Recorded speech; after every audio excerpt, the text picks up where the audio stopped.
Hello everyone, it is Deer here, and I'm very excited to be hosting a panel today called Voices of the Stream.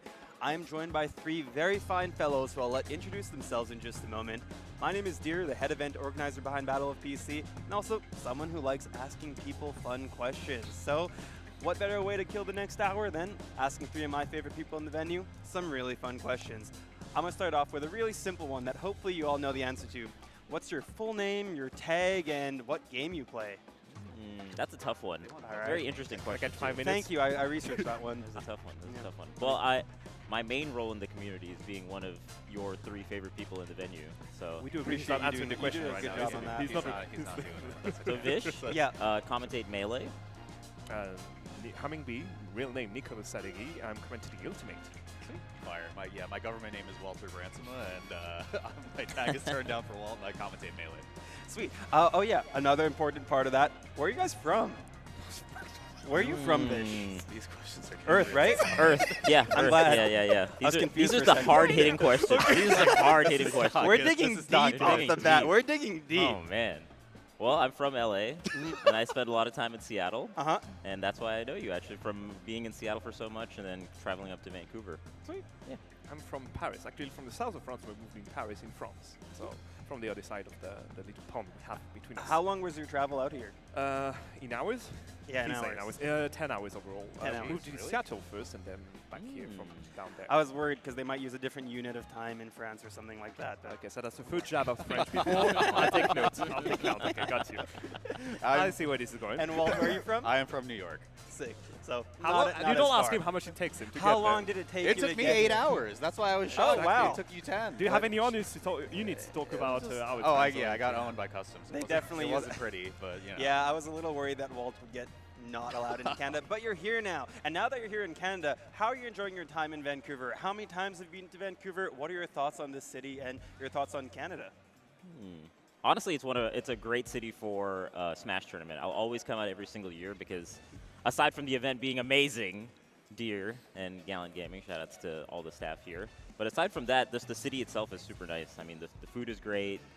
The weather's been pretty nice so far this weekend, you know, kind of chill, but pretty nice and a little bit sunny. The view is super nice. We're like right by the water.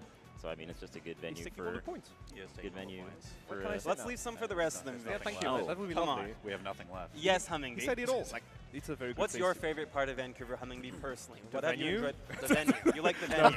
I'm glad. Spend a lot of money to make it so nice. Thanks for No, for real. appreciating that. The fact that it's just like near the sea and all is very fun. Like you just chill around. There's a lot of things to do by feet, which is kind of different from the other places in the US or in America as well too. So yeah, I enjoy it very much. The food is good, even the poutine and all. And it's my first time in Vancouver, but I was in East Coast Canada before, so Quebec. And yeah, it's a fun place to be. Glad. I think Vancouver is like New York with mountains, which I think is fun. And so Fire. yeah, I actually really like it a lot. It's like a beautiful city to be in. I was saying earlier today, I think if I didn't have life circumstances that kept me in New York, I would definitely consider living here for at least a period of time because I just think it's a beautiful place to be. So. Very cool. So being in Vancouver, you know, in Canada, you've probably gotten the chance to talk to and meet a lot of Canadians. Is there anything noticeably distinguishable about Canadians that makes them Canadian to you, or any quirkiness? See, that's about the kind of question you Canadians? can just send us Ah. before. Everyone's You can't be prepared for Everyone's that. been really friendly, but you know what actually I noticed as we were going on a walk earlier today, Toph and I were getting brunch, and on the same street, we saw a facility that sold magic mushrooms, a Church of Scientology, That place is beast. and a sign for a burlesque show. I And know all the in exact same street, location. I know the Hastings and then, Street. and then we ended up at Battle of BC. So that's Vancouver what, has it all. Vancouver What can has I it all. say? Vancouver has it all. Did you stop at any of those places? All of them, actually. Yeah. That's Yeah, not yeah, I'm just in kidding. that order, Yeah, yeah. all right. Right before brunch. Okay, that's the morning routine. That's Humming, good, you yeah. came a long way. We're in a pretty different place than France. Maybe a Honestly- little bit better. But what do you think about the Canadians? Honestly, they are very nice and all, and I honestly love them more than the Americans. So don't quote me on that, please. But yeah, I'm having a way more like better time around here than the other side of the frontier. So I'm a fan. I'm good with that. I love that. Well, my customs agent was mean. I'm so sorry. I don't think they are that nice. What do you mean they were mean? He was mean. I accidentally said that I was working. Oh, when he yeah, asked me. you're looking for I it. messed You're up. looking for Alright, trouble. I messed He up might real bad. watch I this, did so look- let's yeah. continue He past might, this. yeah. So yeah, I don't have permits. That is an admission. I'm just saying that, but no. I mean, again, I love Canada. I think it's like a great place to be, and there's just like very great scenery to be around here. So again, I just love it. Sick. Cool. This year, we're growing Battle of BC a lot more than just being a core Smash Bros. Tournament, towards the direction of being a gaming convention. Is there anything special that you've noticed at Battle of BC that you like particularly this year? What are your thoughts on like the Exhibitors Alley we've got, or the FGC side? What are your favorite parts of Battle of BC so far? I heard that there's going to be a karaoke event happening later today. I'm excited for that. That happened also at SmashCon, so I really like that kind of doing other things aside from the gaming tournament type of events for the attendees. And also just having the arcade there is always a lot of fun. So in between friendlies or in between your tournament match, you can just go play some random games. I like stuff like that, so good job. I can definitely see the convention part being developed and all, and I see where this is going, and I enjoy every step it's taking. It's my first time going for Battle of BC, so I can't even compare to previous ones, but I like what I'm seeing.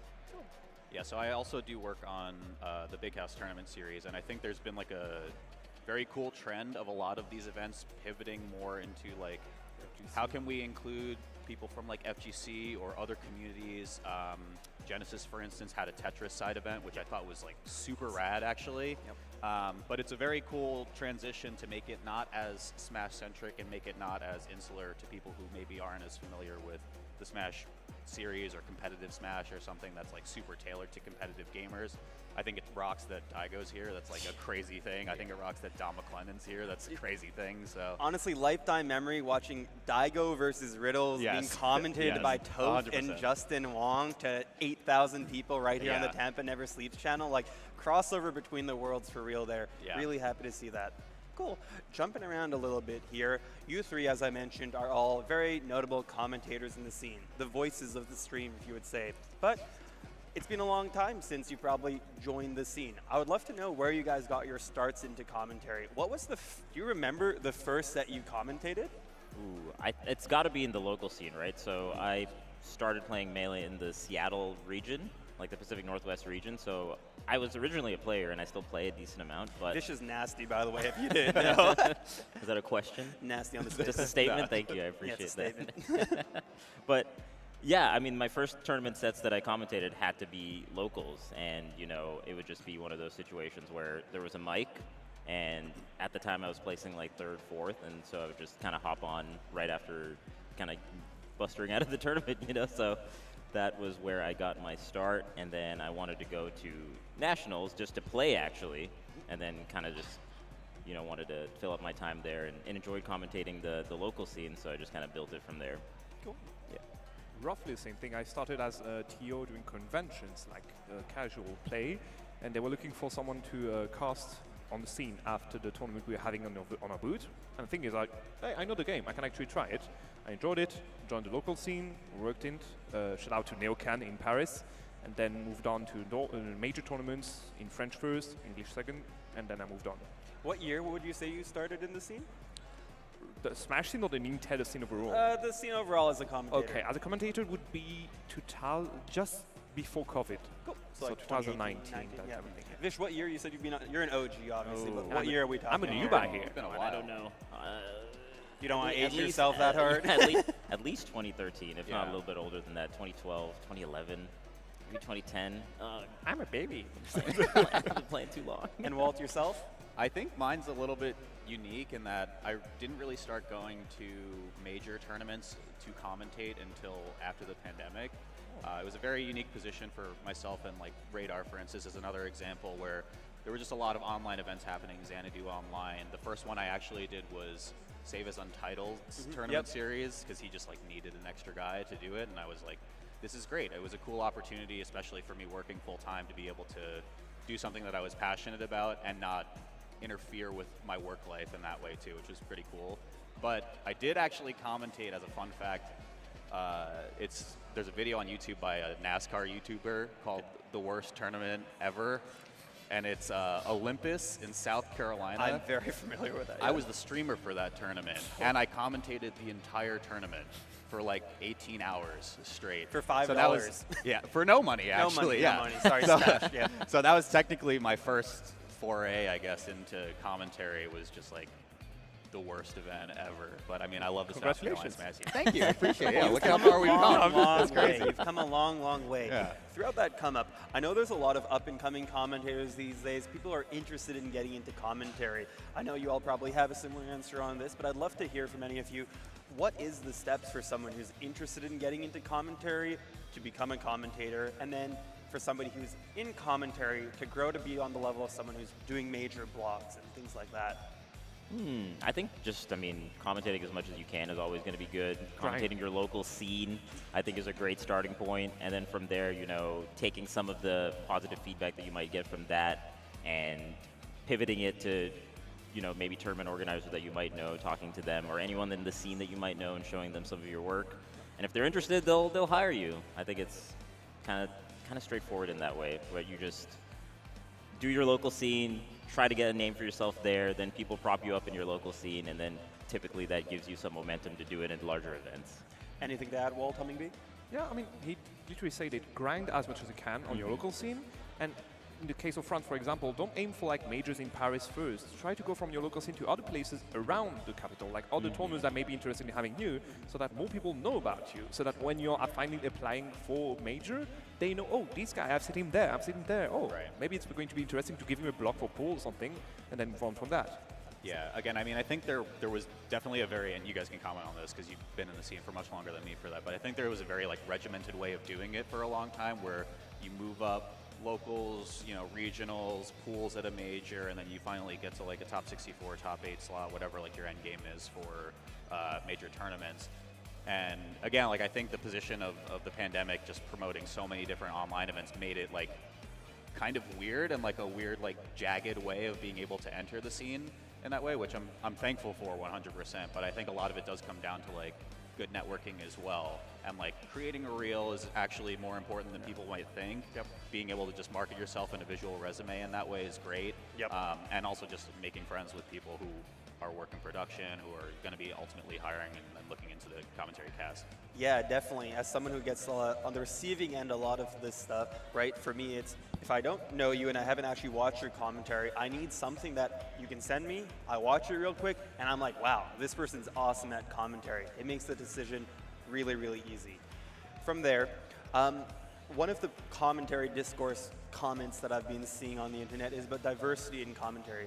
What do you think that the scene can be doing better, or should be taking steps towards to improve the diversity in our commentary lineups? Yeah, I think just promoting diversity via just the hiring policies, just making sure that, when you have your roster, you take a look at it and you make sure that it's a little bit more diverse than what it has been in the past, So I think propping up certain people will really help the scene in that regard. I have kind of a joker on this situation, because I'm every time I work on a lineup for an event such as Terra, for example, or King Con, I have access to casters from all around Europe, from all different countries. So I can actually pick up a caster from Germany, for example, or from the Nordics and all. And I do have kind of a diversity with that. But it doesn't mean that I'm going to pick you because you're from a different country. I need to know that you're ready for it, which is why reels are important.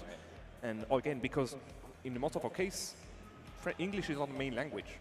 And I need to be sure you have the level to be on the same level as British casters who are literally born for it. As English as it gets. Yeah. Shout out to all of them, because they are good. Decent, sorry. I'm not going to praise them.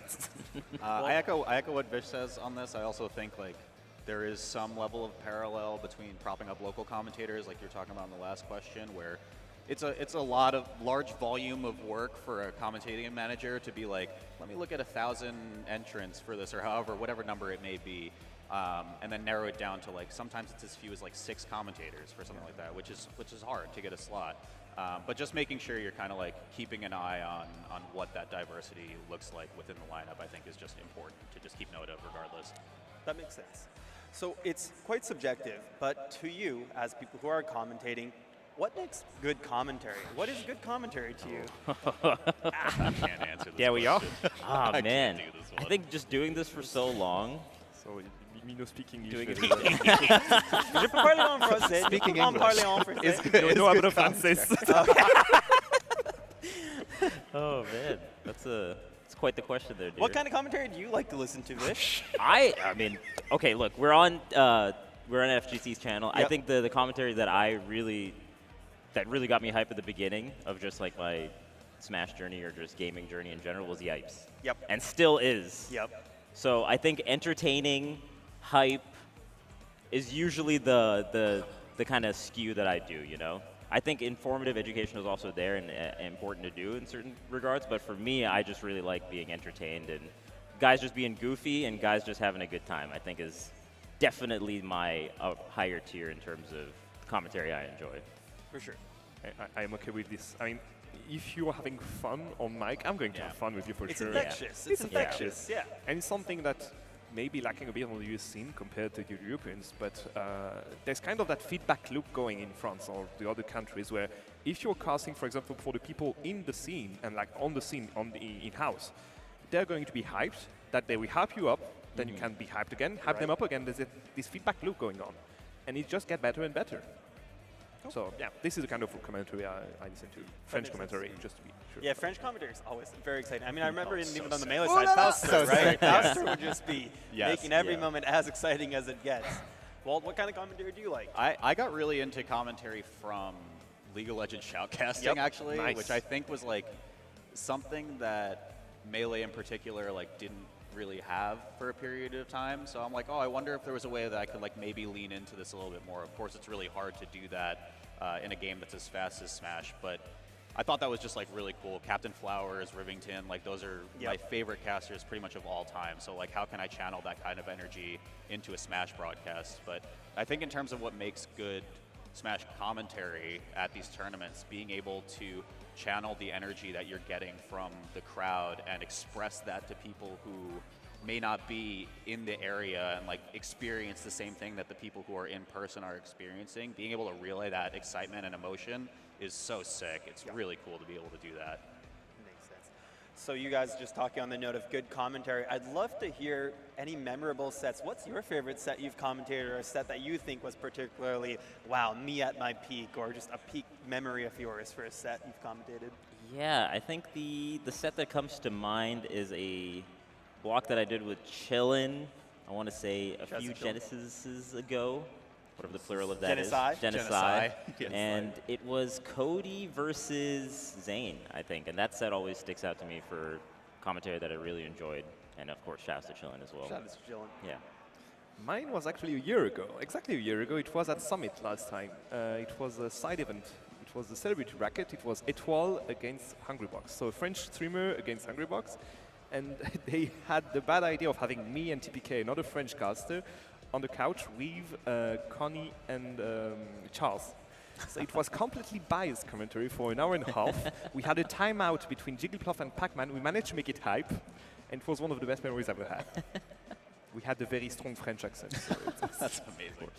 My favorite set was with you, Vish, at SmashCon 22. Yeah. Yeah, we did it. SmashCon 2022, HBox Mango. I mean, like, I think for me, being like someone who entered attending majors so late into the game, being able to just express in a sentence, being like, I get an HBox Mango Grand Finals in 2022 is just like a bizarre statement, I think, it was like so cool to be able to do that as someone who was watching those sets for years and years and years before I entered the scene. And I think we also just killed it on that block, so I felt really good about it. Yeah, it was great. Actually, you had a really great ending quote when Mango won that too. Thank That was you. hype. Appreciate I think you see it in highlight reel still to this day. Do you know what that quote was? Thou shalt not sleep on the kid. was Something, the- it was something. the first- Oh, it was the I- first yeah, commandment. yeah, I've Yeah, seen yeah, that the first pop up. commandment. Yeah. Yeah, he Looks popped up. like we're going in blur mode here. Oh, Shout out God. to the Crimson Oh. Blur. Oh, but, no. Back to clarity. I can see clearly now. Actually, there's another. I thought since we you were brought- talking. I thought we were since talking about the same you- thing. I thought you were yes, talking yes. about like Blur coming on here. no. Yes. I was just seeing the But actually, there's another moment that you brought up. Please, yes. There's another commentary time that I really enjoyed. It was for Smash the Record, and it was Blur having to shave Hugo's legs God. for a charity event. Did I And get had this to, right? And I had to commentate that. Please It tell was me hilarious. Please tell me I didn't understand correctly. No, No, that's, you haven't you seen understand this? it? Yeah, no. It's No, it exactly what it happened. sounds That like. I watched it. Yeah, it is. So much money was raised that day. It was for the children. For the children. Let's just say they know what they wanted to see. They know what they wanted to see. Sweet. Vish, I know I've seen you personally do this, but I'm curious as to what do you guys do to prepare for a commentary block going into a tournament? I mean, studying is always good. I like re-watching sets, and I really like watching players' streams. I think players' streams are really solid, especially if they do any kind of analysis or they go over their own sets. I think that's money in terms of preparing for an event. Stats are always good. Real. I like having that just to throw in some numbers. Hey, speaking of numbers, by the way, if you want to be seeing the upsets numbers to see all the cool upsets that are happening during the tournament, we're actually working on an app called Bracket Buddy, which will Okay. give commentators even more numbers to access. So you can just see all of the upsets that have happened during the tournament from the tips of your fingers. Is that happening right now? That's already happening right now, Yeah. Oh my actually. God. It's Only available available on currently American in beta. telephones. It's currently in beta right now, but Wow. we're using it all weekend long for Battle of BC. And genuinely, want to know how many upsets have happened at Battle of BC? Yeah. Guess how many upsets have happened so far at Battle of BC? 7. 301. 301. But this includes doubles and Tekken, so Street Fighter. Cool. How about you, Hummingbee? What do you do to prepare for a tournament commentary? Well, obviously, it would depend on the language What did first, you do but to also prepare the for Battle of BC? Why you put him on the spot? Okay, no. They do say that we like the are biased in principal our asking. commentary. I Are think you some okay? bias in there. We do agree on Wait a that. minute. Obviously, we depend on the. You hired us, and you're asking us. What do you typically do to prepare for a All right. tournament? No, it depends on obviously the block you're going to be commentating. Okay. If it's just a pool or something, you know exactly who to expect to be coming out of pools. But if you're like having a top 32, 64, something like this, you can actually look at more into the narratives. Oh, these guys have actually played together 2 years ago. How did it go since then? Oh, these guys were actually facing each other last week at the other side of the globe. How did it go? And can move on and build up on this. Yes. Why are you laughing? No, just general. I'm having a good time. I prepared, okay? I having a prepared. good He's grading our answers. You Yeah. gave me very good Yeah, one of us Good wins time. at the end of this. You're all still here. I am very thankful you gave me very good blocks this weekend. Alas, I will need more time today to see how it goes before being prepared for tomorrow, because I Makes want to see the sense. narratives tonight.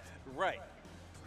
Well, Studying VOD review, I think, is like great. It's great for players too, obviously, but I think just like listening back to things that you could have been doing a little bit better is awesome. You're right. I think like the fact that I do this as my job also, and like make YouTube videos as part of my job also, is quite useful because it forces me to listen to a lot of this stuff again.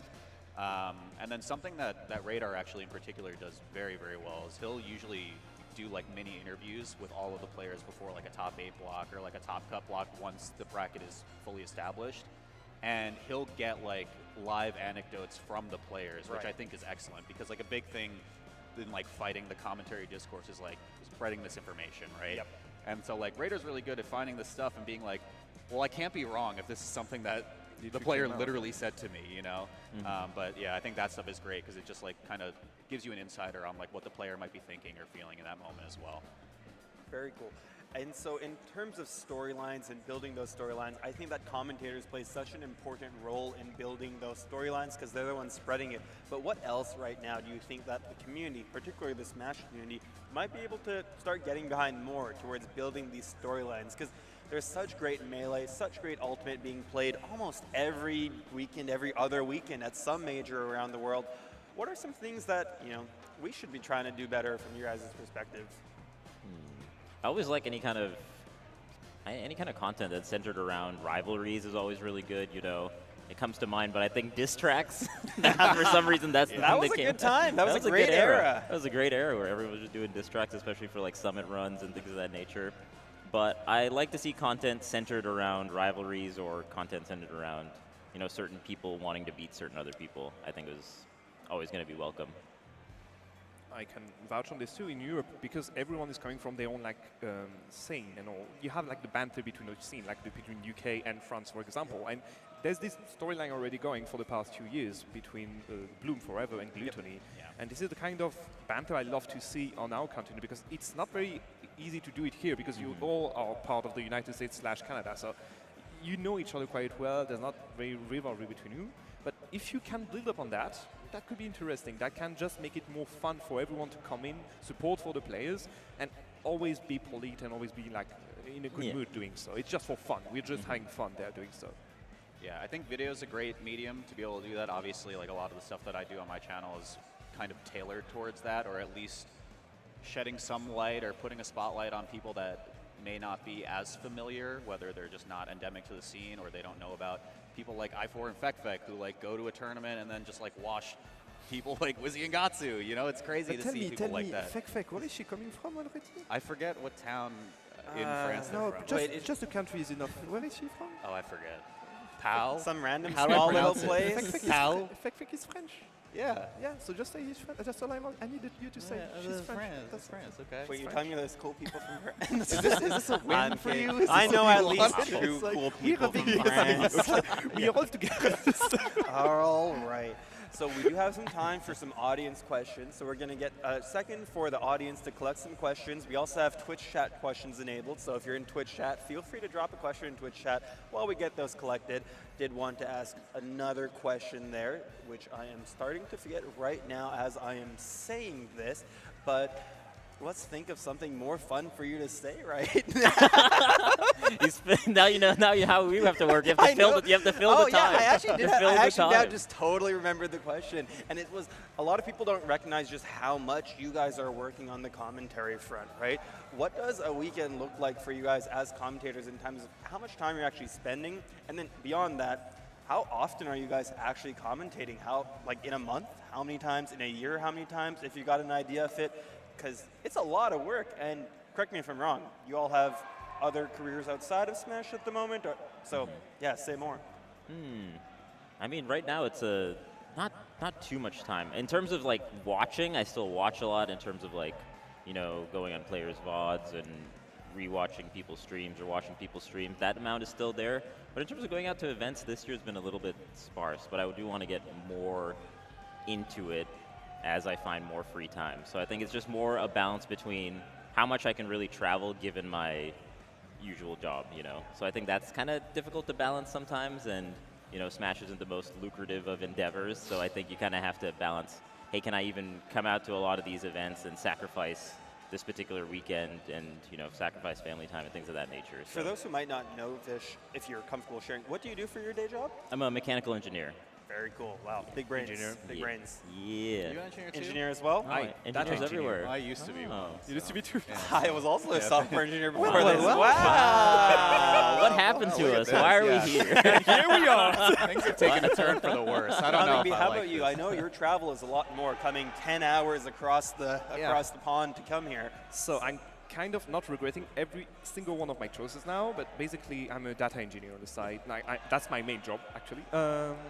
And I'm right now on a 2 tournaments per month basis, one of them being out of continent since December. So every weekend, there's one weekend where I'm going to go like take a plane for 10 hours, miss a day of job, taking a day off, and then on Monday too, because the way back and the time to schedule things. So yeah, 2 tournaments per month, one in France to kind of cover the bills for the one out of country. So one in French and one in English. So I need to work on my languages. I need to work on how to get from one language to the other quite quickly. Hence why I try to go to one weekly before every majors, just to get back to the main language. And yeah, it's a bit exhausting, but I do not regret any single second of it. It's very fun. Happy to hear it.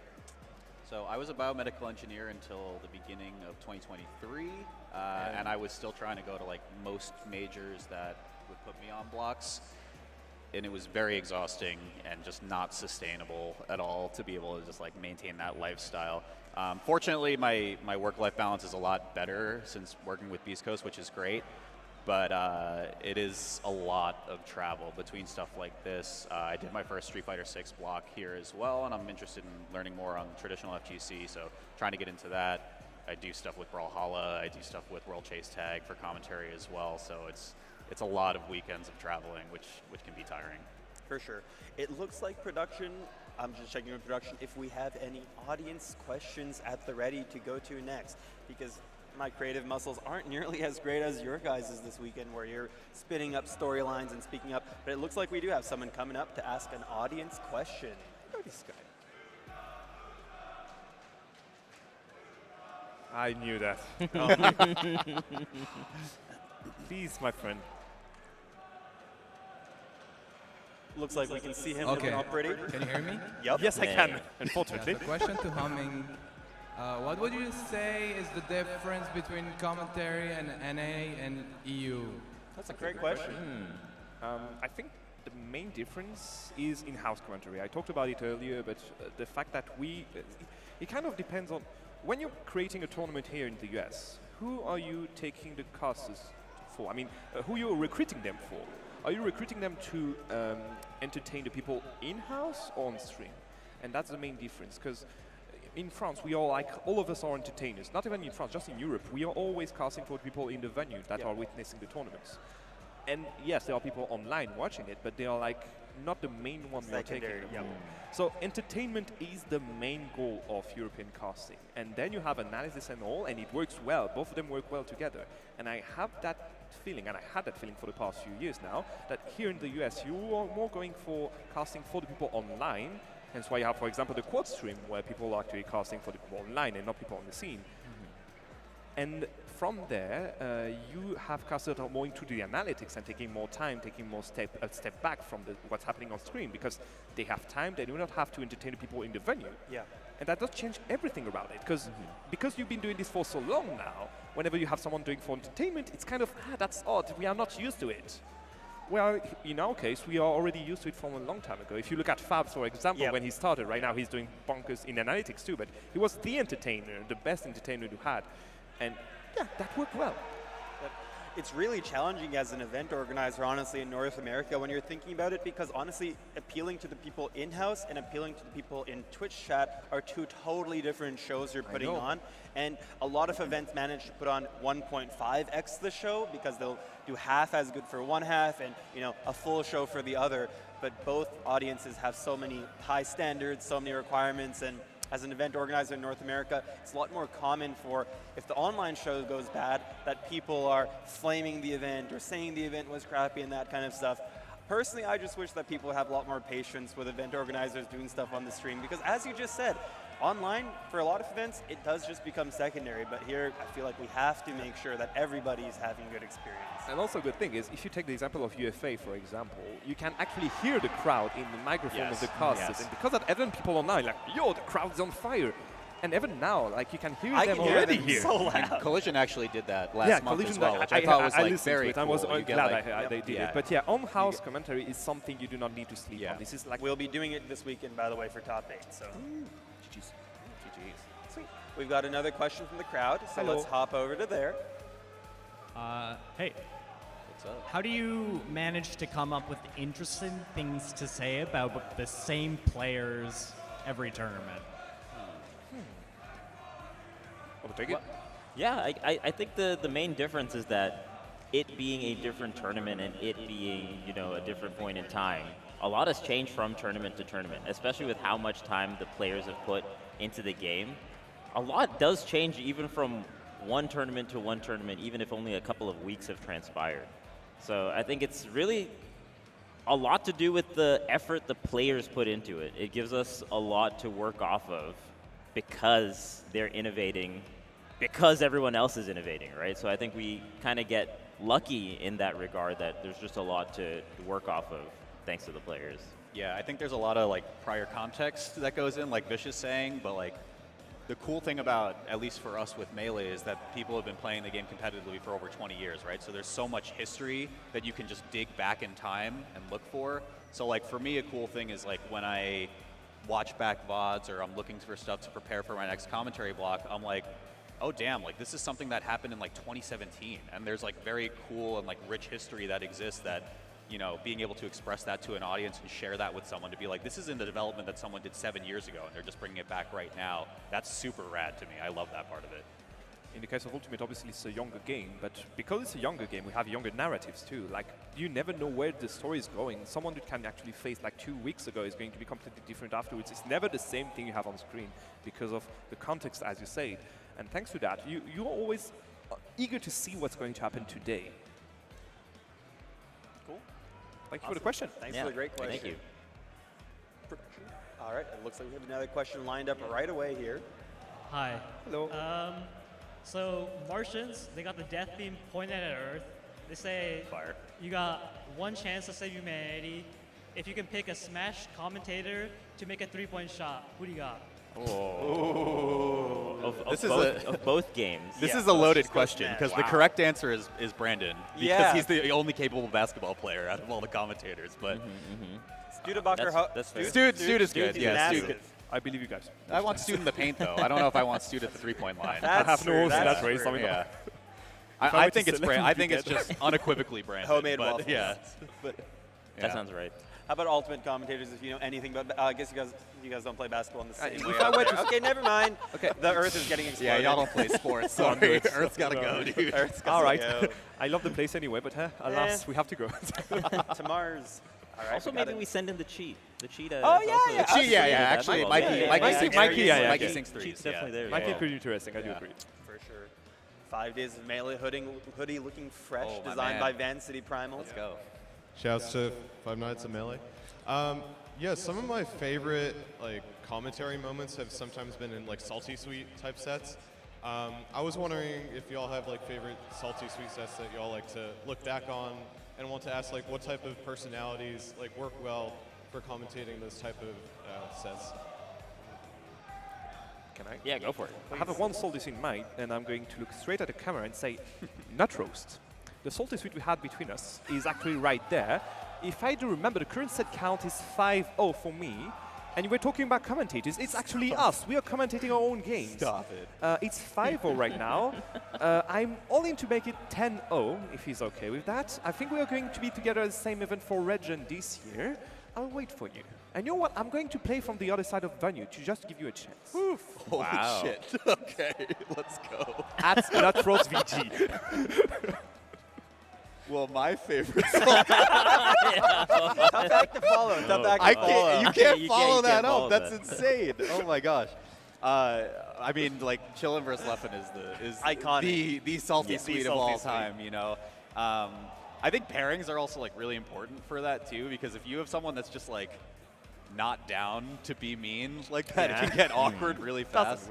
Like shout outs, I forget who I did it with, but we did the Tri-State versus SoCal or NorCal crew battle at Genesis 9 last year, where Tri-State just got really owned, and I'm not going to talk about it further than that.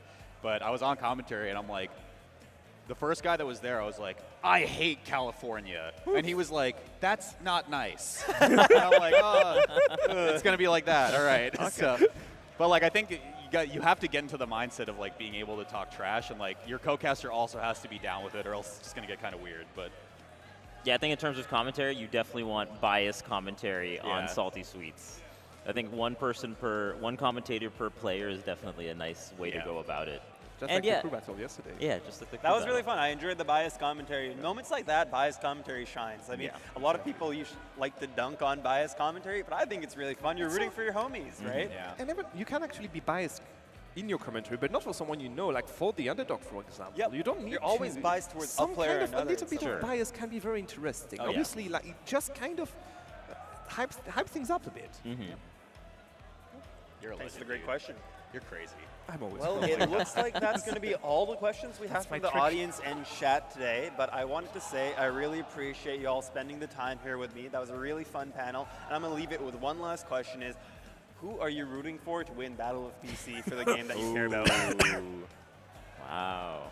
You're just going to have us announce it to everyone in the everyone, venue. okay. Everyone at the venue. Here's who I want to win. Okay, never mind. You're gonna get beat up by the people who you don't. I'm going to vouch for gluttony. I mean, come on. Biased commentary. Yeah. we love Hello. My name is Humming, but no, I mean, he can actually pull it out. We had a few unfortunate DQs for sure, but I mean, this is kind of a good bracket for him. And yeah, he's in a good mindset right now. We have Raflo just to back him up too, so I think the French kind of pull it out today. I think a lot of the people at home want to see a Mango dub at some point. That's true. I'm honestly very interested in how HBox does this weekend. HBox told me earlier he was He's winning the on tournament fire. earlier today. Yeah, He's confident for sure. He's on fire. He's definitely confident. So, and again, I mean, like going back to the whole so much rich history in Smash, I think just like those two being the old guard to being able to make a comeback like that is It's so always fun to me as well that HBox is being coached by Mewtwo King, like heavily. He was VOD reviewing with him. He's beating him on a ton of stuff. HBox came up to me earlier today and said, "Dear, you know what you gotta start doing? Power Shield rest." Mewtwo King explained to me it's the future. So I hope we get to see a Power Shield rest this weekend. It's also kind of crazy. It's only happened for like the last 2 weeks, and so much has changed in terms of his gameplay. So some of it was quite funny also if you listen to it, where Mewtwo King was like, yeah, he jumped, so like none of this works. So, like, it's like, I don't know why you're doing it. Like, it's like And Vish, who you got winning, if you care to say? Yeah. I think I'm feeling a Zane W. Oh, Yeah, he's Well, a the Crown little bit of a Prince. streak right now with the last 2 tournaments, and I feel like he can do a good job here. Yeah, I'm rooting for Zane as well, Yeah. because he's come second at 2 Battle of VCs now. So is this the one that he takes the crown? Dude, actually, Leffen is here. Yes, Leffen that's winning. true. Leffen That's always true. just comes out and wins a tournament after not competing for a little while. This So could be it his could three-peat. actually be Leffen just will be Leffen. going for the 3-peat. He won the first one, he won the 4th one, and Yeah. let's see if he wins the 6th one. Yeah, you I'm can't all count in on for Leffen. And it's his last tournament for Another Melee for the European year that W, he I'm all in says. for So Right. we'll see how Actually, that a goes. Leffen dub might be kind of cool, I'm all especially in for that. it's so much chaos just winning and then not And then entering for a retiring. little And while. then retiring. I'm yeah. coming 2 years later. Oh, okay. Battle BC8. I'm here. Awesome, everyone. Thank you so much for the time. I had a great time. I hope you did as well. Where can people find you? Here. That's true. That's true. On stage. On stage. stage, All yeah, right. yeah, Well, No. thank you to production. Right down. for sharing Hey, we did it. exactly Thank you, where can production. find them. Please give all these fine gentlemen a follow, and I look forward to hearing you all on the mic all weekend long. Con Thanks so much gusto. for joining us for the Voices of the Community panel. Have a great rest of your day. Cheers.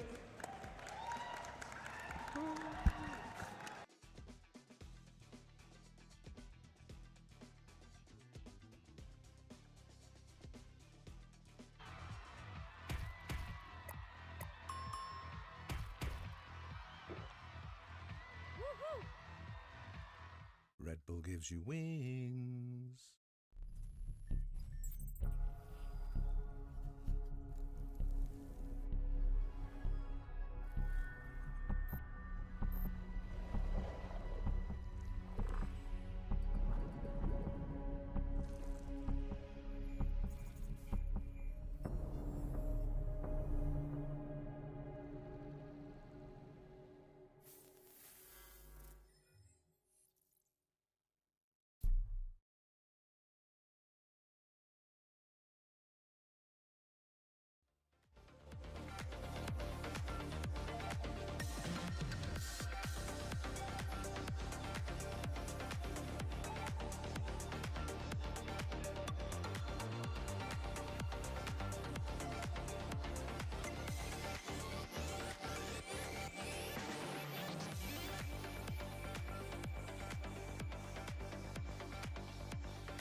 season.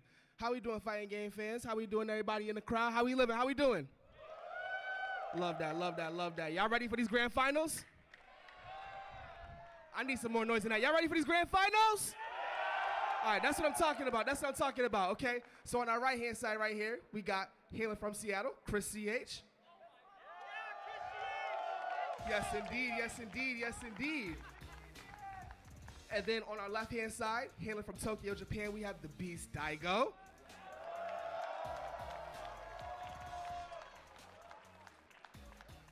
Yes, indeed, yes, indeed, yes, indeed. This is about to be a legendary match, y'all. I hope that y'all are as excited as I am.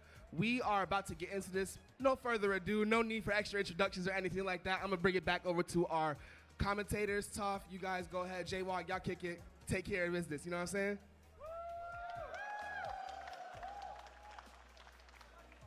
Yeah, shout out to Dom, bro. Yeah, doing a great job out here for sure.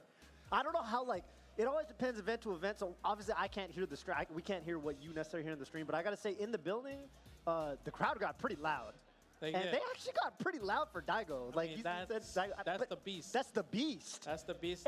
This is also old school versus new school right here. Definitely old school. Well, yeah, actually, it's funny to, like, new school means so many different things now, because, like, when did Chris CCH start playing? More like mid Street Fighter 5.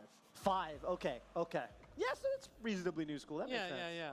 That makes sense. I mean, if you think about Daigo, he's been playing in the 90s. I mean, yeah. The 90s. The 90s, yes. Yeah, Vampire, Street Fighter Alpha. Vampire Savior. Yes. Okay. Chris CCH first blood. Yeah, and if you missed it in the chat, Winners Finals was phenomenal. It was down to the wire game 5. Final round, so. Okay. Takes the grab. Hadouken. Step kick. Even though it's minus, it's like the pushback of it's so good you can't even punish it. Right, yeah, it's like still safe. Yeah. Oh, Daigo walking forward because he wants to attack that drive gauge. Yeah. He knows that's caution right there. Yeah, and he's really whittling it down and just walking Chris CCH down in the corner. Yep. He's so good. He's so look at the amount of walk that he does. Everybody else, he does they'll walk, then walk back. But Daigo's so confident that he's gonna walk forward completely. Yes. Yeah, you're seeing it. Ooh. Oh, air to air. I think that was a DP personally. Okay. Oh, let's get it though. Shoryuken. Oh, no. The jab whiffed. You saw that? Yeah. It just whiffed and it hit his pecs and didn't touch him. Okay. Yep. So perfect. Yeah. Punish counter throw wasn't enough damage to kill. Yo, is there a reason he did crouch jab and not, I don't know, medium punch? Or? I think it's more of like a quick reaction. Sure. Yeah. Yeah, that was pretty wild. It was interesting. Okay, goes for a grab again. Wake up. Man, Daigo through Winners Finals too, a lot of good crouching medium kicks. But we're going to Memphis right now. Yep, get the level 3, get that drive gauge, healthy. Chris CCH could build that level 3 again if he wins this round. Yes. Daigo with a nice walk back on the throw. Yeah, he doesn't spend his level 3, which is usually surprising because he loves cashing out. Right. Again, didn't cash out there. No, but he's gonna cash out cashing here. out now, Force. Oh! Drops the combo. That's crazy. Avenger for damage. Goes for the throw. What are you gonna do? No whiff punish. That could have been the round for Chris CCH. You got level 1. He's buffering. Yeah, he really is. And Daigo's just walking up. Takes the grab. He can afford it. You can't take any more though. Yeah, one more. Ooh, EX Fireball. Too fast for level 1. Yeah, it's Chris CCH. Okay, and maybe back to the buffering. Daigo's just gonna walk him down. Oh! I think they both pressed. I saw Daigo also, his foot was coming out. I mean, Luke's crouch medium kick is shorter than Ken's. True. Okay, again, catch him on the way up. Crouching fierce, not DP, no knockdown. Yeah, that's okay. That's a good buffer in the beast mode, baby. Get that pure damage and build that drive gauge back. Boom.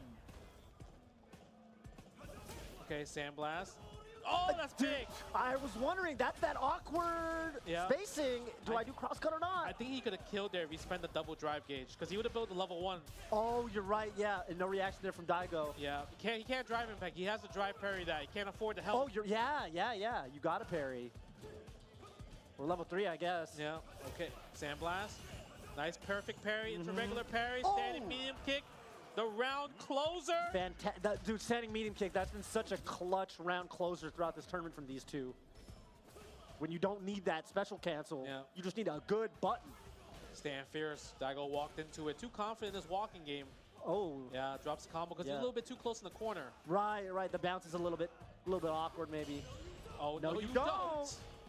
Again, that's the same combo he dropped in the winners finals. Yeah, there've been a couple little drops from both of them actually. Daigo with that dragon lash and the crouching jab. Oh, that's gonna now work we this got time. the spacing. Yeah, Yep. Chris CH was having trouble getting that timing. Chris CH is feeling it right now. For real. Oh, they're both sitting on a sliver of drive gauge. Yeah, I think he's taking the hit on purpose. Right. Because he doesn't want. Because if you go for parry, you actually spend a lot of drive gauge. Right. You really need to get that perfect parry. Yeah. Yeah. Otherwise, you risk burning yourself out. Yeah. So taking the hit, I mean, you don't really get too much. Ken's not going to get too much from there. Right. Where you going? Okay, crouching medium kick defensive. And Chris CC just doing a really great job at forcing Daigo to spend his drive gauge. Yeah. Yeah, it's true. The buffer doesn't work.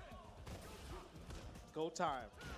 See if Daigo just abuses the plus frames a little bit right now. Dragon Lash. Oh my god, double Dragon Lash. That's a trade. Oh, yeah. TP, get off of me. Cross cut. Okay, you're out of there. Oh my god. Playing hopscotch out here. Okay, but we're out of burnout, so no more chip on that Jinrai. Okay. Too slow. Goes for a grab. Throw loop city time. Okay. Daigo called it. He said, I don't want to be in that city. He doesn't want to be. No anti-air. Surprising. Man, I wonder if it was... Yeah, like he wasn't confident in it or something from that last time. Yeah, that should be the round, though. Yeah. Okay. Can Daigo tie it up, or Chris is going to go up 2 games? Takes a throw. Chris is going to be in a beautiful spot if he goes up 2-0. Takes another throw. Okay, Not a third time. Not this time. No tick throw. Yeah, Chris is really relying on that crouching medium punch, like the delay one. Ooh. Okay, bringing the heat. Rippa. What's the guess? OD fireball, drive rush forward, standing heavy kick. That's enough to burn him. Oh, that's a punish. Yeah, you're just dead. Yeah, that should be enough. 1-1. Ooh. Yeah, Chris is not pleased about that. He could have definitely made some better decisions. Yeah, for sure. Back to that patient neutral. Okay, tick throw from Daigo. Dashing forward. A nice perfect parry. Good punish right there. Yeah, nice confirm. Okay. Where you going? That's a trade. Yeah, for sure. Good amount of damage from Daigo. Ooh, checks the walk. Yeah, offensive crouching medium kick. Yes. Ooh. Crouch medium punch. That could have been punished. That's what I was thinking. Yeah, pressed a little bit too late possibly. Ooh, no anti there. Okay, Hadouken. Get the push back. Yeah, maybe. Blast. No, there is the DP. Yes.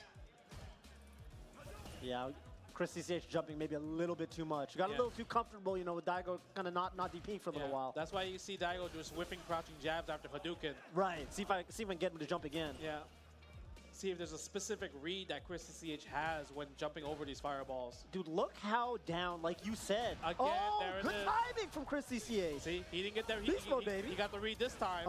This should be enough. Yeah. Man, that sound effect that was like glass shattering. It's like, ooh. Ooh. That was like a level 3 sound effect, even though that was level 2. Okay, let's get it. Doesn't bite on the shimmy. Smart stuff.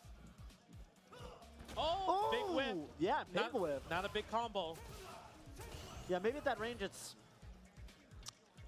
It was tough because, like, does he want to spend his drive gauge to make him go to 1 drive gauge, right? Right. Because he only had 4. Yeah. So maybe you just, take what you can get.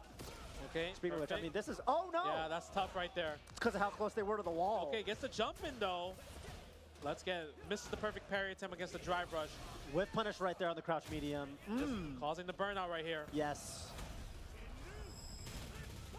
Okay, what are we going to do? Walk forward roundhouse, walk forward fierce. That's walk what he went for forward last medium time. Kick. Oh, yeah. Okay, yep. Take the Jinrai chip. Daigo really likes to offer the Jinrai just for the chip damage. Not to be too risky at all. It's kind of like almost like the burnout version of the take the throw. Oh my like god! A little bit of damage. He could have done level 1. It would have won. For real? Oh Whoa! no! Must have been like walk forward. I'm sure he meant to fireball. Yeah, he tried to do OD sandblast, but he held forward there. That's so tough. You know, sometimes it's tough. Maybe he held down and then let go. And when you tap forward, if you tap forward, right, you get the DP. You get there. DP, yes. All right, time to go to work. Yeah, we gotta lock back in right now. Yeah, it's tough. This should have been 2-1 right now, but Chrissy CH, you got a life lead going on. Yeah, I mean, this is a great round for Chrissy CH. Don't watch out for Daigo's DP, possibly. Who knows? Okay, yeah, he backed up, was kind of scouting it. Now, oh, could have got a bigger punish. You could have ended the round with that. Okay, sweep, punish by sweep. Drive impact, possibly. Perfect parry. We got the back throw, yes. Are we gonna drive impact again? Uh-oh. Did we spend the level 2? Nope, just DP, because we're gonna build that level 3 next And then hit. we're gonna critical art. And now it's really guess for game. Yes, Hang on, we're for taking some throws. Okay, I respect it. Get that offense out of my face. Daigo has no facial emotion change. Nothing has changed yet. Yes, not yet. It's rare. Okay, try and stop me. Yep, you can't. Nice backdash. Sandblast right there. That's right, backing all the way up. Okay. Hadouken playing the slow play game. It's really interesting to see like how Chrissy H finds his ways, finds his time to bust out with ODDP. Right. And Speaking of which. Speaking of which. And Daigo, I mean, he's really good at calling it out right there. Look at the damage on that. Oh, I think he tried to go for the overhead for the meaty. Right. But messed it up possibly. Yeah, did the wrong setup, or did the wrong move, really. Because that just wasn't it. Yeah, that was the wrong ender. Ooh, and the classic Daigo walk forward. Could have been more. It could have been more. He could have, maybe he didn't, was like, why would you get hit there? I didn't believe in myself. And he was below 3 drives, so he's not going to do drive rush cancel there. Yeah. Daigo's not a fan of being burnt out. He really isn't. Like, I feel like we haven't even seen him being burnt out too much, right? It's only when he's kind of forced into it. It's never him burning himself out. Yeah. That's not quite enough. Oh, stand fierce. Yes. Tough when you're on a pixel of life like that. Okay, Daigo, crouching medium kick. Watch out for your toes, That baby. walk forward, crouch medium kick, man, that's kind of been, that's like the one little difference maker between these two, I feel like. Yep. Daigo's crouching medium kicks, man, they've been so good. It's because he walks forward a lot. A lot. He believes himself. He really, yes. So Chris CCH needs to press standing heavy punch to stop that walk forward. Right. But the thing is, if you, it's a big button to whiff like that. Yes. Gets the parry there, though. Doesn't drop the combo this time. Yeah. Okay, meaty. Meaty. That could have been, I don't think that was plus, but Daigo didn't take no risk there. Where you going? Nice tech on the grab. Mm-hmm. Ooh. Try to walk forward jab. Ooh, again. Sandblast. No check. Jump in. 2-2. Was he not? Was Chris CCH not doing a jab? I thought maybe there was time to do DP, but maybe not. Maybe, or maybe he inputted too late. All right, final round. Daigo just trying to take this home. Yeah, match game for Daigo. Reset point for Chris CCH. Punish counter throw all first. We got mid-screen throw loops. Oh no! Back throw punish counter. We're pretty much even. Man, yeah. So now it's Chris's turn on the throw loops. Yep, throw loops time. That's 2. Doesn't go for a third one. Could have went for a third one. Maybe he thought this is Daigo's time to DP. He hasn't been DPing. Maybe this is going to be that moment. Yeah. But yeah, like you said, Daigo, he just wants to be solid 100% of the time. Yeah, and when he does bust out, it's like really rare. It's rare. I feel like this game, like even though they have the Ume Shoryu, this game kind of denies the Ume Shoryu. Because it's so dangerous. You spend 2 bars, you get punish counter on block. That means that's 3 bars spent and this big life egg mortar carry. Right, and the damage is too much. Yes, no, that's a really good point. It kind of mitigates it. It nerfs it. Yes. It nerfs it. Yes. Okay, doesn't go for the grab there. No checks on the drive rush. Okay, no hit confirm on the medium kick target combo. A little bit surprising. Okay. The buffer. That's a punish. Level 2. Ooh. Boom, boom, boom, boom, boom, boom. Ooh, no burnout. He's gonna take the hit. Sure you can. Uh-huh. Yep, Oh. burns himself, tries to get a perfect parry, doesn't fall for it. Yeah, that's tough. We'll take the trades. And you got to be buffering now. DP. Yeah, that's too much. Match point for Daigo. Wow. And funny enough, just like winners finals, it's final game, final round. Yeah, but Chris CCH, he has level 3. That's so true. He could get a huge life lead if he wanted to, but these grabs are adding up. That's 2 grabs. Uh-huh. Daigo with a little bit of delay, jab on that. For sure, we spent no. Oh, yeah, I thought. Yeah, you should have lowered it. I would have level 3 to lower that drive gate from Daigo. Right. Forced the burnout situation. Got Daigo in the corner though, but Daigo's medium kick. Okay, for sure. There for it is. sure now. Yes, yes, yes. And you're gonna get some drive back, which is gonna feel good. Yeah, feel good by yourself. You're gonna have more, but you can't cause a burnout here. So Daigo does have a little bit of counterplay if he wanted to. Right. Oh, this is enough. Oh, we are going to get a no. Set no. Oh, we are. And the neutral jump when you're on top of him in the corner like that, he can't. I guess he can't really DP that. You like No, go past he him. could have DP. He could have. Okay. I don't think Maybe he he was didn't ready trust it. because if he did DP, he could have special cancel into level 3. Oh my God, It you're wouldn't, right. but it wouldn't have been in the animation, so he would have survived. But the thing is, he was burnt out. Right, right. Well, one way or the other, yeah, Daigo didn't trust it or didn't get the reaction or something. Yeah. Okay. Okay. Heavy punch knuckle, charge, get off of me. Daigo's starting to bust out. He's starting to bust out. He's starting to burn out. Yeah, there's a little of I would say kind of weird scenarios happening. Like I said, you got to force these situations to make Daigo play more risky. Right. And take advantage of these reads. A little bit more cracks in the armor starting to appear, yes. Yeah, there and it is. On the flip side, Chris playing a little bit more confident Level too. Wow, 1. nice. Don't test that man's reaction. Yes. And just situational awareness. Yeah, he's going to be buffering. He's going to be ready. Okay, oh my God, no whiff punish. Yes. Nope, didn't bite the shimmy. Overhead.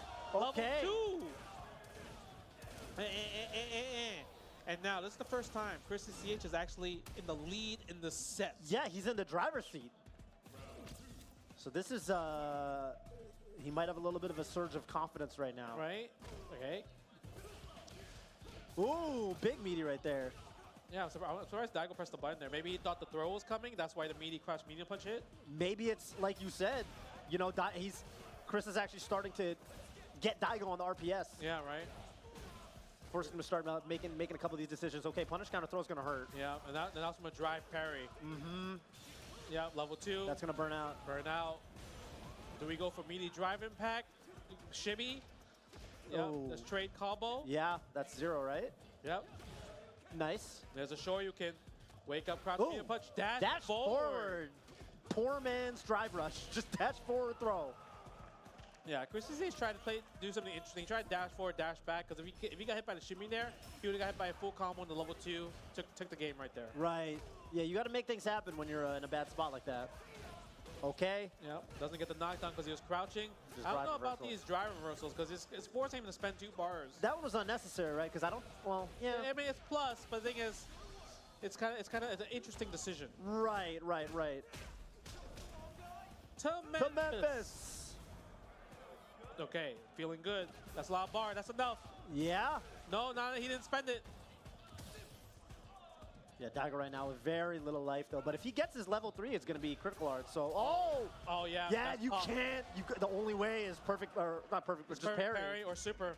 Yeah, that's a tough spot right there. Good call, honestly, from Chris CCH on that one on the DI. Takes the first game in the grand finals reset. That's huge.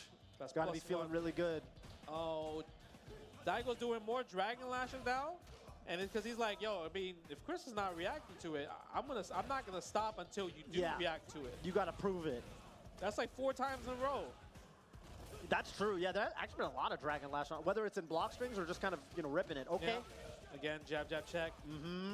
Go time. A lot of drive rush jabs right now. Yep, that's the options like right there. If perfect parry, drive reversal does not happen. If a regular parry, drive reversal will happen.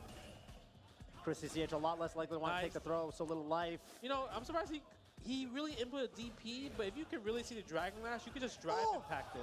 Yeah, right. You can drive impact it. Oh, misses the jump in. You can be the Kakeru. And that's punish. Oh. Okay, he can build level 2 here. He's dead. He's dead. He's dead. Build a level 2. Boom. Beast mode, baby.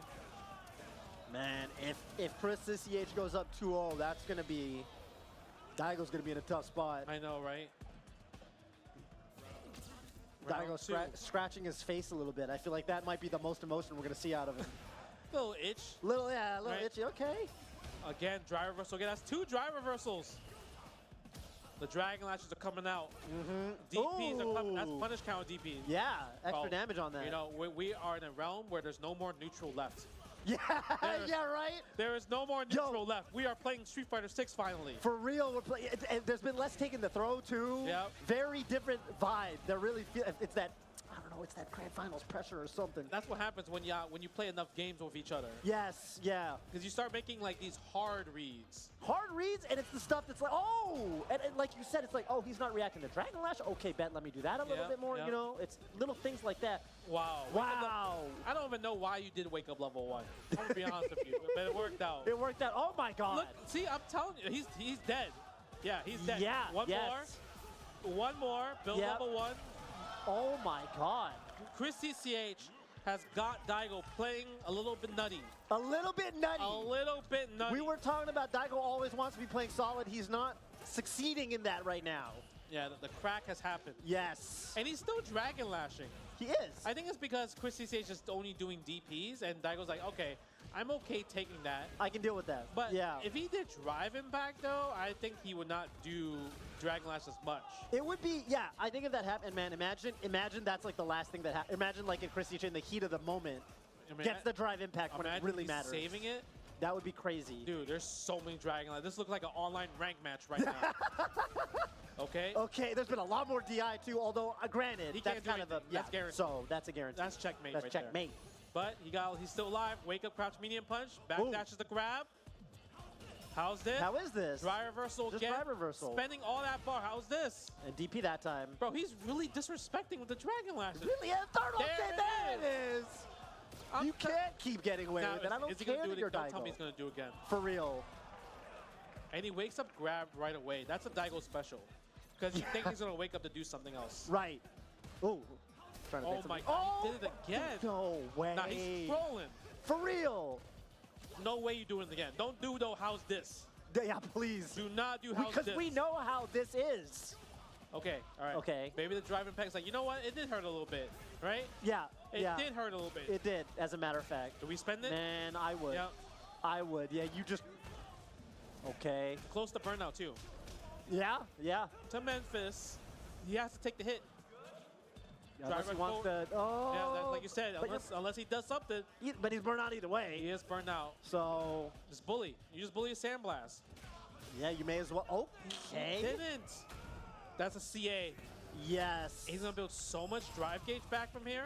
And shut up. I love how Daigo's so confident. He's like, I know I'm gonna win this round. Yeah, for real.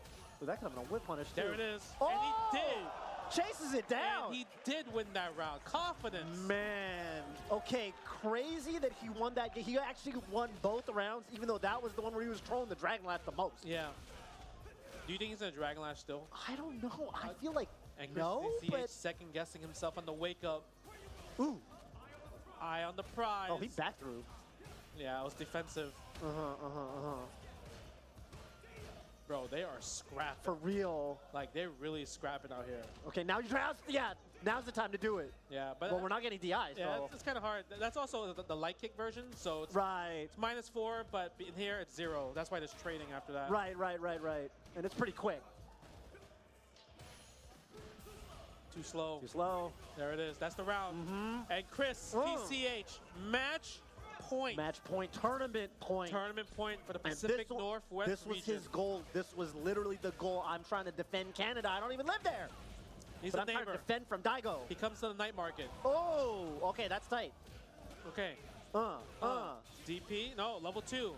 We're spending a lot of gauge right there. Like you said, Daigo's always down to spend. He knows he's good for it. Oh, but Chris CH is not scared to spend on the wake up though. How's this? We brought it back. we're really bringing it back. DP? No DP. Are you kidding? Yo, this really does look like rank. That's what I'm telling you. Oh my God. Daigo is tilt. Okay, How how's is this? Okay, I feel like you can't do level 3 here. Bro, I was thinking. The CA does so much. Yes. Okay. Chris CH, wake up, crouch, medium kick. I was thinking wake up with something. Nice block. That was a 50-50 guess. Nice block again. That was a 50-50 Yeah. guess. Oh, That's got enough. Oh my God, that's enough. Chris CCH. Yeah, we're going right into level 3. You're champion. Wow. Chris CCH, your champion. Ooh, with the pop off. He said he was going to do it. I'm trying to defend Canada. We got Daigo in the building behind Chris CCH. Chris CCH coming Chris, from Seattle. Chris, the Canadian hero. He's honorary. He drove honorary. Here. He drove. He likes the night market out here. Okay. That's gotta feel good. That's gotta feel good. It wasn't just in 5. It is. The thing about why it feels amazing is because for CPT last year, like for West Coast, it ended so early, so there was no more events left. So Chris CCH, like a lot of people forgot about this guy, but he came and showed. He's always been a threat. Right? He went to Red Bull Kumite, killed it there, right? And now he came here. He's like, bro, I heard Daigo's coming, and I'm trying to defend the town. I'm trying to defend the city. Right. I'm trying to defend the Pacific Northwest region. Yes. And he did it. PNW. That's right. Really, I mean, I don't think they're like official, but like Seattle and Vancouver, basically like sister cities in a lot of ways. So it's all love up here in the Pacific Northwest. And what a way to. Amazing set. And I love the evolution. We saw the most refined, kind of polite neutral in that winter set, and then we saw him get down and dirty. Yeah. And big shouts to Daigo too, man. Oh, yes. Coming all the way. But do they got something to say on the stage? Or we can go straight there. We could kick it right over to Dom. That's right. All right, sick. Let's get it. So, what an amazing, amazing, amazing final set, y'all. That was incredible. Oh my gosh. Wow. Wow. What the Yes, make some noise for these. Make some noise. Yes, absolutely. So, the jersey in the medal. Go ahead, do your thing, yeah. Get right. Take your time, it's all good.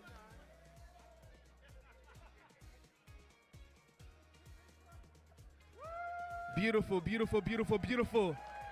Our champion, Chris CH, hailing from Seattle.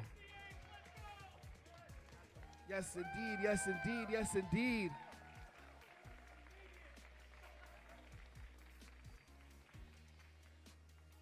Great work. Thank you guys so much for coming out. We really appreciate y'all spending some time with us. Go ahead and enjoy the rest of the evening. We'll be back at Tampa Never Sleeps tomorrow for Tekken and some more Battle of BC.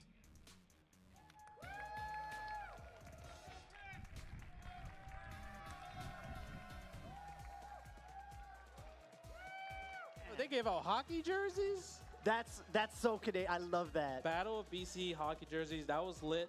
That was godlike. But like I said, big shout out to Chris CCH for coming out, showcasing his skill, saying, yo, why did you forget me? Do not forget about me. That's right. And he comes back, beats Daigo 2 sets. How many people can they say they can beat Daigo in 2 sets? That's, it's funny that is kind of the thing people say about Daigo is like, the longer the set, kind of the better he is. The better he is. But yeah, Chris CCH trying to disprove that narrative. He tilted him.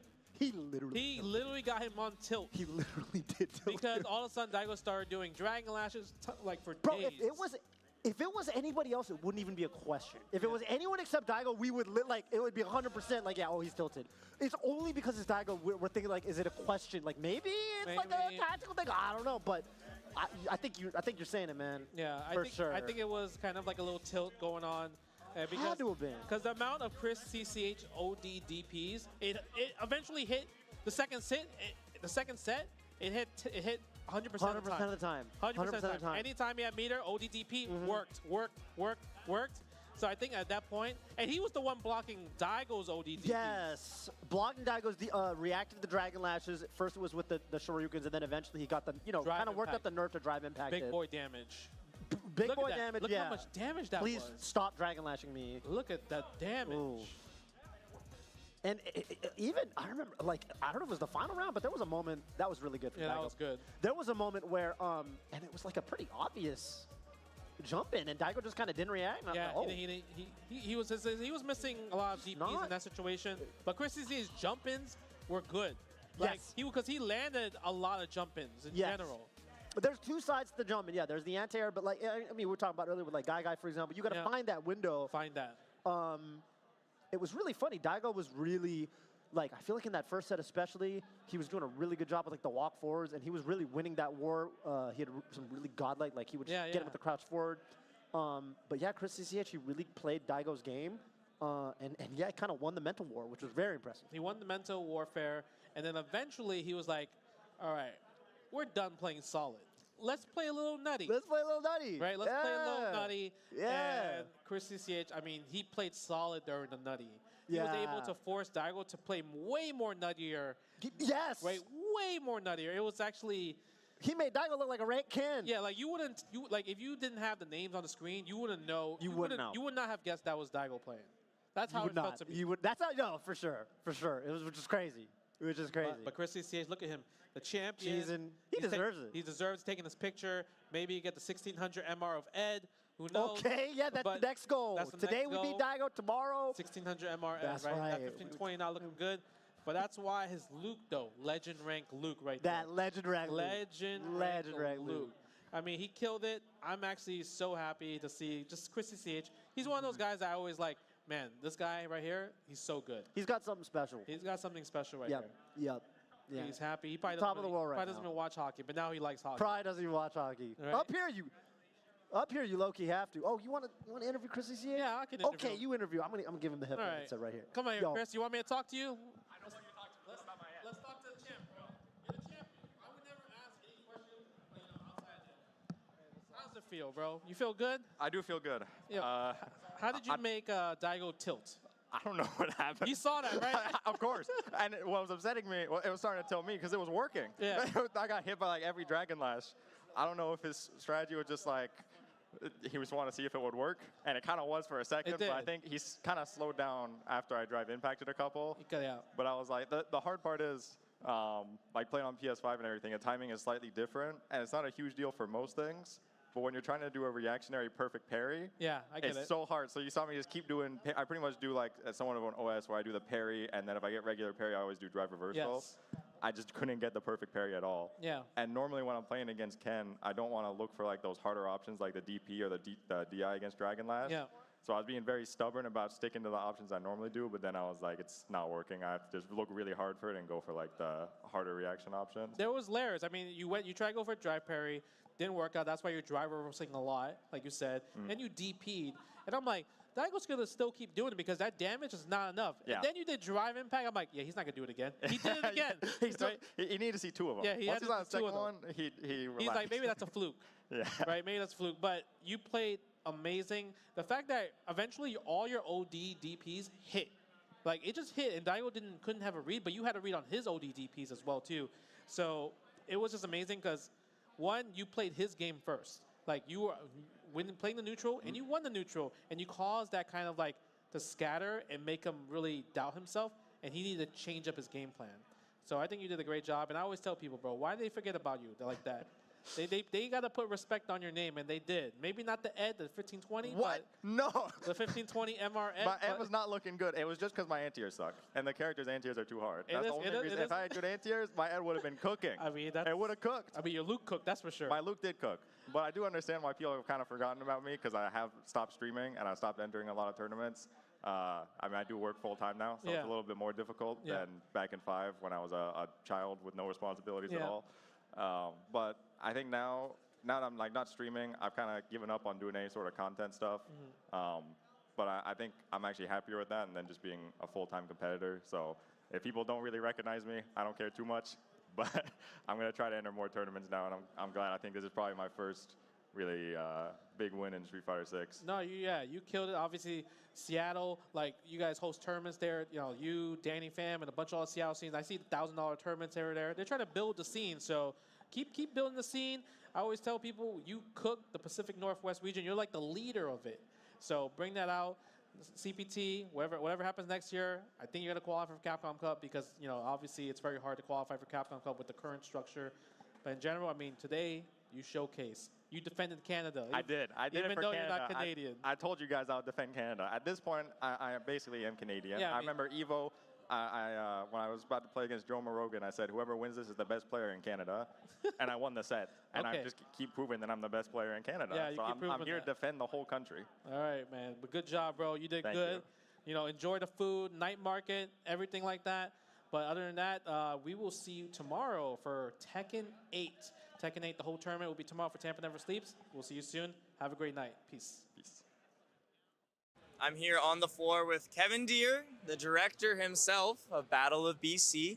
And Kevin, my first question for you is, this is the 6th iteration of your tournament. Yeah. So tell me a little bit about what the emotions are like, what the experience is like, having such a beautiful venue. It's being the 6th time around. Yeah, I mean, it's the 6th time around, but I gotta say it hasn't gotten any easier. This one's been the hardest one yet, truthfully, behind the scenes, because we're just pushing ourselves to take so much on. Honestly, if we wanted to run Battle of BC 5 Part 2, we could have done that pretty comfortably, but you know us, we didn't want to stop there, so we continued to scale up. Much bigger, much nicer venue this year as well. 5 days of programming. Honestly, that was pretty ambitious of us, but it was really exciting. The pregame last night was crazy. What is it like having everybody come to you for a change? Yeah, you probably know really well at this point how proud I am of Vancouver. I'm born and raised in this city, and I love this city. I travel all around the world, but I always come home and remind myself, wow, I love Vancouver, because there's just so much good stuff here, right? Yeah. And so I love when I get to welcome the world into my home, show them how awesome of a place this is. I love giving people recommendations on where to go and showing them around and that kind of stuff. So this is my turn to host the world in our city and show them just how beautiful a destination Vancouver really is. Absolutely. All right, thank you so much. Really appreciate it. I'm sure you're a busy man. Enjoy the stream. Thank you so much, Sophie.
Battle gives you wings. What is up, everybody? Look at that. Look at that plane just coming down and that water right there. Majestic. Right, majestic in the Crazy. ocean view. We are at the Convention Center in Vancouver, Battle of BC number 6. And today we are going to play some Tekken 8. This is Justin Wong, and I'm here with my man Dom right here. What is good? How are you doing, bro? I'm doing great, man. Chilling? How about yourself? Why do people just be leaving me hanging like this? I be having my hand come even on. yesterday. I'm For like real? this. It was at least a 5 seconds. Yours That's was like 4 crazy. seconds. No, so I no guess way. you have the better record right now. we'll see about later. But yeah, Tekken 8 is here. This is day 2 of Battle of BC, man. How you doing, man? You did a great job yesterday for hosting. Yo, thank you so much. I appreciate it. It was Yeah, like my yeah, first yeah. time, so I'm like getting the hang of it. and Getting the everything. hang of it? Yeah, A you little know what I'm saying? nervous? Just working it all out and stuff Yeah. like that. Learning the ropes and like also too like the production here. I know like a lot of people don't ever get to see like behind the camera. Behind the obviously, camera, but, yeah. Yo, it's magic. Like the way that they make all the stuff come together. There's so many wires and cables and everything. Like Make sure being- you don't trip on anything, right? For real, bro. It's crazy. But yeah, even like just the way that like there's like multiple productions happening at once, essentially, that make one big production, Yep. multiple Twitch accounts that is going to all of it. It's pretty crazy. Like It just is. the whole operation is like fascinating to see from the other side when I'm usually just watching it on From home, Twitch like everybody else. Yeah. Everybody. Yeah, I mean, it's pretty crazy. And I mean, this is twitch.tv/Camp Never Sleeps. And it's great. I mean, it's mainly the big FGC channel. They do tournaments every week, every day. That's For crazy. online tournaments, and and they're using it for this weekend for Battle of BC, and we're gonna have our first match. And Tekken 8, I mean, it's pretty much a brand new Tekken, the latest installation of the series, and lots have changed when it comes to this game. There's so much to think about. Obviously, if you are a Tekken Legacy player, you're gonna know how to play your character coming Yeah. back from Tekken 7, unless your character didn't make it yet, right? Who Valid, knows? Like yeah. Eddie Gordo just had a trailer that just came out recently. Patiently waiting. I mean, his trailer was crazy. Like It was very interesting. like he got like a domain expansion going on with his rage art. Yeah, Right? He summoned like bruh. the ancestors, bro. Yo, that was insane. It's beautiful. Like I just like seeing the way that everything is getting broken down and like I don't know. I'm definitely hyped to see Eddie back in the game. Yeah, that's but- cool. All right, we're getting into our first match right Yeah. now, right? Right, Coach Betch Coach versus Betch, Tomato Salad.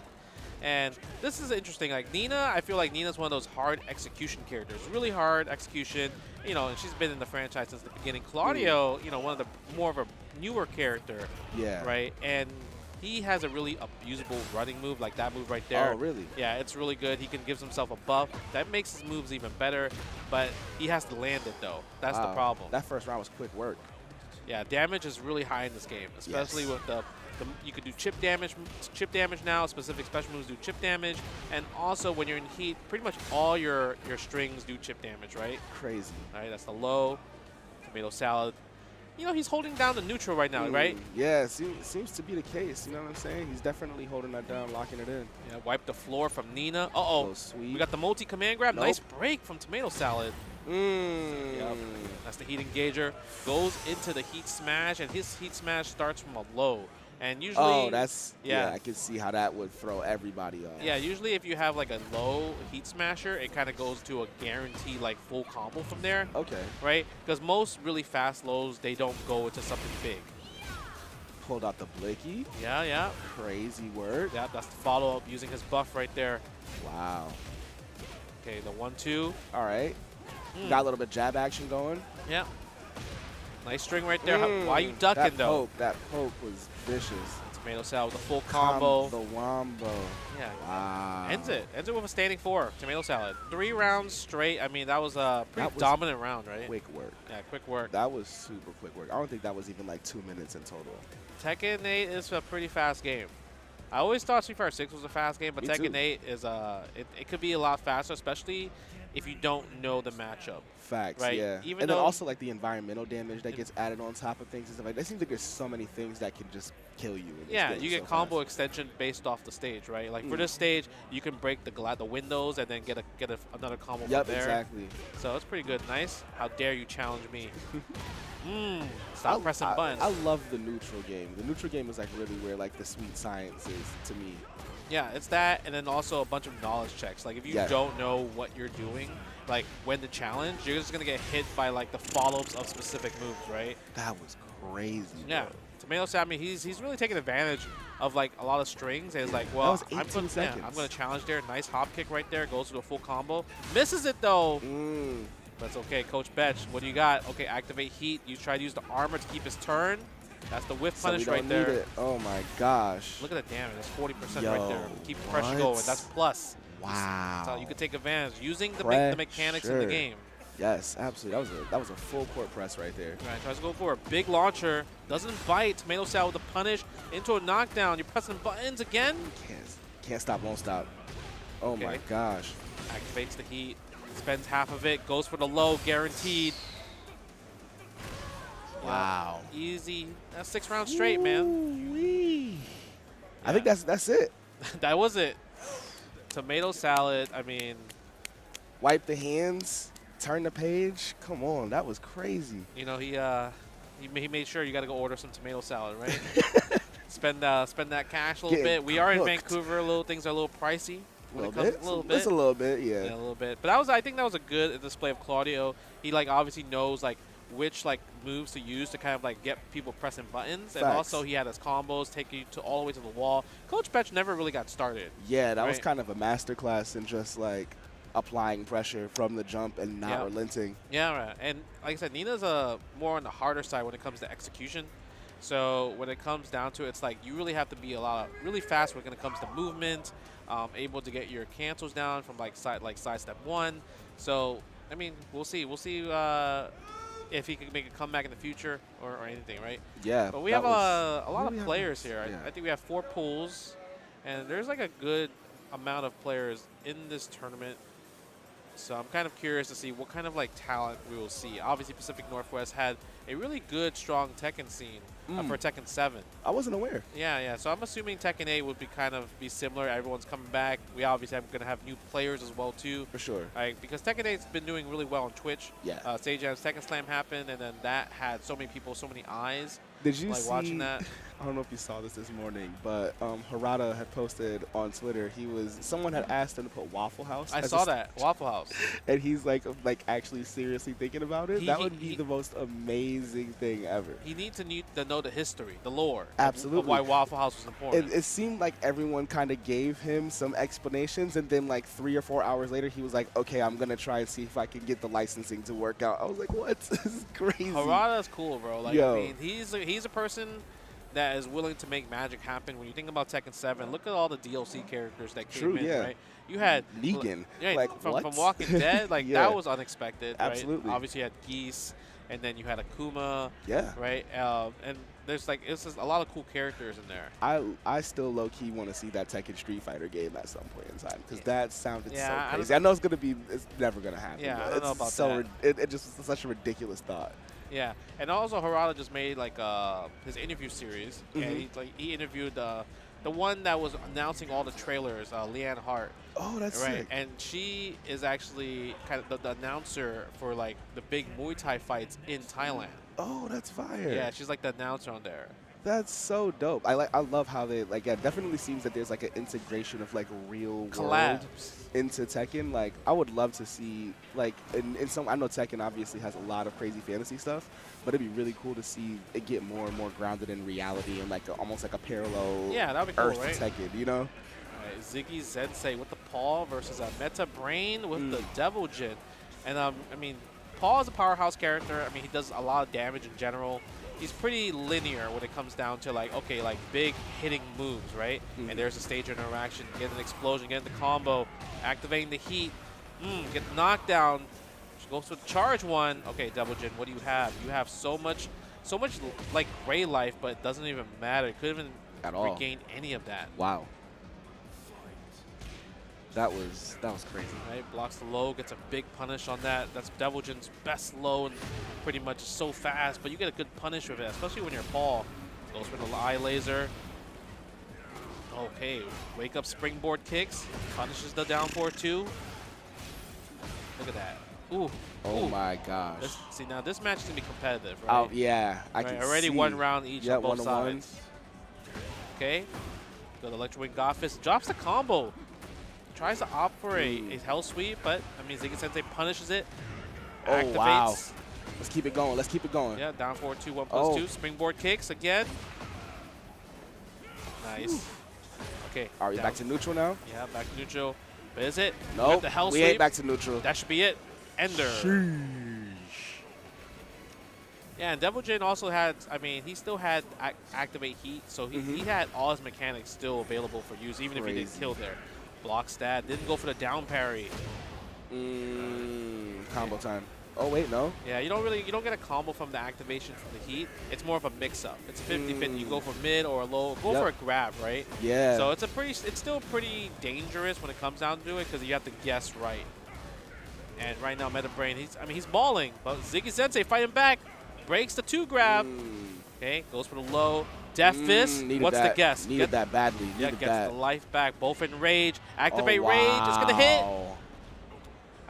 It's going to be close. It might be enough. Oh, look at activate the sword. Straight Bleach style right here. And that's enough. Man, oh man, that was crazy. Yeah, taking the first game right here. Devil Jin on Easter weekend. Easter weekend. All right, selecting stage. I respect it. Sometimes the stages is not your favorite. A lot of stages in this game, they're pretty dangerous. Absolutely, yeah, because each one has its own like environmental damage changes and things of that nature, right? It's that, and then there's no more like endless stages. The only time you have an the same stage? No, it's not. Okay. Yeah. Oh no, sorry. The only time there's an endless stage is when you get to like the bottom of like the pit. And then it's like then you're in the arena at that point. But before that, it's like the void. Yeah. Right, the void. Okay, Death Fist. Death Fist is like Paul's main move right there.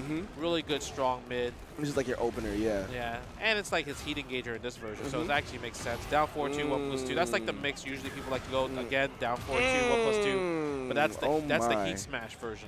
Got you. Okay, down 4-2 right there.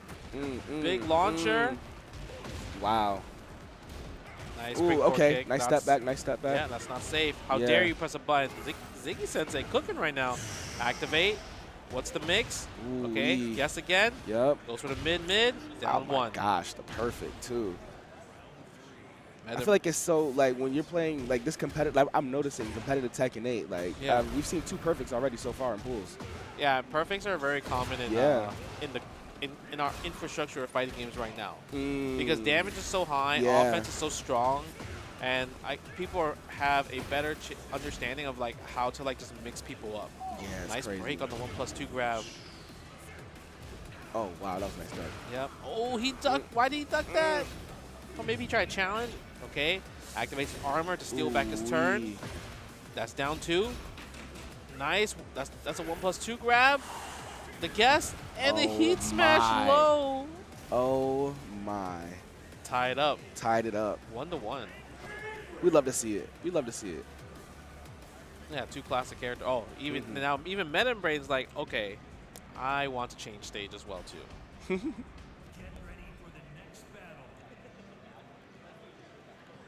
Yeah, this is a great stage. This stage is like really big. So there's more room to work with. Maybe they feel like, oh, once he gets the party started, and I'm more on the space wall, to cook. Yeah, I just get smoked right there, right? So I don't want to get smoked. Opens up with a God Fist though, not electric, but we still get a combo. Wow. Nice laser. Wow. Activates the heat. Oh, springboard kicks. It's my turn. Down 1 interruption. Pressing a button again. Oh my! Don't get pieced up. Yes, wow. I believe that's like up Options. 2 right there. Okay. So we got options. Bell sweep, really hard to block. Misses the combo. Get off the floor. Ooh, God Fist again. Oh my gosh, it begins. Yeah, but Ziggy Sensei has heat and he has heat available with the Rage Art. Oh, it's an even fight. Yeah, he tries to activate it. Yep, cancels it. He said it's an even fight, but it's not a fair one. Oh, he could have done a bigger low. Wow. Yep. Didn't know about that 3rd hit string. I mean, that's knowledge check right there. Usually most Pauls like to do that. Okay, tries to use the power crush right there. Okay. Breaking the 2 grab. Breaking it. Yep. Nope. 1-2, 1-2. Again, tries to hit something. Down for broke through. That should be enough if he's going to activate the heat right there. Oh, it doesn't even need to. He said we got options. Yeah, look how he really look how his head just lands on the pavement on that water right there, bro. Things look like it hurts in this game. Oh yeah. Again. Ugh. Yeah. Bro. That was the one thing I noticed difference between Tekken 7 and Tekken 8. Like I'm not saying that Tekken 7 didn't like it hurt, but like it looks so much more impactful. No, it's a lot of pow. Yeah, exactly. And just like that, Ziggy Sensei cooking. Good work. That was filthy. The first game was so competitive. After that, like Ziggy Sensei just won 6 rounds straight. It was actually kind of insane. It's like there was no yeah, after I understood how you play, I downloaded you. I'm just gonna smoke you. Yeah. Because he's like realized, oh, you don't know when my pause strings are gonna end. So I'm gonna take advantage of that, and you're gonna try to challenge in specific areas, and that's gonna cause a crumple state, and I get a full combo from there. Man, the depth of like how it's because it's really just as soon as you break through that neutral state and like you have that advantage, the game opens itself up completely. It does, right? Yeah, it's a beautiful thing, honestly. It is. It's also could be frustrating as well when you're trying to like get into Tekken because you're like, when is it my turn? That's always the biggest question. Like, when is it my turn in Tekken? I feel like that's like almost like every fighting game to an extent. It's like, because, I mean, even for me as a casual, I know that sometimes I'm just kind of like pressing buttons, waiting until I know that I can do something again. But that's actually the worst thing that you can do. Like, you're supposed to wait and then be able to make a decision when you have the frames to wake up and things of that nature to be able to do something safe. Yeah. But if you're just button mashing, then you're never gonna have. You never want to button mash in 3D games. 3D games button mashing is it's unfortunate. But if you do button mash in 3D games and you're button mashing with a friend, you do some cool stuff together. Exactly. But if you're button mashing against somebody that knows how to play Tekken, it's over. So who's like, goes to tournaments, locals, yeah, you're gonna get smashed up. Absolutely. For sure, right? That's what it comes down to. Yeah, that was the one thing that I noticed when I started to, just to spend more time in the FGC and going to locals and things of that nature. This is my first major actually. Yeah. But like when I went to more locals and things of that nature, just seeing how many times people would just wait their turn in the match, I was like, oh wow, this is like the difference between competitive play and just being the best in my neighborhood, exactly, my school or block or something. No, seriously. Right? It's a difference. It's levels and it's layers to it, you know, and you get to really see those levels like at their highest, at their pinnacle in these types of events. So yeah, that makes sense. It's so sick. Let's see. Who do we have here? I believe, I'm not sure. Brand X1 versus JDA. Okay, bet. Brand X1 versus JDA. Yeah, like there's 4 pools, so like we have to rotate all 4. Yeah, so there's like a bunch. We got to go through all of them. Yeah, Fighter Japan, he won the pre-local. Yeah, like you were telling me about that. It looks like he's going through. Doing some things right now. So, yeah, maybe he might be the one to look out for when it comes down to for this tournament. Yeah, that's for later. Yeah. So it's just those 4. Yeah, right here. All right, let's see. Yoshimitsu. Yoshimitsu got a big upgrade.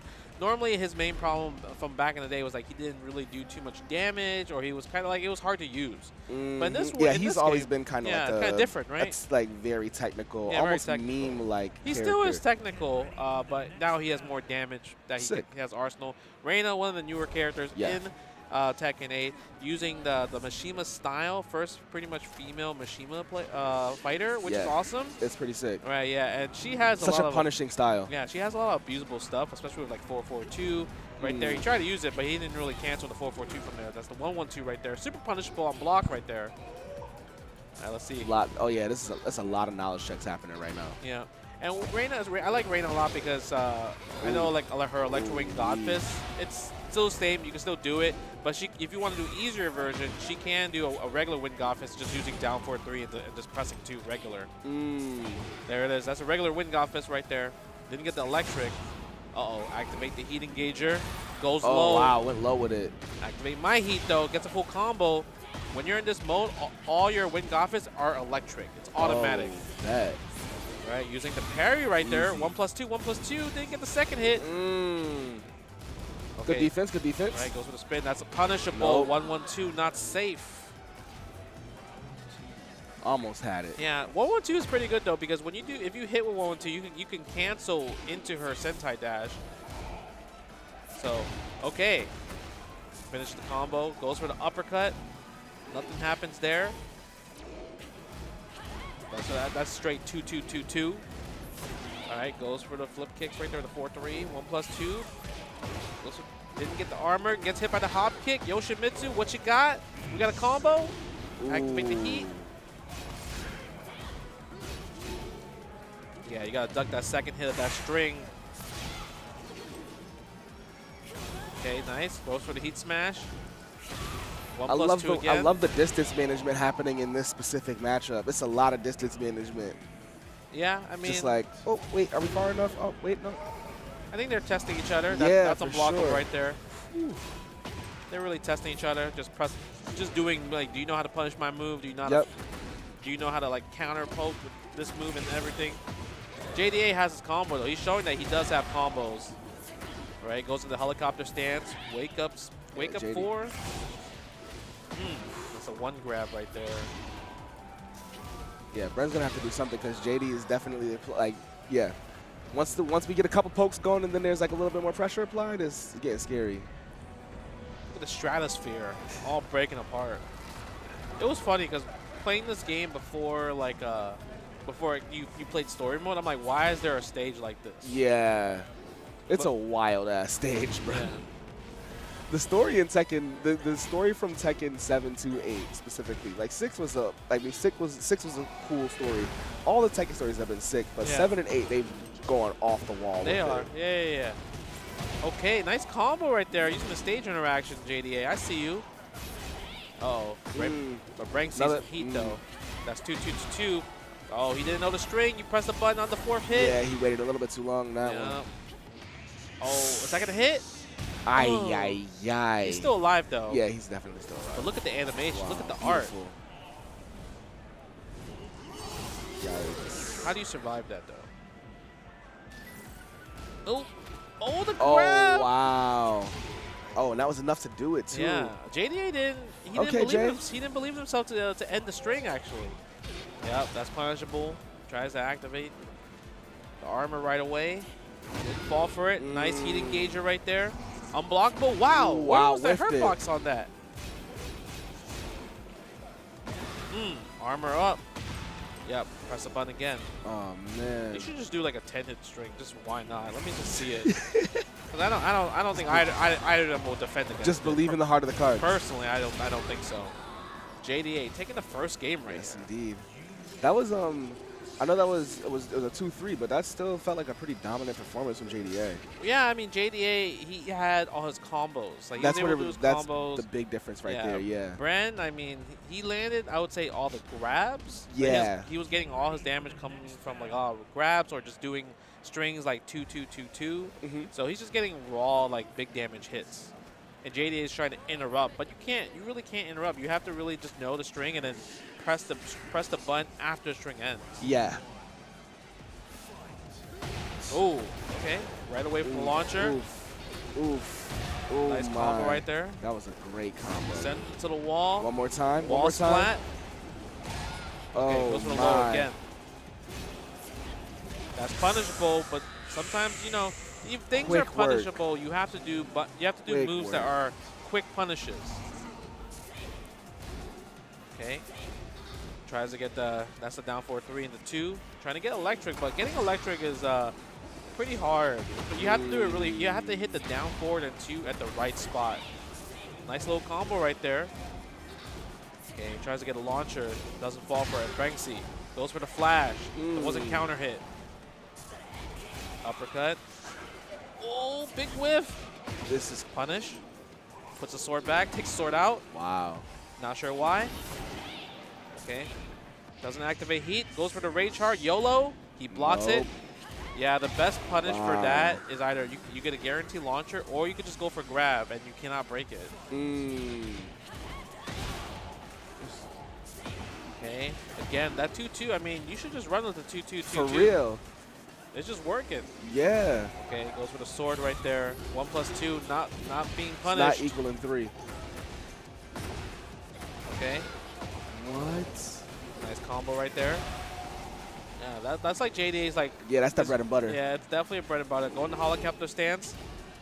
And that move, that spin move right there is so good if he's in heat. There it is. There we go. Let's see if he uses it actually. Oh my God, gets a dash, but doesn't get a follow-up though. Could have got something a little bit more. 17 seconds left on the clock. Is he gonna do a YOLO Rage Art? I feel like the button's gonna be pressed. Okay. We might see it. Goes to the 1-2. Doesn't end the string. Oh. Okay, what's the punish though? Yep, there's a launch, and that should be enough for Yeah, JDA. Going to match points. Wow. This is quick work. It is. That was the longest round so far for all of everything we've seen so far in pools. I feel like they were just respecting each other a lot, you know? Like, they're really, like, taking their turns. For sure. Like, okay, I attack, now it's your turn to attack. Ooh, get off of me! Goes for the low. Doesn't punish on the hop kick. That's a knockdown, another knockdown. That should be enough, possibly. Didn't press a button, good job. Didn't duck the second hit. Gets hit by low, though. JDA takes it over Frank. That was impressive work. Yeah? Yeah. I mean, yeah, that just felt very, very dominant. Yeah, I mean, it was a back and forth. Like I said, they were just trading hits there, boom, boom, boom. But I feel like JDA overall, I mean, he had the better understanding of Tekken 8. That's what I'm saying. Yeah, knowing how to use the heats, knowing when to use like rage arts, combos. I feel like Bren is like, okay, I just want to land random big hits. Yeah, right? It was like the either random big hits or the combos weren't like really stringing together if they were like they just weren't setting themselves up in the way that they needed to be. Yep. You know? Yep.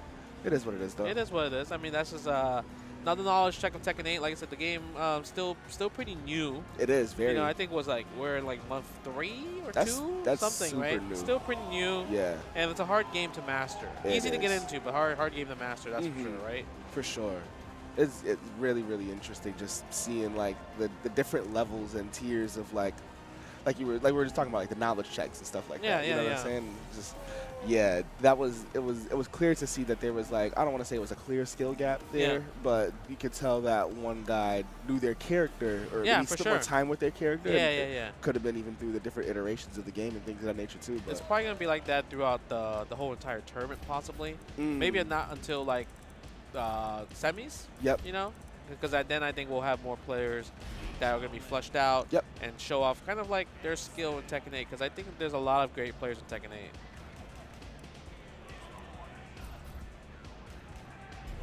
8. His name is the One Asian versus Hero 500. I love the name. Great names. Great name. Hero 500. Hero 500 is a Did great he get name like too, reincarnated 499 times? This is 500. The 500th hero specifically. Okay, Leo versus Lars. This is going to be crazy because Lars is he's like Sonic the Hedgehog, such a nutty character. All right, let's see what you got. Oh, okay, we got some movements. He's like Sonic? Oh, he moves really fast. Kind of like Sonic the Hedgehog, just like moves really fast.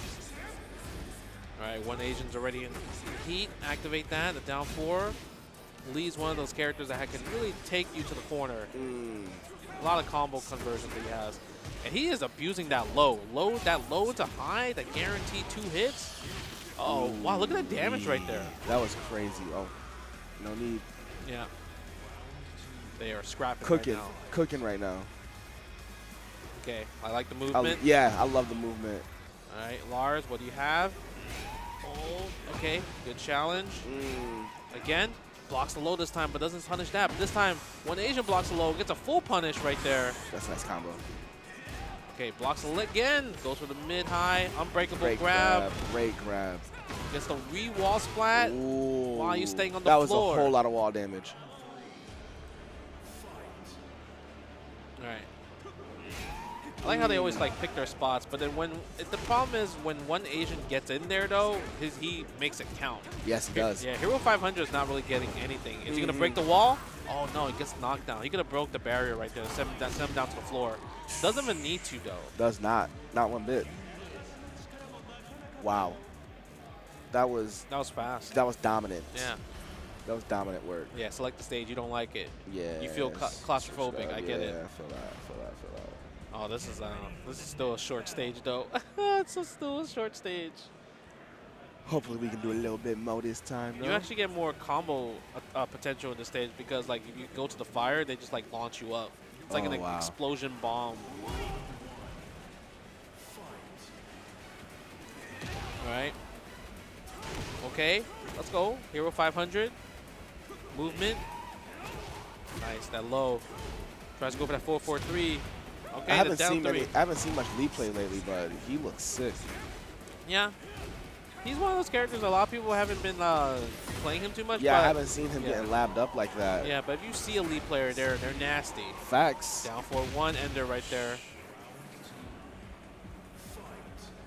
Okay. Again, nice combo. Ooh, my gosh. Go to the wall. It was all angled weird, so he couldn't get the full conversion. He couldn't get the whole thing. Hero 500 capitalizing off it, but drops the ender of that combo right there. Again, he is cooking with that low high. Again, that low high is cooking. You need to block that. It's like a question mark kick.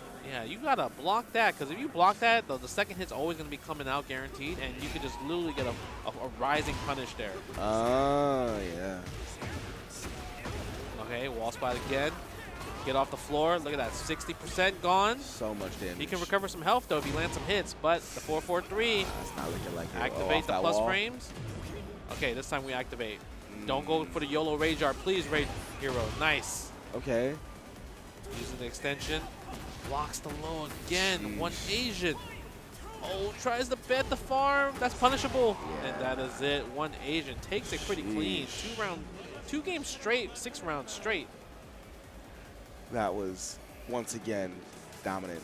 Yeah, that was pretty dominant. That was quite dominant. Wow. Great work right there. Great work. That was sheesh. Sheesh. Man. That's it, right? Sheesh. Yeah, that was, I don't even know. That was just like you said, it's pools. So yeah, I mean, you're gonna see those skill checks. You're gonna see a lot of steamroll, right? Steamroll is gonna happen pretty commonly in this game, I feel like. And I mean, there's nothing wrong with that because it's a hard game. Like even the best players will just get steamrolled. Like that's just how it is. That's just how Tekken 8 is. It's so aggressive right now. It's character development. It's character development, and trying to figure out and like really like weather the bully storm. It's pretty tough in this game because I feel like it's always like most of the time somebody's in offense, but a lot of times you're mostly on defense. That makes sense. Yeah. Wow. JDA versus Goddamn on this one? We saw JDA play earlier, and this is his name. I guess the other guy's name is Goddamn. All right. So I'm trying to see some goddamn good gameplay, though. Nah, for real. Let's see if he got that. To you, what are the things that you're looking for in whether it's not pools or in any type of like competitive Tekken play? Like, what do you see in where like that's a good ass fight? I guess I like when people know people's strings, so they're not getting hit, they're not getting counter hitted a lot. And when you see people at the highest level play Tekken and they're just like literally hugging each other and not pressing a button because they're literally waiting for the other person to press a button, it's kind of like exciting because it becomes like a, you know, when you're like at the Wild Wild West at the shootout. It's like a stalemate. A stalemate. Yeah. So it's kind of like that. So that's sick. All right. So yeah, we saw JDA's Yoshimitsu. He had his combo. And Brian, he's a heavy-hitting character, and this is a lore fight as well too. They don't like each other in the story mode. That's sick. Yeah, they always try to kill each other in every version of Tekken. See, they got like the special intros right there. I like how they let it rock though. Ooh, that's that 4-3 right there. Oh, this might be kind of bad. I feel it. Brian's moving kind of different right now. Word. Okay, that's the back one right there. 1+2 grab. Try to go for down back 3 for the low. Any little low can do it. He doesn't have any gray life to recover, but he can activate his heat to get some chip damage started. But Brian activates his heat. Get off of me. Nasty. Absolutely nasty. Right? Okay, the 3+4 counter hit right there. Gets a full combo. Goes in the tornado, gives a little buff right there. Oh my God, gets hit by the launcher kick. How dare you wake up buttons? Activate the heat, close to the wall. Dude's living up to his namesake right now. I gotta say so. Right, goddamn. Okay, nice sidestep right there. The 2-4. Caught you ducking. Filth. Caught you moving. Sick, nasty filth right there. Okay, the orbital. Okay, gets the buff right there for the moves. 3+4 again. God damn. Wow. Okay, back to the corner. Okay, activate. No, not yet. Tries to go for the armor right there. This time, goddamn, activates his heat. He can keep the pressure going. Yeah, he's going to. And that is unblockable right there. He did taunt 2-4 right there. Yeah. That's pretty much what the fight felt like right there. Yeah, just like a maul, a beat him up. Yeah. All right, JDA going to select character, and we haven't seen him. You know, we only seen him pick Yoshi the whole entire time, but he never got a chance to play. So I can understand, but I think maybe he just wanted to go back to get a breather, probably pick a different stage. But I feel like this stage, like this is obviously a more shorter stage compared to the Coliseum. For sure.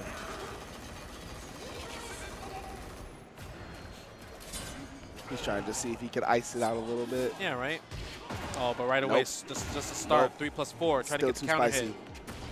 Okay, JDA. Got something. Okay, let's go for the 2-4 again. God damn, back one. Nice, doesn't get the full launch though. The punish again. That's the full forward back 2-1, forward back 2. I was really just about to say this match is feeling a little bit more even. Right, uses the buff, damage buff, and goes for the low right there. I mean, goddamn, he definitely got the movement, he got the combo. He knows his strings, he knows which will lead in the crumbles and gets the combo conversion from there. Oh, good interruption. There's the duck though, but he didn't get the rising 1 or even the rising 3. Okay, get off the floor, get off. Goes for the low again. 1+2 grab. Guess for game right here. Wow. Doesn't wake up into that. Wow. YOLO Rage Art. It's not going to hit. Nah. Oh, doesn't get a punish. I mean, still still need gets the it. back one. That's crazy. Match point for goddamn already. Crazy. Okay, there we go. Activate the heat. Oh, misses the unblockable. Oh, I think he tried to go for the unblockable sweep right there. All right, uses his sword. Nice. I like the use. JDA, that's punishable. Goddamn didn't punish it. Again, get on the floor. Okay. Yep, here's another grab. Not dead yet, though. But not yet. There we go. There we go. He said, I ain't going out without a fight. I need at least one round. And it was a perfect right there. Yeah, and it was a perfect. Who knows? Goddamn, might be a little bit shook right now. Right, goes with the back one again. Nice, 1-4 punish. Oh, punishes the back one with the launch. That's the bread and butter right there. That's that bread and butter. And to get the explosion. Oh, wow, get the explosion too. Oh, back into it. Ooh, the back turn? Patience. Ooh. Nice block on that one. Saw that. 1+2 grab. Gets hit by the heat smash. JDA ties it up. Yikes. So we evening it up. Yep. Goes a 1+2 grab right there. Another 1+2 grab. Are we going to see a third one? This time an orbital because you thought I was going to grab again with a duck. That could be enough, actually. Yeah, that's enough. Yeah, wow. It's always half-life, bro. Always half-life. Goddamn doing. But goddamn doing his thing on Easter. I mean, yeah, he came to play, bro. He brought his joystick and everything. Nah, for real. He kept it real tight. Yo, that was impressive work once again. JDA started to like he was coming back a little bit. He did. He was doing good. Yeah, he fought back. There was life. Back. There was life in there. He fought back. Right. Right. So I mean, we're gonna keep going with Tekken 8, but before that, you know, let's check out some of these ads right here. Yes, indeed. I mean, our sponsor for the event as a whole, yeah. the people who are putting this whole thing together, Gallant Gaming, incredible people that are like specializing in, you know, setting up different esports events, different locals, different majors, all that type of stuff. So, you know, tap in with the folks at Gallant. This is their flagship event right here, Battle of BC. They got a bunch of stuff planned around the globe. So if you need some professionals to help you set your events up at a high level, just tap in with them. The email is right there. You can hit them on Twitter. You can hit them on YouTube.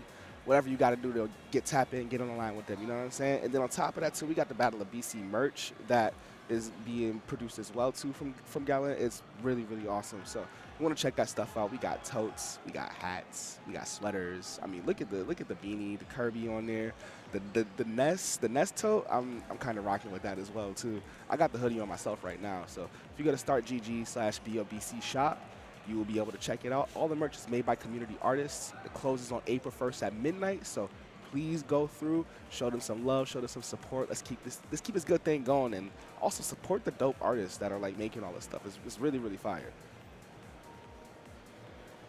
All right, hold on one sec. This one. Right, check out Novus right here, giga-fast speeds, unlimited data, and this is what it's all about, especially if you're in Canada. Facts. Right, we got to become these content creators, right? We got to be these streamers. Speak on it. Right, we got to do all that stuff, and how else are you going to upload fast, stream fast, make sure people don't say that, oh, yeah, your internet's bad, you're banned from this tournament? Nah, Novus has got your back when it comes to entering these events and also making this content, sending it to the editor so you can upload it regularly. Facts. Because you need good internet if you're trying to be this content creator. Facts. No, you're absolutely right. It's all about, if you're trying to be on that life and be on that type of time, you're going to have to make sure that you get right. And the first way you got to get right is making sure that your internet is at the right speed and at the right state. You know what I'm saying? So.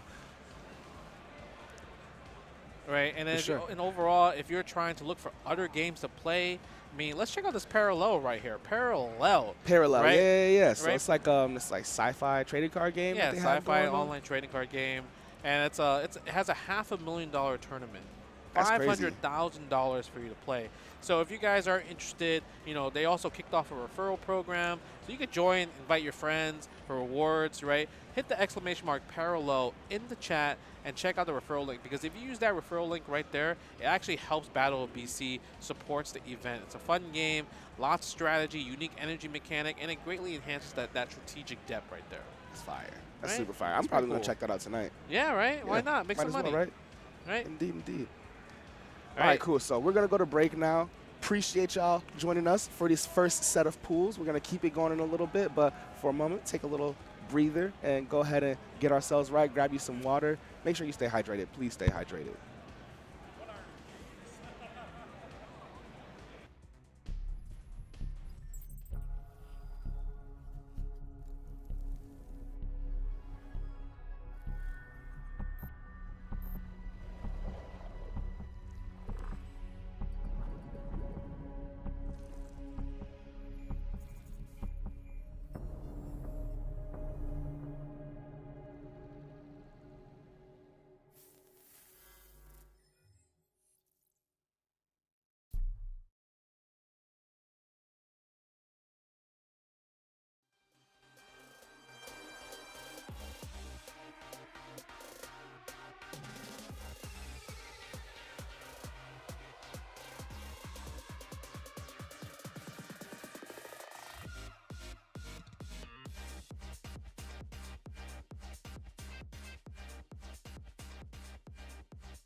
Apple gives you wings.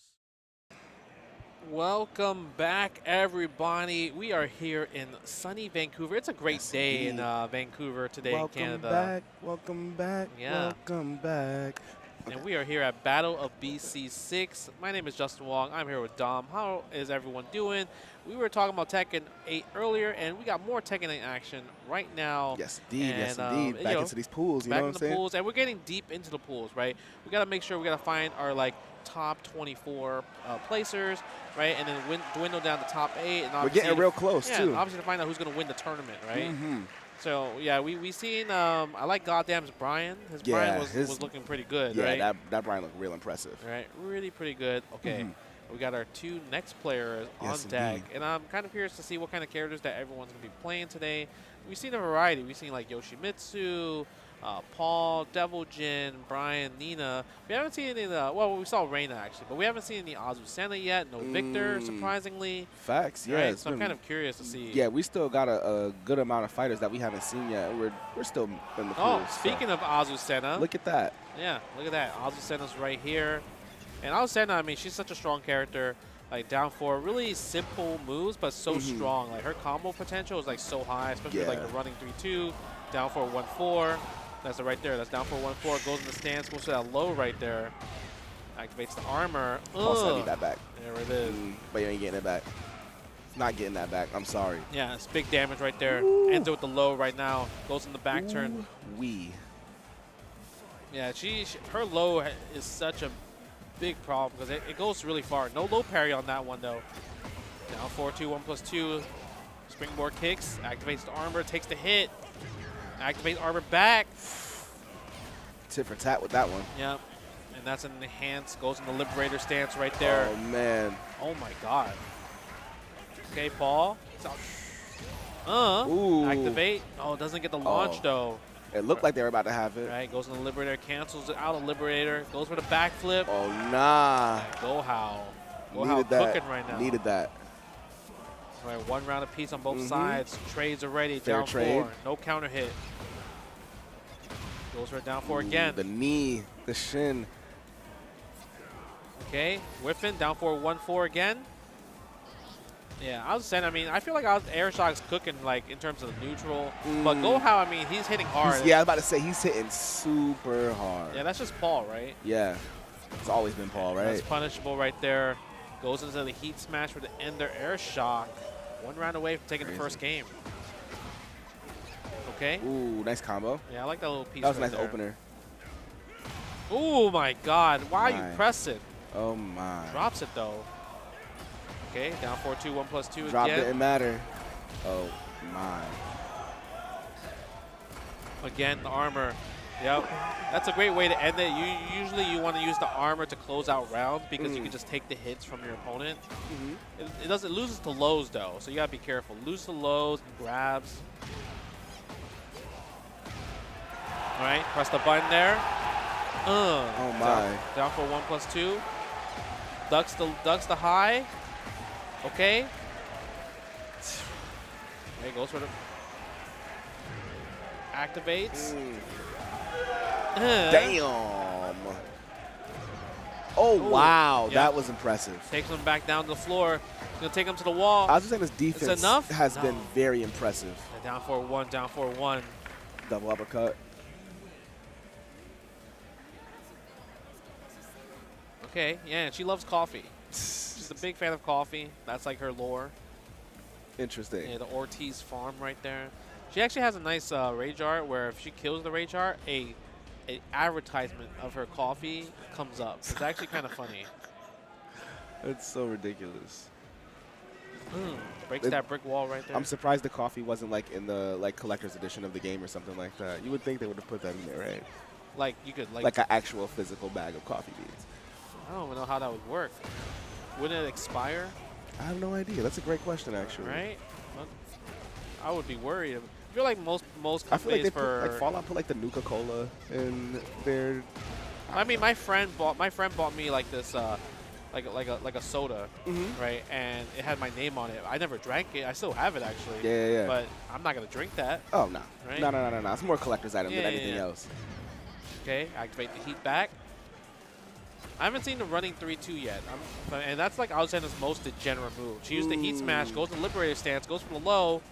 There is the running 3-2. Yeah, that knee elbow, it's a very strong move to do. Oh my god. Wow. Just big launcher, but no combo. Speaking of launcher in the combo, Air Shock has it though. Okay, misjudged the wall placement. There to get off of me. That's a true 3-hit combo. Yeah, it's really right interesting that it's not just the distance between you and your opponent that you have to think about. You got to think about this between you and the environment as well. Yep. In this game specifically. And that's punish. Look at that heat smash, Air Shock, 1 round away from taking it, dancing on him. Oh, I like the little sway back. Oh, doesn't get the punish on the low though. Air Shock. Okay. Thought maybe he was gonna duck the 3rd hit. This time didn't duck the 3rd hit. Not punishable. You have to duck that. Okay, down for 1. Okay, I like the interruption there. They are trading some blows. They are trading. But go how? You have 1 shot. Let's go. Let's go. Let's go. There Good it is. Work. That's great work. I'm surprised that all combo, to be honest with you. Did it? It wasn't true though, right? No, it was true. Yeah. Oh, wow. That's like his thing. But I was surprised like it hit at like the tip area. So I was just curious on that one. Okay, rising 4-1. Goes Nice to the grab. Doesn't break. Ow, that hurts. Wow. That was painful. Yeah, it's counter hit right there. Activates that, blocks the armor, activates back. Armor to armor is a very common choice. Wow, he beats the heat smash, but doesn't matter. Down 4-1-4, closes it out again. Wow. Air Shock takes it. Pretty clean. Pretty dominant, too, with Azucena. That was our first Azucena. Yeah, Azucena. And, I mean, for the first, what do you think of our first one? I mean, Azucena is a very popular character in the I'm surprised I haven't seen it earlier, yeah. Yeah, she's very popular in general just because, like, easy to use, big damage, and, I mean, she has a really fun personality as well, too, right? Do you feel like that was, like, classic, quintessential Azu gameplay right there, or was that, like, a more unique style? Yeah, I mean, it's pretty classic, I feel like. He knows how to abuse down 4-1-4. Because that's what Arshanas does down 4-1-4, down 4-1-4. It's such a great poke, great string, really hard to just stop. For sure. So it was a good usage. Yeah. I'll say he was just missing a lot of running 3-2s because running 3-2 is an obnoxious move. Because you have to really, like, I know there's a patch coming, but you have to, like, sidestep it and then duck in order to avoid it. You have to do both of those? You got to do both of those. That's OD. But the patch obviously is going to take that away from it, but I mean, this could be the last Tekken 8 tournament before the patch. Oh, wow. Yeah. Very interesting. Right? It'll be interesting to see what the results are post-patch. I mean, the patch is not, like, too great. It's more of, like, a little bit of balancing here and there. Okay. It's not, like, a big balance patch because the game is still new, right? Totally. So you don't want to do anything like that. Yeah. And also, too, with stuff like that, it also might seem super broken until someone just figures out how to counter it, right? It's pretty broken. Fair. Yeah. It's a pretty degenerate move. I know a lot of people, but there's a lot of moves in this game that's pretty degen, and it's really hard to stop. And so it's just like I've heard stories about King. Like King, because in Tekken, grabs are easy to break in Tekken, right? Like, but now Tekken 8 grabs are stronger, right? So it's a lot stronger. So that's why King's got a lot better because he's actually a grappler now. For real, right? For real. Like, yeah, because I feel like when in older Tekken games where you could just break every grab, like it didn't really make him shine.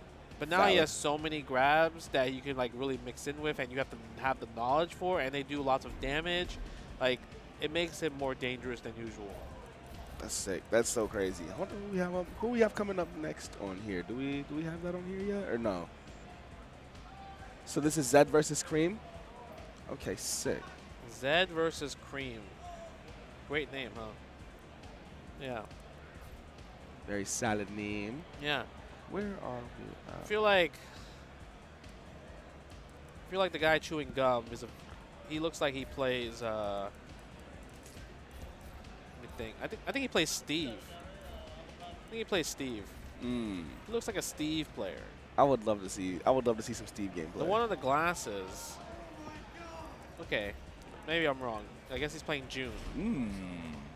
Claudio? Okay, Claudio versus June. Actually, that June outfit's actually amazing. The black and red right there. Yeah. It's beautiful. June is a returning character from Tekken 2, or if you want to count Tekken Tag 2.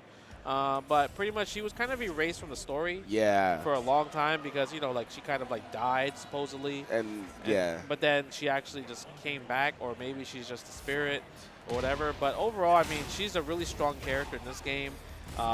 She actually uses her health to deal moves, to do more moves. But it causes gray health, so she can regain that gray health back naturally by just landing combos and landing hits. I see. So it's like a double-edged sword, kind of, when you think about it. Ooh, wow. Yeah, and Claudio's kind of like an exorcist. Like he's, that's like his thing. He exorcised demons. Okay. Ooh, the arrows. Wow. Straight like a Quincy right now. Hit him with the Doctor Strange real quick. Yeah. Okay, goes for low. Cream, you have a lot of gray health. Can you defend? No, cannot defend. Wow. Okay. Dominant on both sides so far, so that's pretty even. Yeah, it's pretty even. I think it's going to come down to, like, who can get their offense started more. Right now, Zed is looking like he's taking the offense right now, especially because he's in heat. Gets the wall splat. Doesn't get the third hit, though, but activates his heat. Yeah, that's big. Dang, didn't capitalize on that. All right, activate your heat. Okay, doesn't go for a punish right there. Activates her heat smash. Just kind of uses it. Okay, go for the strings. That was Cream. You're in rage. You do a little bit more damage, but gets hit by the mid. Oof. The Claudios. I mean, this is our probably second Claudio that we have, definitely. Right? All right, nice At least duck our second. right there. Knowledge checks. He knows when to duck. Gives me that buff. Okay. With a running knee. Interruption. Sidesteps with Cream. Wall splat. This should be it. Wow. Just like that, man. Zed just cooked, huh? That was...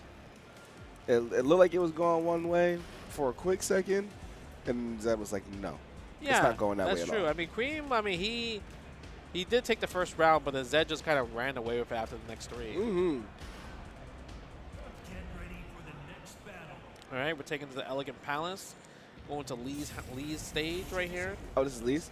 Yeah, it's like if you see he has like the portrait in the background. There, yeah, of course it's Lee's stage.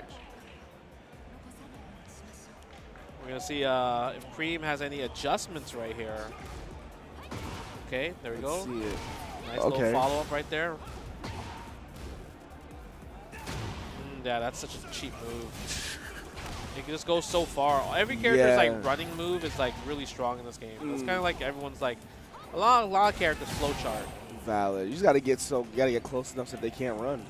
Well, you can actually run here. Yeah. Facts. It's you can actually just all the running moves can be done up close anyway. Yeah. The execution for it's like I think a lot of people have figured out how to do it pretty consistently. Okay. Go to full crouch down for 1 right there. Using the heat smash, breaks the window. We out. And we could take you to out. Another one. Free. Look at that. Said I want to break free. Nah, that was a long combo right there. Yeah, it was. That combo was really long. Okay. Zed sidestepping, positioning Cream. Man. Oh, didn't break the grab though. Dominant work. That was a big combo. I think that combo really caused that round to be in Cream's favor, right? Nice sidewalk right there.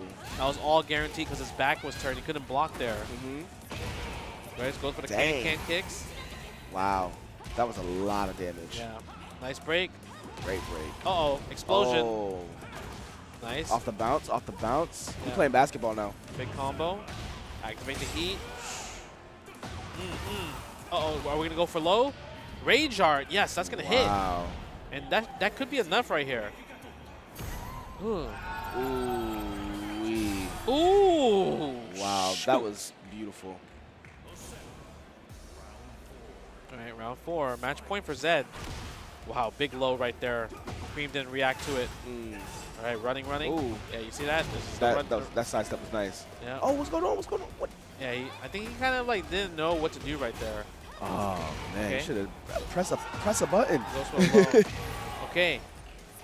Activates. Nice kill right there with the 1-3. Clean. Okay, activate, spends that life, but we could gain it back. Okay. What's the button pressing? Tries to go for a Hail Mary down 4-2. Running. Got the running moves. Back to back. If you can't stop it, why not? Why stop? Facts. If it ain't broke, This don't is enough? fix it. Ooh, it's close. Oh my. Oh Yeah. yes. Wow. Gets hit by the cheeky low. Zed cooking. He cooked there. Zed was cooking there. Yes, indeed, he was. That was some nice chef's work right there. Michelin star. Michelin star. Michelin star. Yeah, I mean that was a. I feel like they were both kind of fighting, but Zed But- just had more of an offensive presence, right? Yeah, but the last one was definitely the closest. It seemed like they were starting to learn each other a little bit more by the end, but it was Yeah. already too much of a lead that Zed had set up. Yeah, it's kind of tough because like combos in this game they do like 50-60%, so it gets pretty tough to like decide how can I make a comeback. Do I need to use my Rage Art? When should I activate my Heat? Facts. Am I using enough Heat engagers to put myself in a good 50-50 situation? Like I feel like that's a lot of things that maybe like people are like currently missing because there's so much to think about when you're playing 3D games in general. Facts, right? yeah, and it's like I mean also too like when it comes to fighting games, like game logic is really everything. You can have the strongest character and the most powerful things and know Yeah. all. You can even know all your moves, but if you don't understand the game logic and it's like, oh, when this happens, I'm supposed to do this. Yeah. Like you're just gonna be lost. Yeah, yeah. I'm kind of curious to see who else is coming up right here. I don't think these two players have played before, but Oh, word. we are going farther in the bracket, so I mean they probably definitely know what they're doing when it comes to Tekken. Valid. Yeah, Right. I haven't seen either of these guys yet either too. Yeah, we're getting closer. Our Some guy on matches. the left, his Nikes are sick. Okay, some matches Got are some dope Air Maxes. definitely being done already, right? Go ahead, check it out. Yeah. Okay, I know Air Shock. We saw him earlier. He made it to top 24. This might be. Is this Ziggy Sensei possibly? Is this Ziggy?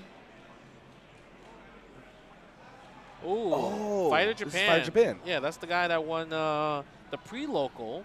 So he's going to That be playing. So I'm guy's- kind of it's curious, right here. like, is he from Japan? Or his name is Fighter Japan. So this is for top 24. Yeah, top 24 winner's side.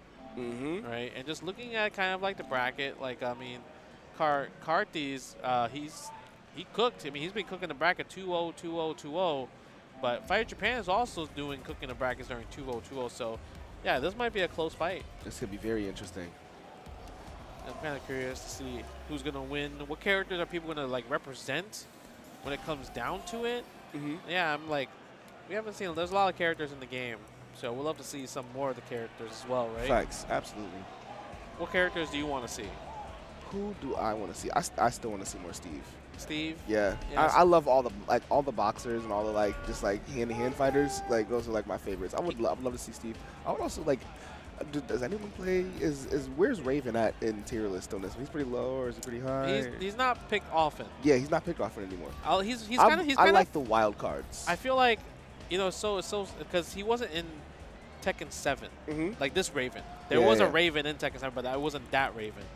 And I guess he's kind of like written off like the story as well because Victor is like the GOAT Raven.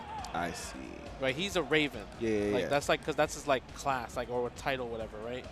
So, and then so Victor, I guess, is like that character. So in the story, like Ravens is like a I guess sidekick kind of to him. Yeah. Sidekickish. So kind of tough. Also like Leroy. I mean, Leroy is another character that a lot of people deem him as like not great. Yep. But he's kind of cool. Like I love his style. He's He just can parry. saucy. Oh, Ooh, Kuma, let's go. Kuma is pretty cool because he actually has. I love some the fun of, characters. Well, he actually has some of Heihachi's moveset because Heihachi's not in this game. Yep. So it's kind of cool that he has like the Mishima style. He actually does a lot of damage as well too. Oh, this is canon. Sort of. I mean, because he's the pet. Yeah. He wants revenge, right? Because Kazuya kind of cooked Heihachi. Exactly. Yeah. Oh, just like that. Uh-oh. Karstese is cooking right now, though. That was, wow. Oh, yeah, Fighter Japan might not know the matchup, actually, low-key. He's getting cooked by Sakuma, the bear. We'll see what happens. Okay, activates the heat, goes into Devil. Nice. Using the twin piston. Nice little combo right there. And Kazuya is not a common character as well, too. Yeah. Wow. He said, you got one hit off on me in the round before, but I perfected you this one. So. Yeah, didn't punish that. That's punishable. Could have done 2-1 right there. Wow, charged laser. Okay. Using the headbutt. That was bold. Go for the barrel roll. Yeah. During the heat, he has Electro Wing God Fist, and that's actually plus on block. Oh, he's getting hit by that? Hit him with the salmon. Oh. Okay. Yep, down back 2. Goes in the bear stance. Okay. I like that. Hit him with the butt. Cheeks. No. Yo, Karstese is running away with it. He doesn't know when he... Fighter Japan doesn't know when to press. Doesn't punish on the hell sweep. That's big. That's crazy. That's a huge punish, too. Okay, get some... Hey, we might... Yep. Yeah. That's a low heat smash. Guaranteed big damage right there. You get hit by it. 2-1. Could have punished that. It goes for the down back 4. Not real punish, but at least he gets some damage on the table after that. Yeah, that's another one. Good punish right there. You really got to go for the 2-1 because you can even mix it up with 2-1-3. Add a little low in there just like that right there. Okay, doesn't get the armor right there. Activate the heat engager. Oh, my gosh. He said, right back at you. Yeah. Let's get it going. Nah. Nice. Twin pistons. I love it. Fighter Japan looking good. Combinations. Yeah, he just had to get the down low a little bit. Because he got smoked the first round. But after that... That's all he needed. Yeah, after that, Fighter Japan's like, you know what? I'm going to keep my offensive pressure. And also, Karstese doesn't know that the right punishes against Fighter Japan. Because he was doing, like, a lot. Like, the down 4-2, like, it's punishable by a 2-1. Hell sweep. If you block the hell sweep, it's a launch punish. So you get big damage off of that. Craziness. They're both learning the matchup, it seems, a little bit, or on each other, you know? Yeah. Oh, tries to go for a twin piston punch, but this time it wasn't too close. Down back. Okay, yeah. That one is not launch punishable, but that one is. Oh, my. Fighter Japan going ham with it. It might get dominant real quick for a second. Okay, 1-1-1. Activate. Oh, my God. Unblockable? Wow. That's cheap. Crazy. He's not going out with a fight. Yeah, that's 1-1-2 right there. Oh, okay. Goes with a charge right there. Sheesh. How dare you challenge? Fighter Japan got that lick back. Yep. Nice. I like that. Ooh. Oh, no. 4. Oh, no. Look at the fish. Turns into a rocket. It's not enough, though. He's still alive. Oh, yeah.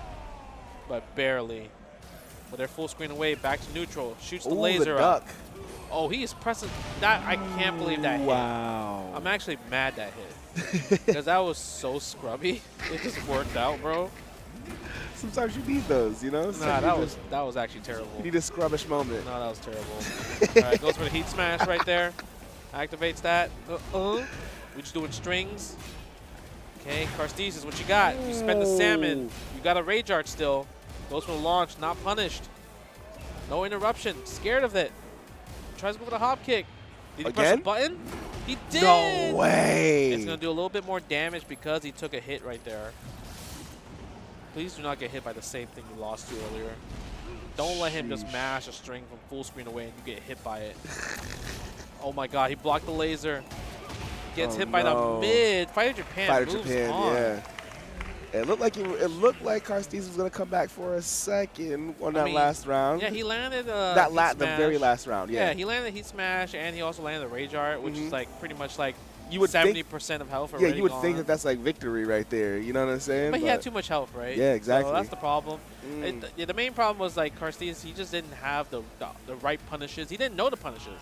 They were, to be honest. yeah, it seemed like they were both learning each other, like we were saying in the beginning. You know what I'm saying? Like Kazuya kind of did, like that first round had to get that download. And then once he got that download, then it was like, all right, we straight. Yeah. You know? Yeah. I think this is like, Karstese just has offense. He doesn't have defense. So like he was able, he knows how to like, okay, if you don't know what to do against the bear, I'm just gonna run over you. That's what the bear does for sure. And like they say, offense wins games, but defense wins championships, right? Yeah, right. So makes perfect sense. It does make perfect sense. Yes, indeed. So we're going to see who's going to be our next match. But Fire Japan goes for top 24. Yes, winner he's in side. top 24. And then Parsees is also qualified for top 24, but he's going to be in the loser side. So I feel like the next few matches are going to be deciding factors where people are going to be going. Right? Absolutely. Oh, so it's going to be a team kill of Ziggy Ziggy Sensei. So we saw Ziggy versus- Sensei earlier, and he played Paul. Mhm. And long style Nufa, I don't know who he plays. So I Not sure guess either. we'll get to see what character does he play. But We'll find out. We've seen his Paul, we've seen Ziggy's Paul, and I mean it does a lot of damage. That's for sure. He got his combo down. He knows what strings to do. But because according to production, this is a team kill, I feel like the guy is gonna maybe know how to fight against Paul because it's a team kill. So they probably play against each other a few times. Yeah, they look like they're friends. They might have, or they might have met the Homie first time. time today. Yeah, Who knows? Yeah. They look like they go to the gym together, actually. All right, so we're gonna see what's gonna happen right here. We're gonna see Paul. All right, Paul. The classic Seattle. So I guess these two are from Seattle, and they're local players from there. So probably played against each other. I'm about to say, yeah, this good must be like a amount. rival match then. Oh, yeah. Friendly rivalry. Friendly rivalries. You're gonna see. Okay, Steve. There you got your Steve right here. I'm very curious to see what happens here. Yes. Hands versus hands, really. Yeah, Steve is interesting. Paul can kick, but I mean, Steve has a kick move. He steps Steve- on your toes. Steve, yeah, I guess Steve. And he has a kick. launcher kick. Valid. But it's like, it's the slowest thing in the world. He said, "You want to ride on the bike, Steve?" Oh, I think they're like friends, like actually in the game. Yeah, you see how they just stare down up close? I really like that. Going for the down for one, going to the flicker stance. I like this. Oh, okay. Doesn't bite on the death fist right here. 1-1-2. Right. Ooh. Here you go. It's time for party. Long styles. Both representing long styles. Okay, goes with a low. Goes with a low. This time for the mid. 1-2 ender. Ziggy's looking real strong. Yeah, he is, right? Okay. Counter hit. Rising 1-2. Ooh, power. Goes for the armor right there. Gets a down back 2 guarantee with a 1-1-2. No, Nufa. Nope. Nufa has really good punishes right there. Like he's able to punish a lot. Again, where you duck in, time to guess. Wow. Goes for a little bit chip damage. You see him guessing. Yep, down for 1, closing the round right there. Steve is fucking quick in this game. Holy shit. Yeah. Okay, down 2-1. All right, here we go. Here we go. Armor. Down back 2 is block, rising 4. Counter hit with the flicker, back 1. Get a full combo. Yeah. Goes for the upper. Wall damage, but a little. Couldn't get the full wall damage combo right there. Nah. This is. Okay, 4-4-2-1. There it is. Ziggy down said it's my 4-2. turn. Yeah, it's my turn. Goes for grab, not enough kill. Oh, Block wow. low. Not enough to kill. Rising 1-2. Goes for the back turn stance. But wasn't far enough. The wall kind of blocked his distance on how far he can go back. Fair. Down 2-1, guaranteed after the 2 hits. That's a guard break. Unblockable Broken right glass there. everywhere. Okay, rising 4 again. Back 1, doesn't get the counter hit. Still can go in the stance right here. Back this time he gets the counter hit combo. Goes for tornado. Here's in the corner. That's a combo right there. Yeah, that combo's nice. Yeah. Activates armor. He ran Goes for the grab. He ran him instead. all the way from the middle of the stage to the end. Yeah, final round for the first game. Ooh, big launcher. Okay, take it to the wall. Why is he mashing on the simple mode? That's some scrub stuff right there. Okay, 2-4. Go right here. Activates it. Here we go. Do it again. Ooh, 1 hit away. Blocks low. Rising 1-2. Watch out. Down 1. Wow. And Ziggy Sensei takes the first game. Yes, he does. Right? With the smile on his face right there. Seems like a. This seems like a real good matchup. Yeah, it's a great matchup. Yeah. These guys seem to know each other. They're not learning each other. They're just playing. Yeah, they're just playing They're just right scrapping. now, right? Scrapping around. We love to see that. Okay, you want to ride on the bike? Steve! I like how Paul really wants to get him a ride with his motorcycle. It's actually kind of cute and honest. It is kind of cute. Okay, the back one. I like that. Down for 1-2 right there. Ooh, counter hit down 1. Okay, you're to the wall. Boom. Look at the damage right there. That's crazy. Yeah, that's punish. Doesn't get a punish right there. Let's go. Goes for a low, big low right there. That low was nice. Okay, nice interruption. The rising 1 activates the armor. Hop kicks. This should be enough. He doesn't drop it. Yep. Yeah, that's it. He's gonna show him. He's gonna show him why he's the strongest in the universe right here. Ichiban Paul.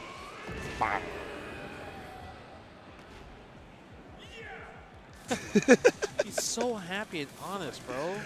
Yo, he's so campy. Yeah, I love him. I mean, he's old. He's old school, but he's been in the game since Tekken 1. Literally the OG. Okay, down 2-1. Okay, wow, counter hit. Doesn't get a combo though, but still gets a low. Goes to the heat engager right here. Down 4-2, doesn't finish it. Little punish, that's okay. Oh, but gets the rising launcher. That should be enough. Ends it with the shoulder. Ziggy Sensei, is he about to clean up? Yo, Ziggy's looking real strong right now. All right, down 2-1. Again. Down 2-1 again. Oh.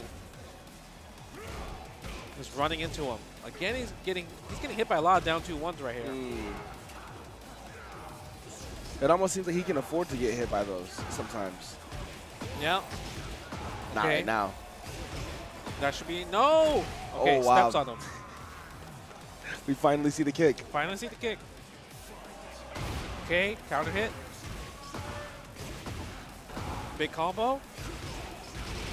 Ooh. All right, we're back up. Goes for the And grab. we're back down. Okay. Armor. Oh, wow. Nice break. Ooh. Paul needs that lick back. Oh my God. Oh my. 2-2. Once again. Makes the comeback there, right? Yeah. We would love to see some good ass Tekken, right? Yep. Okay. Nice. Ooh. Oh my. Ziggy Sensei. Too easy. Too easy. Give me a hug. Hug me, brother.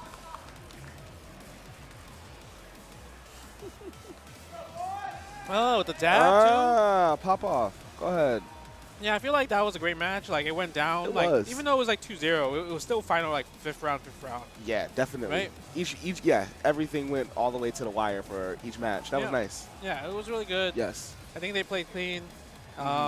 Overall, I mean, Paul did a lot of damage. You saw the Steve that you want to see. I did. That I did. Right. It was very, very impressive. It was good. Honestly, Ziggy looked good. It was a good representation because both see in top 24, right? One winners, one losers. For sure, yeah. You have any favorites that you've been seeing from what we've checked out so far? Anyone you're like, ooh, that guy's gonna be? Probably Ziggy. Yeah. Yeah, probably Ziggy. I like his fight style. It was gonna be between him and Fighter Japan originally, but then seeing this last Ziggy run, I'm like, ooh, that might be. Yeah, a I'm little kind bit of curious difficult. to see who else is in the bracket. Yes, please. Let's see. We might have a few more. We got one. We got the one Asian coming up in a little bit. Yeah, there's still one Asian. There's 24 Boy we haven't seen. Yeah, he's been going through the bracket as well too, right?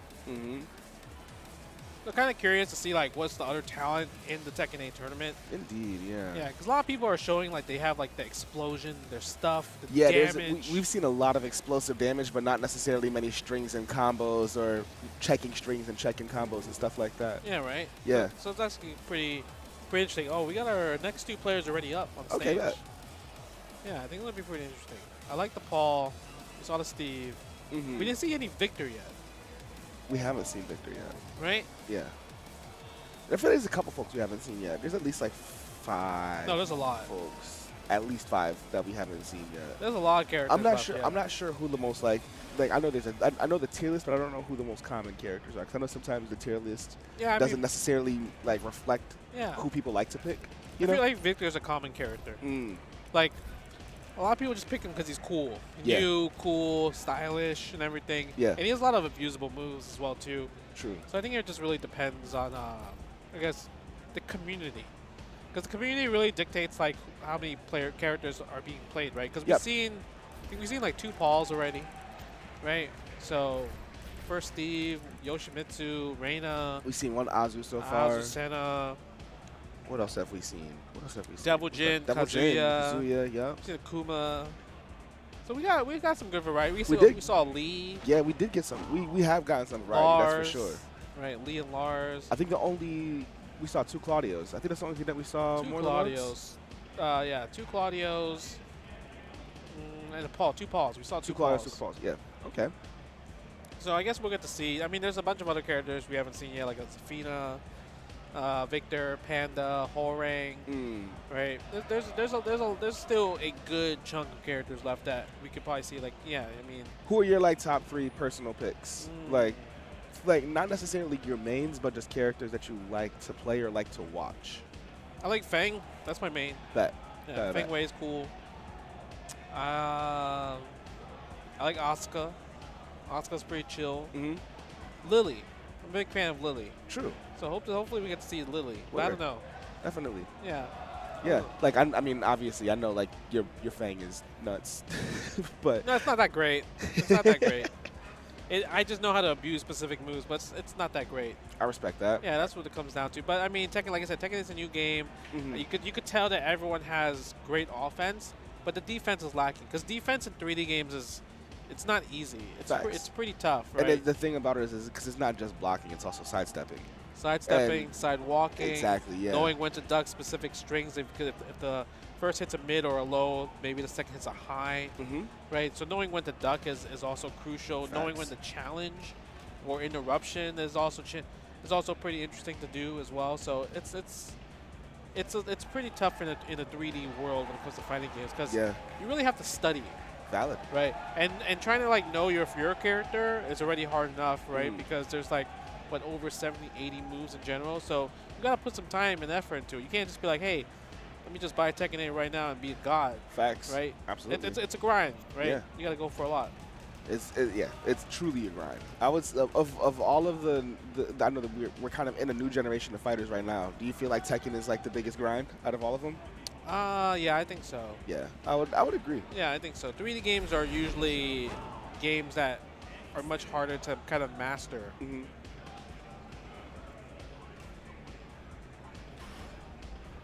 So, all right. I mean, his name is One Asian, and this guy's name is I Eat Butts. 77.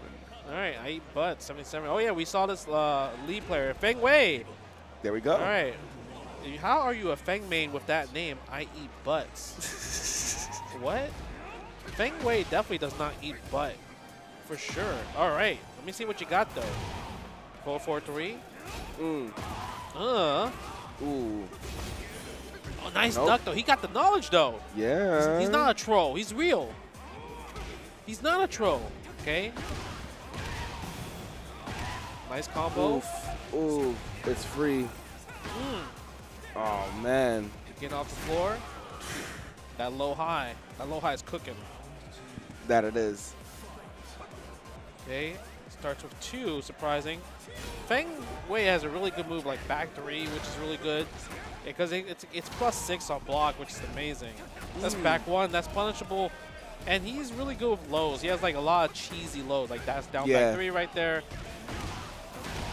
Okay, nice little 3-hit piece right there. Doesn't break the 1+2 grab. Yeah, Fang just can't get in right now. That's the thing. Yeah, I mean, he's just getting mauled. Yeah. He said, I didn't pay $70 to block, though. Well, he should right now. There's a tournament online.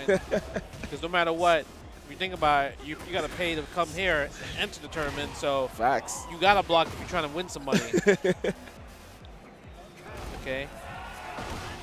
Goes for the running 3. Down 2. Gets interrupted again. There it is. Low high. But he doesn't block it that time. Yeah, but there's the punish. Yeah. Rising 1. Oh. Okay, activate the heat. Sidestep. Doesn't get a punish with the forward 3-2. Didn't matter. Wowie. Ooh. Dude, it's marvelous.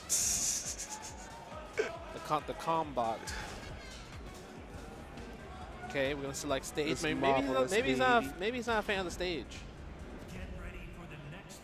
Okay, Lee versus Fang again. Game number 2.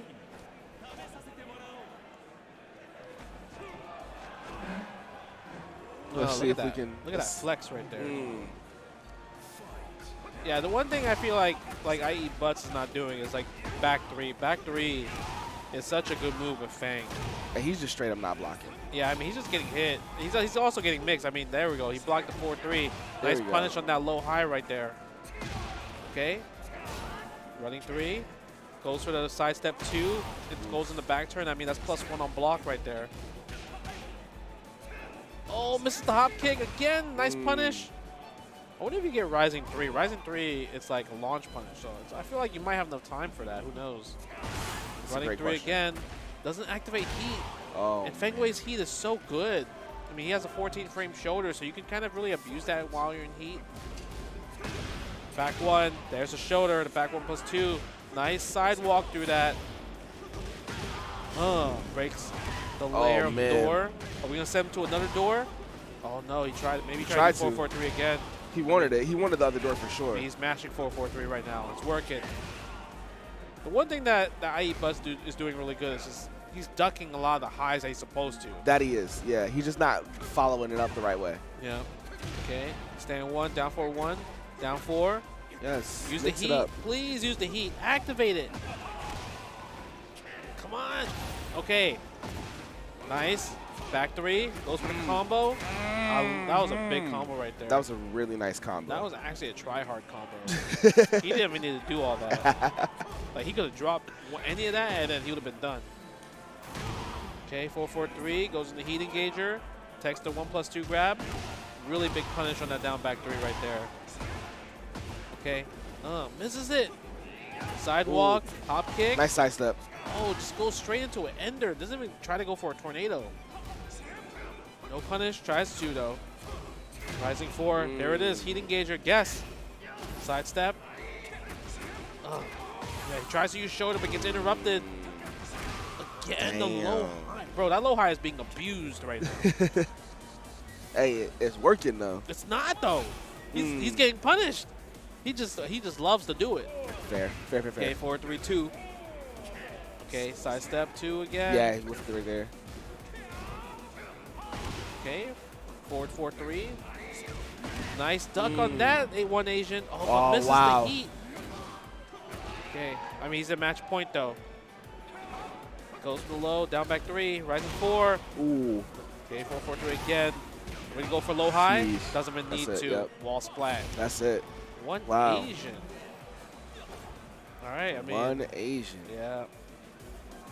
Doing the damn thing. Doing his thing, getting that top 24 on the winner's side. Let's go. All right, top 24 Congratulations to you. Yes, indeed. Yeah. So that was a really strong showing. I mean, he does have some tells where he kind of abused specific moves a little bit way too much. But I mean, so far it's been working. I was gonna say, yeah, even if you do have some tells and stuff like that, if they're not getting red, then they're not getting red. Yeah, you know? right.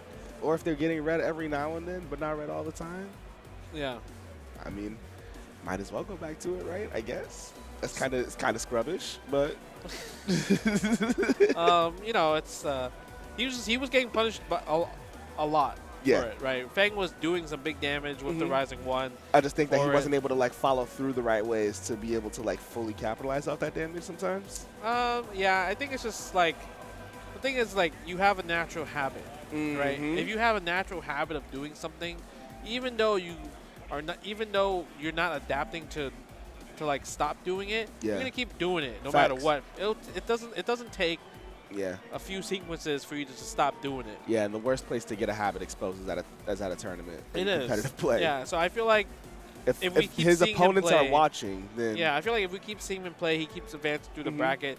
There's gonna be someone that's gonna be like, well, I want to keep punishing you for doing that. Exactly. Right? Yeah.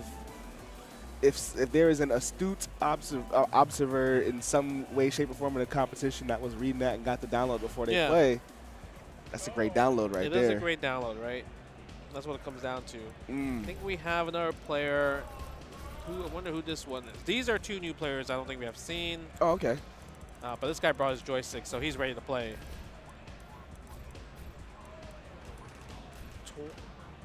24 boy. Okay. 24 boy. Yeah, so 24 boy, and then versus NCH 009 or John CH. Yeah, I'm gonna just call him John.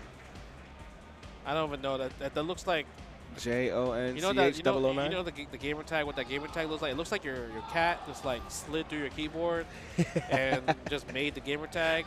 Just walked on the keyboard. Yeah, cause it just says like JLO bracket O JNCH 009. So I'm just call him John. John. Just gonna call him. Just call him John. John. John versus 24 boy. Facts. Hey, Devil So Jin. we got Devil Jin. Asuka. We got Asuka. Yeah, Asuka's pretty interesting. She can like store her buffs, like which is really nice, and get like a really good, better frame data on her moves. Okay, down back 3 right there. Activate the Hell Sweep. 24 boy. Big damage right here. Oh my. Yeah, nice little Hell Sweep damage from a cheap low. Okay. Does sidestep in the down 4-2, doesn't work. Nice block on the down back 3 right there. Breaks the grab. I gotta say, Jin's jacket is so fire. Yeah, this right? Form. Activate it. Now use that Naniwa. Nice. Like that string right there. Activate the heat. 1+2. That's the mix. That's the guess, and that should be the round right there. Yes, it is. Okay, 24 boy, what do you have? Okay, you got that 1-1-2 punish. I like it. Go for the back 4. Put in the Oh work. my God, a running kick. He said, I'm not stopping until it connects. Yeah, goes for laser scraper. He definitely sidestep because he knew third hit sidesteppable. Ooh. Oh, I don't even know what that move is. Okay. Yep, goes for the heat smash.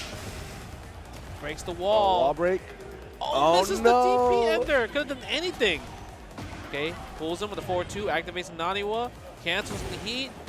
Interruption. Not enough. I like Not that. nearly enough. We dropping down. Okay. Down 4-4-4. Again, that's what you get for trying to do it 3 times in a row. Whip punch for that 4-3. Love it. Activate it. Naniwa stands. Down 2. Forward 2. That's plus. Okay, back 3. No follow-up. Activates the armor. Love it. Heat smash. Big damage. Oh! Gets hit by the grab. Blocks the low. No rising 4 punish. Heat smash, though. Running it back. You can do a heat smash. The rage art. Nah. Oh, cheesy lows. Cheesy lows. That's one of those things that where you like overload your opponent with that stuff, Yeah. and then when you overload them, they don't know exactly how to respond or react. You know? Yeah, I mean, we also haven't seen, like, lows are pretty strong in this game, but we also haven't seen any low parries. If you know somebody's gonna do a low and you low parry it, you get a free combo from it, right? Go for the can kicks. Okay, activate. Love it. Go a little bit too far for that. That was ambitious. Okay, down 4-2. Goes for a full combo. This could be enough. No, barely.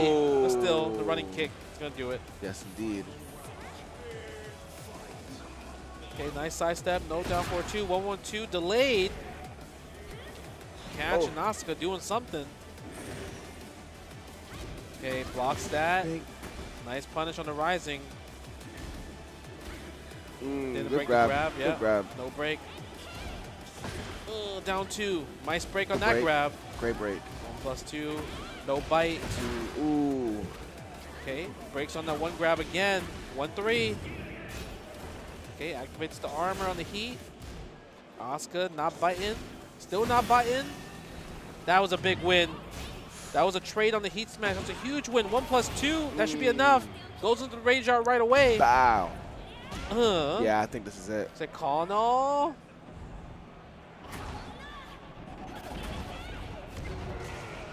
Wow. Just like that. Okay, John. Good work, John. Yeah, John taking the first game right there. I mean, that was a back and forth. That was definitely back and forth. Right, changing the stage. All right. Changing the stage right here. We're going to go to Stratosphere. Okay. Okay. Stratosphere is an interesting choice Rock right with here. this. Why is this music? Why is Azucena's music playing on the Stratosphere? What? Somebody was messing with the jukebox, huh? Okay.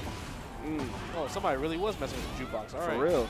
Okay, they're running 1+2 right there. 1+2.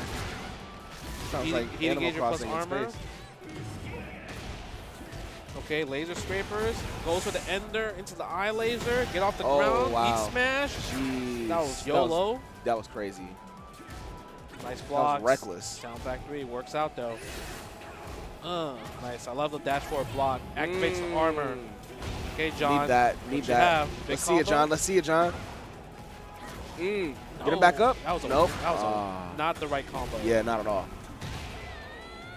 I don't know everything about the game, but I know that definitely was not the right combination right there. There was a lot of potential. Yeah, he gets like rage art, but he tried to go for like a reset for with the unblockable. Okay, I love it. That was some range right there. That was so anime. Okay, beats the activation on that armor right there. Lowe's definitely beats that. Nice. Tries to go for the unblockable again. Ambitious, John. What are you doing? A little greedy right there. A little bit. 1-3. All right, interrupts a 1-1-2.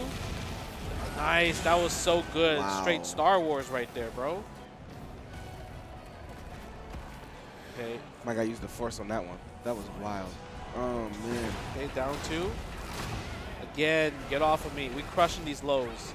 We do it again 4 times in a row, 5 times in a row, but that's why you get exploded. A little greedy right there, 24 boy. Okay, activate. Oh, wow. Keep it going. Keep it going. Yeah. Yeah, we're on that wall. That's the 1+4 right there. Breaks. Good block. Good block. Yeah, good punish on the springboard kicks. Yep. Okay, again. That's what we like. We like this pressure. This is the pressure we like to see. It goes for the low on the second hit right there. That was a great run right there. Yeah. Yeah, John was cooking. Again, the punish, but bad punish though. Nice grab. Nice. Back Good. 3. Why you advancing? Solid. Goes to the wall splat. Doesn't get the second hit. Probably wanted to get a Nani up there. Like the little sidestep right there. This time you're gonna get it. Just like that, John ties it up. 2 rounds apiece. Match point. Okay. Back 4. No bite. 1-2. Nice block. Rising 4. Rising 4 is usually your best friend for any low. I like that. Tries to fish for a can kicks. What's going to happen? Nice block in the hell sweep. Good rising 3 punish. Okay. Big combo. Tornado. Oh, a little bit too far. Yeah. Oh, wow. Activate heat back. Go armor away. 1-3. Whose heat smash is coming out first? Devil Jin. You're going first. Breaks on the 1-3. Hey, John. Oh, wow. Goes for the dash. Nice punish. Ooh, tries to bait. Ooh. You pressing. Springboard kick. Punish. Options. Yeah, John takes it. That was a comeback. Yeah, he was already up 1 game in the lead, but he made the comeback with a 3-round comeback on the second game, which is really good. That was really nice. Got him the top 24 winner side. Let's go. Yeah, I feel like him and Ziggy might be the 2 players that we've seen that performed the best so far, at least into my eyes. Okay, bet. Right? So I'm really excited to see maybe if there's other players that just ran through the bracket, the pools, and we didn't get to see them, but we might see them in top 24, top 8. Yeah, I'm excited, honestly. This was like a very, like the range of skill in the pools is definitely like broad and diverse. So it was really nice to see like what the higher level play looks like and like, checking it with all other ones. So yeah, I think that John looks really good. Ziggy looks really good. Yeah. I'm really curious to see who else we got in this world to to add onto the mix. You know what I'm saying? Should be a fun Tekken 8 tournament. I think so. So far, it's been a blast, right? Yeah. And I'm like, honestly, like, thank you so much as well too for like, just kind of like putting me on game and like explaining things to me in real time. Man. You know what I'm saying? That truly means a lot. For real. We try out here. That's what it comes down to. Yo, right? Nah, y'all doing. Y'all ain't trying. Y'all are doing for real. Yeah, we try out here. I mean, everybody's trying to make make their bread in the Tekken 8 tournament, Smash tournament. But if you're trying to make some money in something else, let me show you about this parallel real fast. Yes, indeed. Yes, indeed. They got that $500,000 tourney, right? $500,000 tournaments. Crazy, Let's check that out real fast. Yes, indeed. Right? So yeah, if you run that up, it's free online right now. You know what I'm saying? If you go on the site, check it out. Sci-Fi online trading card game with a $500,000 tournament, like we were saying. If you go on that link, you get a referral link. Go ahead and invite that. Type !parallel in the chat and use that Battle of BC link to support us as well and support the event. It's a really interesting game, very fun with a bunch of different energy mechanics that really bring a bunch of strategic depth to it. So if you're into trading card games online and you're trying to make some money, give it a try. What's it gonna hurt? You know what I'm saying? Yeah, that's right, man. That's what you call it, bro. Yeah, use the !parallel. And Yes, it really indeed. does help. It definitely supports Battle of BC. It supports the event. So just give it a shot. Check it out. It's free. Why would it hurt? Right. Why would it hurt, bro? And guys, we are in our top 24, Yes, and indeed. you guys need to stay tuned. We're gonna switch commentators. Shout outs to Dom. Thanks so much, bro. Bless Thank you, you so bro. much for not leaving me hanging when I put my hand course, out. no question. But yeah, Thank you for being a part of this with course, me, yo. bro. Seriously, this is truly a privilege and an honor. For real, you're a legend. Yeah, no. We all good, bro. We all play games and everything. Stay tuned. We're going to go on a break. We're going to bring in new commentators, top 24 action. It's going to keep going for Tekken 8, so don't leave.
take a look at the beautiful skyline and waterline of Vancouver, BC. We are here at Battle of BC 6. So many incredible players, so many incredible people, and of course, a beautiful, beautiful city.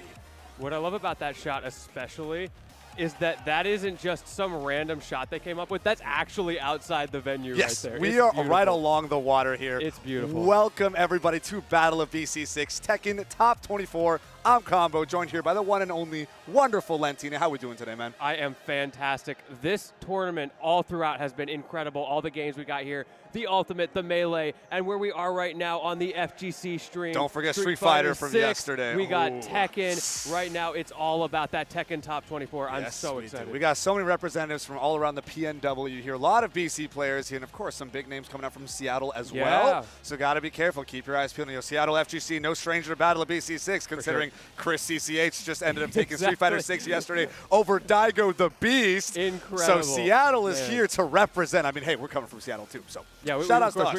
Shout outs to us. Go Right. us in particular. Big Yeah. fan of us. But hopefully you guys are all having a fantastic time. We're going to be hopping over some top 24 matches pretty soon. Grab a snack, stay hydrated. You guys are going to want to stay strapped in for some fantastic banger sets we got coming up.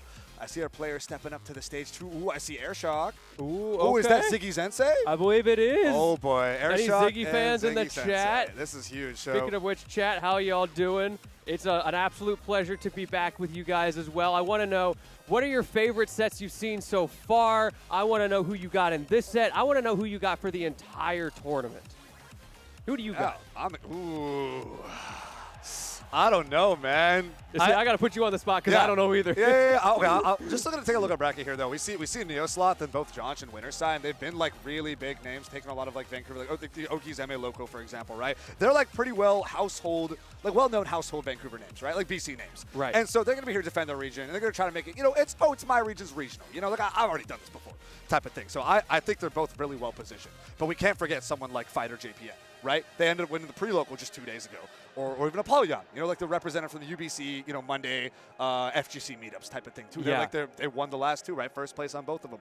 About the same time, Ziggy Sensei got top 8 the last dead on arrival, right? Looking pretty strong. We saw the I think Lee earlier, and Airshock got second at the pre-local just a couple days ago. So Yeah. I don't know, a lot of strong players here at top 8. I think we're gonna be looking at Azucena Lee here as our first set, if I'm not mistaken. I believe so. Either way, yeah, this is going to be our first top 8 qualifier. Oh, yeah, so we're going to go over winners matches first. There's a lot on the line. Yes, there Getting is. into that top 8, we're talking about who's going to win. Also, I'm seeing the Paul coming out, Oh, not the Azucena. Not the Azucena. All right. Seriously? Wait, no, we say Azucena. There's no sorry. Lee. Yeah. Words are hard, It's been a long day.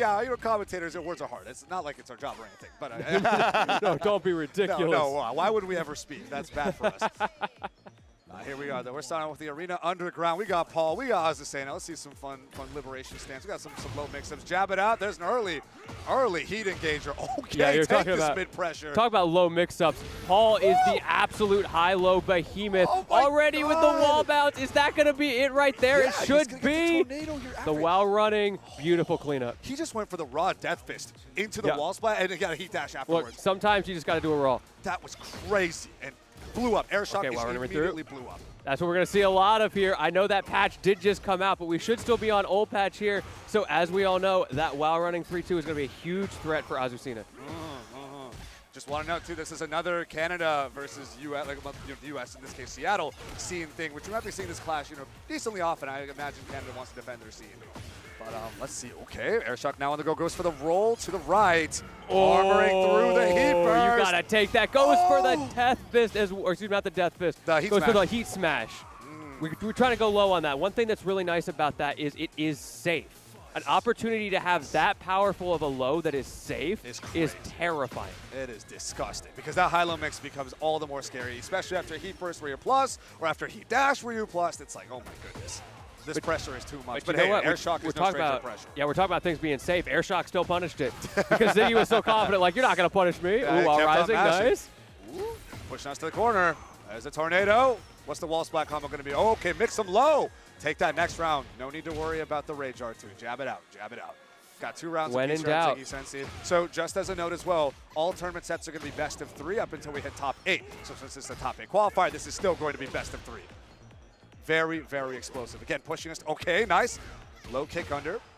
Trying to Ooh, push. There's look a at jab that Liberos punish. air stance. Okay, nice throw break. Now coming back the other way, Ziggy Sensei trying to pressure into the corner. That is one of the premier win conditions of Paul. If he can push you into the corner with that heat, he gets that terrifying high-low, that 1-3 going to check the wall. Death Fist gets sidestepped. It's going to whiff here, but it's only 1 mix away for Airshock. Doesn't have a lot of life to play with. Wants to get that health back by chipping away, but no, Ziggy Sensei completely denies any ability for Airshock to play the game, and that is a solid first game.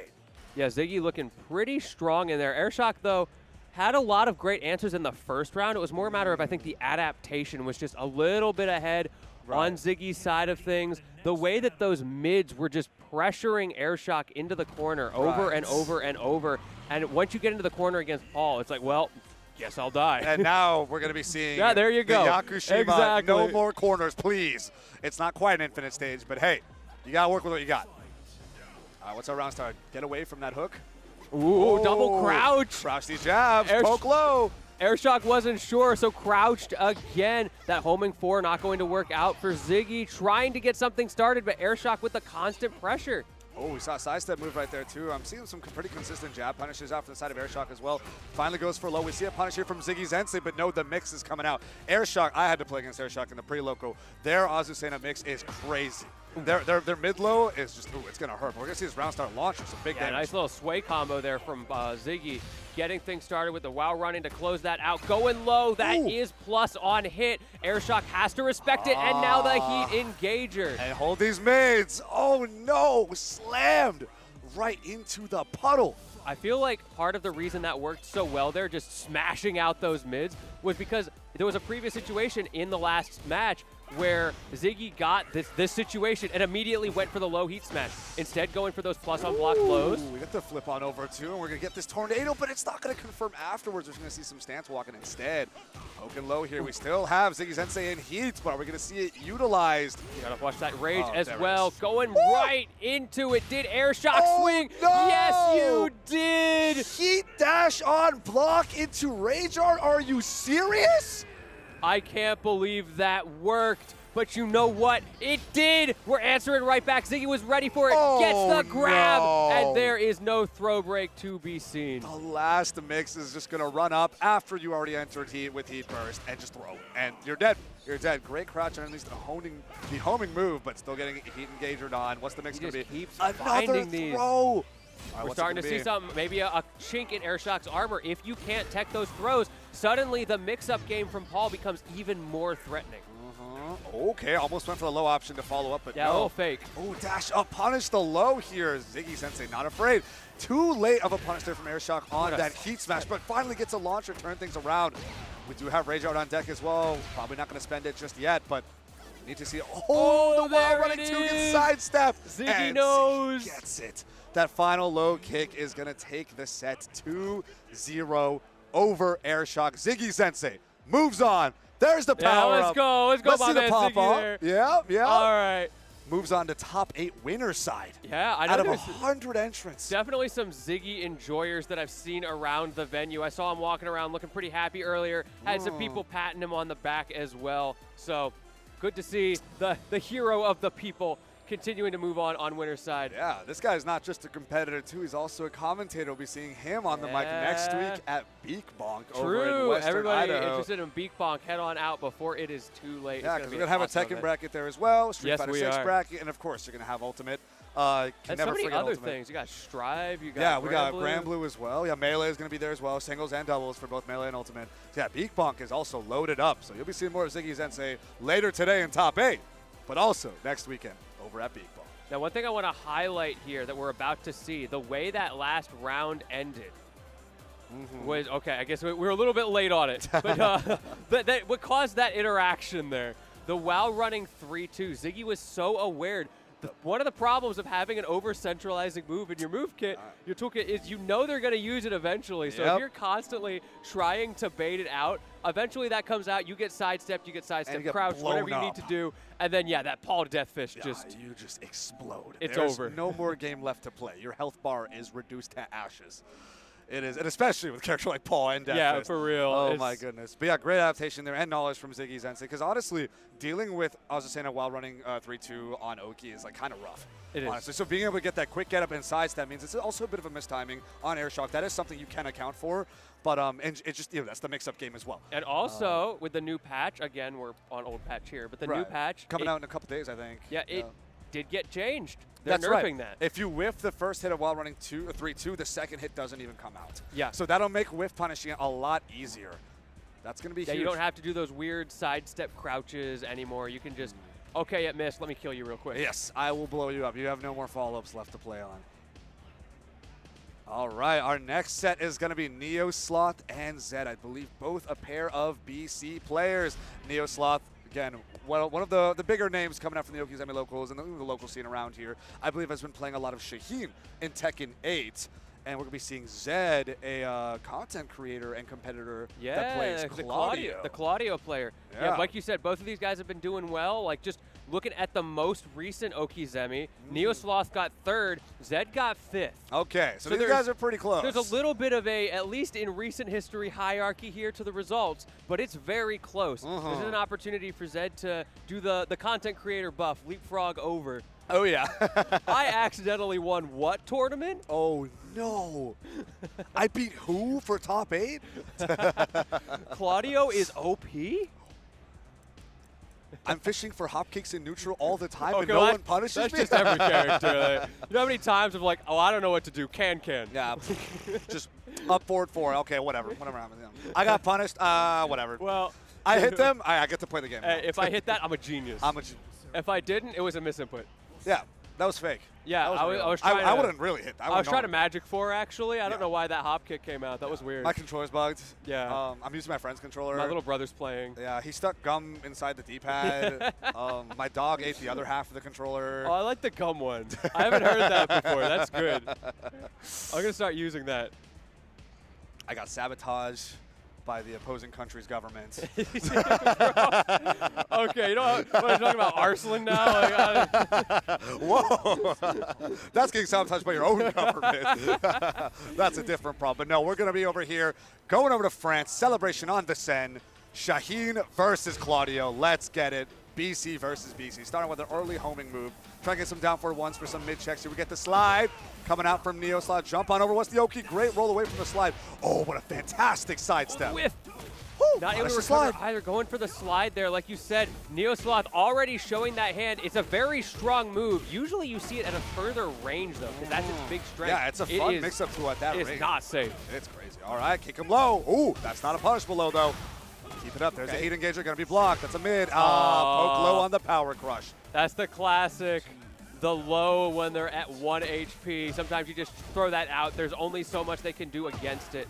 Oh, this low mid mix was crazy. Just going for a low kick and then down forward 1. And down forward 1 is also tracking as well. Great while standing 2 for the launch punish. Here's a tornado. That was so good. No Welcome to the splat. corner. That could have been the round right there if he got that wall splat, but not quite. Neo Sloth has to close it out before Zed gets that starburst. Tries to sidestep. We get throw. Great duck underneath the while running. All right, jab it out, jab it out. So poke here at the corner. We're going to see Neo Sloth fighting out. There's the power crush, no punish.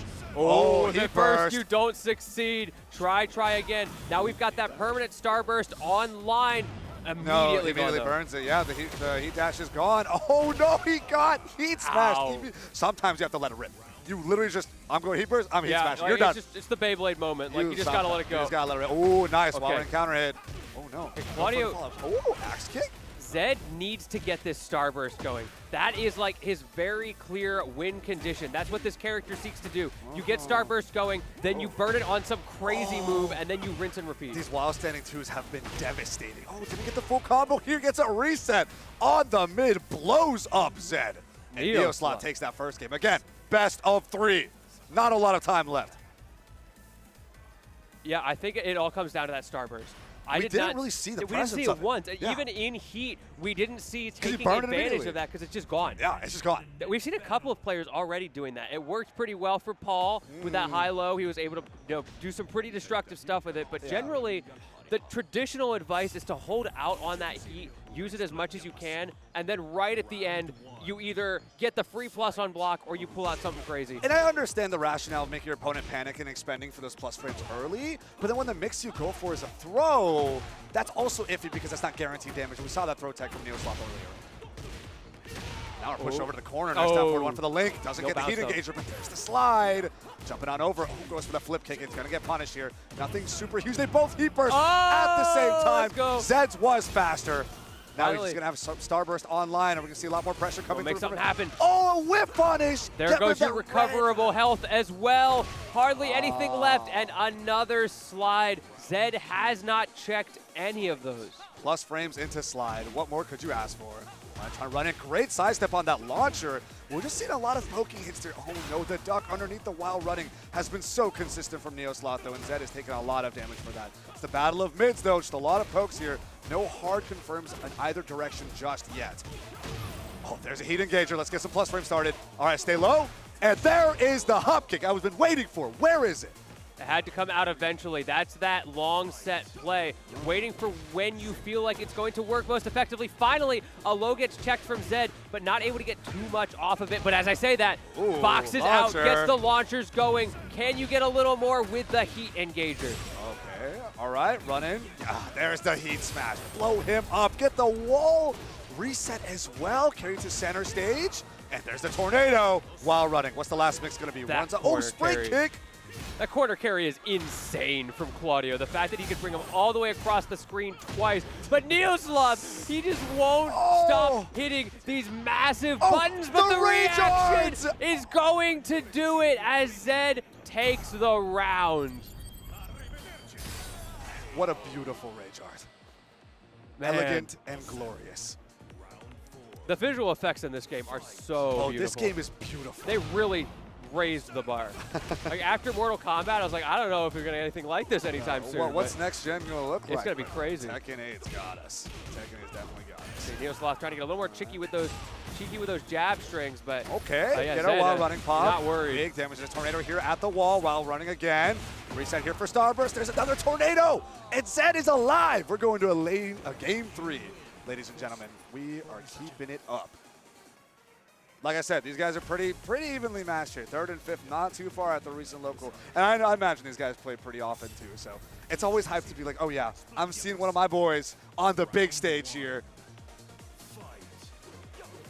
We got some jab game. Oh, he mashed. Counter hit launcher. You got to hold that. Yeah, you just got to hold that. Sometimes you get a little bit impatient, right? It's like those set player timings. Everybody's got one. Okay, surfboard on him. Kick. We're out. All right, jab 1-2.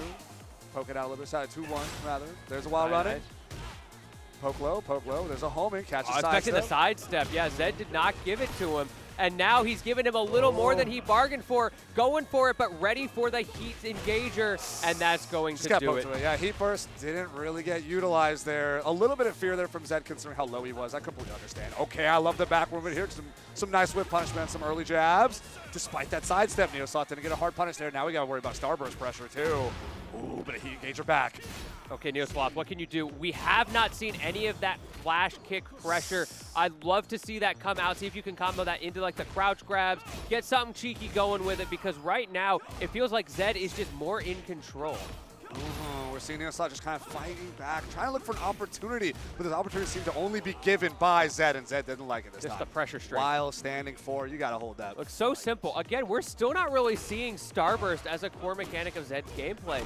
Has been doing such a good job of just poking out Neoslot. A lot of the generic moves low do parry. what they need to do, but yeah, fantastic low parry on that get-up option. Zed's definitely got to hold that. It's a hard read there from Neoslot. But the poke's back here now. Neoslot starting to crumble just a little bit. Down forward one for the mid-check. Gets a while running. Blow him up. Ooh, try to use those plus frames. Try to get that heat engager going. We have a heat burst here from Zed. Oh, swiped low. And now we're back to these checks. Just keeping the pressure on. Zed not trying to overextend. Does have that heat. Can you use it? Oh, there's the throw. No tech here from Zed. Zed loves going for the heat dash plus frames throw. Neoslot is ready to tech, but when Neoslot is throwing, Zed may not be there. Early aggression from Neosloth working out pretty well, but then somehow Zed keeps finding holes in these pressure strings. I feel like when you get into the boxing game, that is Zed's domain. See, that's the scary part too, though, because that's where you get counter hit launched. Exactly. Right? You gotta really be aware of these strings. In this case, he was able to trade and get a counter hit launch in return, but man, has not been the most consistent. He did get out. He's got all of his resources on block. That while running 2 going to give him the plus frames he needs as he closes out the round. Last round. Yeah, last round, game 3. Oh, you gotta hold this launcher though. We're going straight to the corner. There's the tornado. Wall splat. Yeah, no wall bounce though. Okay, trying to find his way. We're pushed away back from the corner. There's the axe kick. Oh, hold those plus frames. You've got to hold it. So much damage while running 2, going for the low as well, resetting the situation, another while running 2, and I think that this is might gonna be it. Yep, getting the heat first bounce, Yeah. and another final while running to close it out. Zed takes it. He finally remembered he was playing Claudio. Oh, just while running 2. Right, I forgot. How foolish of me. How foolish of me. This move is good. This character is solid. It's a risky move though. Yeah. Right. Yeah, It's, you can just duck right Yeah, under. it's +6, but it's yeah, you duck under it, and yeah, they just blow up. They get blown up. And we saw a lot during the initial set, part of the set too. Neosloth was ducking that and punishing it pretty consistently, but so fast. Over though, time, like- I think Zed became a lot more selective at when to use it. It's not Exactly. not just autopilot run and use my while running plus move that a lot of characters do. I myself am guilty of this. Oh, as a yeah, 50 we all player, do that. right? So I have my while running 2 as +5. Let me just go do the things. I'm thankful mine's a mid. Yeah, please give me a neutral skip. I either get to gun people or I get to while running 2. It's great. I don't have to play neutral, but. We not everyone hate has that neutral around privilege. here. Not everyone has that privilege in Huge this case. neutral haters. You do have to worry about the high on that while running too. But yeah, having fast while running moves is a pretty good boon. Like in his case, frame 13, you really have to know it's coming to be able to get out of the way. You can't just react to that. Yeah, it has to be more of a predictable thing based on your habit of, oh, this guy's mid-screen, full screen, he's running out, he's probably while running too. But yeah, Zed became a lot more selective after Neosloth ended up punishing him way too much for that. And suddenly it just felt like Zed was using a lot more generic moves just to poke out, right? We saw crouch jabs, we saw while standing 4s, we saw like the very consistent things. We didn't see a whole lot of crazy Claudio setups. Sometimes we did, right? Got all those plus frames, right? But that came later in the set. That took a lot more conditioning to get there. And Neosloth just kind of crumbled over time. Yeah, I guess you don't need Starburst after all. Wow. It's like those players who just aren't engaging with the heat system, right? Like you aren't fully engaging with one of the crucial mechanics of a character. I've been watching some of the TNS locals, and there's dudes on there just like, they never use heat engagers. Like, it's just like, I'm going to play some good fundamental Tekken and call it a day. Yeah, but I mean... But up next, we have got John 009 versus the one Asian. I always get a little bit confused when I pronounce that name, but it is Jonch. Very excited to see these guys coming up. Yeah, so I believe the one Asian is going to be pulling up with the lead, coming out also from the Seattle scene. Jonch, another local here in BC, another top placer at the Okizeme Locals. Right, we were talking about the Okizeme Locals. Right, some of these BC players. One. Yeah, there you go. So Jonch is definitely a big name to worry about, but the one Asian is no slouch, coming to represent America, representing Seattle. That's an early low parry there, and this is going to hurt. We got Asuka versus Lee. That's never a good sign. When your opponent, you're getting red. You're getting red. All right, try to bat away. What's going to be running with the homing? We got a low poke here from Lee. There's the low high. Jab combo is going to swipe low. Oh, what a sidestep into the launcher, and Josh is going to clean up that first round.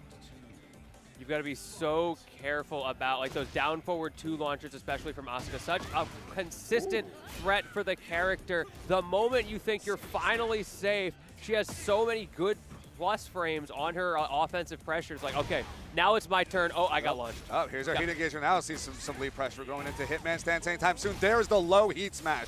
One of the few in this game. There's not too many. Can we get another reset? Can we break another wall? Yes, we can. We are moving Max right now. damage combos, but the drop on the landing, so tragic. And now we're just trying to chip out with high-low. Nice. That's a great while standing punish there, though, to close out that next round. Great. We're seeing signs of life here for the one Asian. That first round was a little rough. All right, there's a flip kick backwards. Okay, nice punish there. Okay. All right, hold him down. What's the mix going to be? All right, regular get up, a little bit late. Yeah, I like that delay from the one Asian. Right between those Asuka knees coming out. Now back to this neutral, which is a little bit awkward at this range for Asuka because her jab game is just not good. Flip back. I like it, I like it. No punish here. Okay, we're seeing the one Asian go flip on over, get turned into back turn. Okay, got to hold these mids at the corner. There's the wall activation. The tornado is going to be coming very soon, and this could be it. The heat dash. Oh, no. That didn't take it. The next mix did, though. All right, round 4. Let's get it started. Looking pretty good for Jonch, but you know what? We saw that one crazy combo bring the one Asian back into this. And once he was in that situation where he felt comfortable, like, okay. And it started with a heat engager. Yeah, it started with a heat engager. This time you don't have the right wall behind you, but you see that little sidestep trying to resituate once that wall in the back. Yeah, has to hold that dash up low, though. Jonch is not afraid. The delayed wake up. He was just laying there. He's like, all right, what are you going to do? What are you going to do? What are you We're going to just do? chilling in Cedar Rapids down here. Now, Asuka, so scary in heat mode. You have to respect that. Those gusto moves go crazy. And there's the final hop kick for that launcher to close out this first game. Jonch is looking dangerous. Just what we were talking about before. Sometimes just, down 3-4. But yeah, that What's first the worst game, that can happen? Yeah, well, I mean, we saw it on that. We saw it on that last round. I know exactly what happens. No, that didn't happen. Don't worry about it. Just delete it from your memory and go Selective next. memory. Go next. Go next. Memory of a goldfish. Just, never mind the fact that goldfish actually have pretty good memories. You don't need to adapt if you don't know what you're adapting to because you forgot. Right. So How could my opponent know what I'm doing if I don't know what I'm doing? And if I just forgot what my opponent's doing, then I don't have to worry about it. I have to relearn it. All right, trying to find a way. There's the misstep. Much slower neutral here. Yeah, I think the one Asian realized they were swinging a little bit too much. I know we're still kind of fishing for heat engager, but thankfully it is safe and it is a mid, so it's not the worst thing in the world. Okay, we got a launcher here. But yeah, being a lot more careful just not to throw things out. And Jonch now has to play the waiting games a little bit. There's the Hitman stance. Got to hold it. We're getting our just frames too. There's the heat burst. Heat engager, and we're getting our heat dash. We're still alive, but this is going to be very hard to come back from. That's where it starts, though. Low parry, recognizing that's how one Asian went about it the last time. A little too predictable there with the jab into the low. The heat smash to be burned here into the throw. That's a risk, immediately burning that heat smash, but you got a lot off of it. Also, you still got that rage art. No! Did you get the hit? Yes, you did, as Jonch brings that round all the way back. Was one hit away from losing, gets the hard read low parry, and converts. From the depths. And Asuka rage art is insane. So even if he wasn't pressing anything, well, we'll reset right back to neutral anyway. It is a hard game to play here. Okay, we got our cancel after the string here. Run up with the homing, swinging, batter up. There's our flip kick, push you to the corner. Got to hold these. When are you going to mash out? There we go. The one Asian finds some signs of life. There's the Hitman stance, gets hop kicked for his troubles. And this could be the end of the next round. We have our heat burst. There's the heat dash. There you go. there's the finish. There was a lot of scaling involved, so you're never quite sure. But that time, But after Jonch the had low pop-up heat dash, a lot of that goes away. True. It's blown up. Which is why that's one of the optimal combo routes, why you see heat dashes so often as opposed to trying to preserve that heat once you have a combo going. Especially for a round finisher. Like you just got low parry. He's getting too predictable. He just knows when he's poking with it. Okay. Such a risk to be holding down and forward in that situation. Oscar trying to go for that Kazuma sweep as well, but got stuffed out from the one Asian. Now we're seeing a reverse burst combo here. There's a heat dash. Close it out there against the wall. Big damage here. Poke out. 1-2. Want to see a potential one round here. Oh, punishing the cartwheel. The low. But The wild no. standing punish. There it is. The one like Asian is it. on the board. Seattle stays alive. But Jonch looking pretty poised to take this set, if I'm being honest. We're going to need to see some serious adaptation, but that's a start. Rolling up against the wall here. There's the wall splat too. There's the perfect.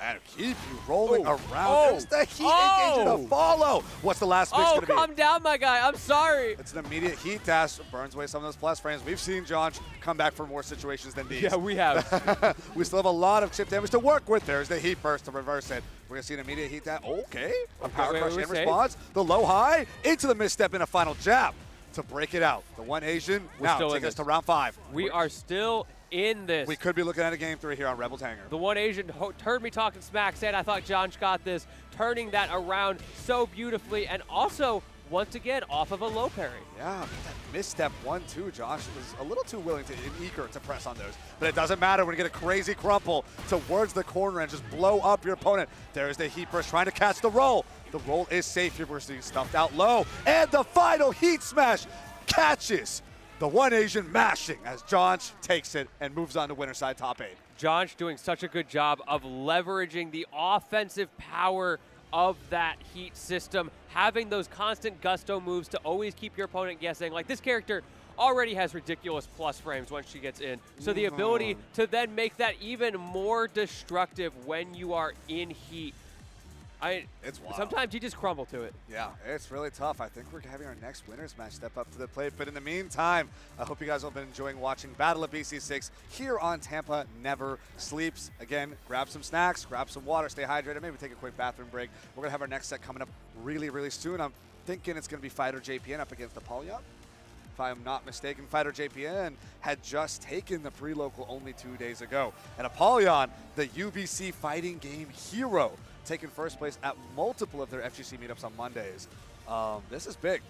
Two heads colliding for sure, right? They're both first place winners here. Nothing to scoff at. There's so much talent at this event. It's not the biggest of Tekken events. That said, though, we've got, 101 entries in this bracket? So, you know, there's still a lot going on here. It may be primarily a Smash event, but the Tekken team coming out strong. PNW FGC has come out to play. Street Fighter as well, the same thing. FGC our people Street Fighter top 3 was insane. We're here to play. Yeah, if y'all haven't seen Street Fighter top 3, even if you don't play Street Fighter, you're Tekken people, check it out. It was so much fun. Daigo was over there. Chris OCCH was over there. And then we had Riddles at third. Riddles as well. Oh, man, that was so sick. It was so sick. We're super excited to see what the rest of this tournament's going to be. This is our final top 8 winner side qualifier. And then we're going to be swapping over to some loser side matches afterwards. So you're going to see a lot of familiar faces, right? We saw Neosloth drop earlier, as did Airshock. So did the one Asian. And now one of these two is also going to have to be fighting for their lives on loser side. Only one can make it to winner's top 8. That is the place to be. Obviously, everybody wants to make it to that. Be able to say the prestige of, I made top 8. Yeah. Out of 101 people, I made top 8. That's Battle of BC6. I made top 8. It doesn't hit the same if you say I made top 16. Which is still pretty good, though. It's still pretty good. Yeah. Well, yeah, I didn't make top 16. Ooh, are we going to be seeing the Dragunov and the Nina? Ooh, okay. I don't know. See, that's how you never know. Like, really solid characters. Because on one hand, I'm like, meta-wise, like, this makes complete sense. These are both really good tournament characters. But on the other hand, they could just be highlighting them for fun, right? People love to. Okay. Kazuya Mishima. Always love to see a Mishima on the screen. We love our fun wave dash Mishima mix shenanigans. When I see a Kazuya, I know, okay, this person just genuinely loves their Mishima. Because in the current meta, there's not, unless you're looking for the very specific Kazuya things, there's not a whole lot of reason to play this character. There are better options if you look at tier lists. Yeah, I wouldn't say any character is necessarily completely replaceable, but if you did want to kind of archetype and be like, yeah, these are the Mishimas. Right, just play Devil Jin. Yeah, you got Devil Jin. You got, Reina's also a fun one if you want to mess with some more stances type of thing. I see you. But Kazuya's the classic. He is the classic. You just can't let him drop like that. Like this guy means everything and more to this franchise. But here we go. And then another Canadian duel here in top 8 is the Flash Punch combo. Yeah, the new meta, the Dragunov. All right, yeah. Oh, tries to go for that launcher, almost immediately holding this heat engager, and you're getting locked up. He did go double two. That's Devil Kazuya.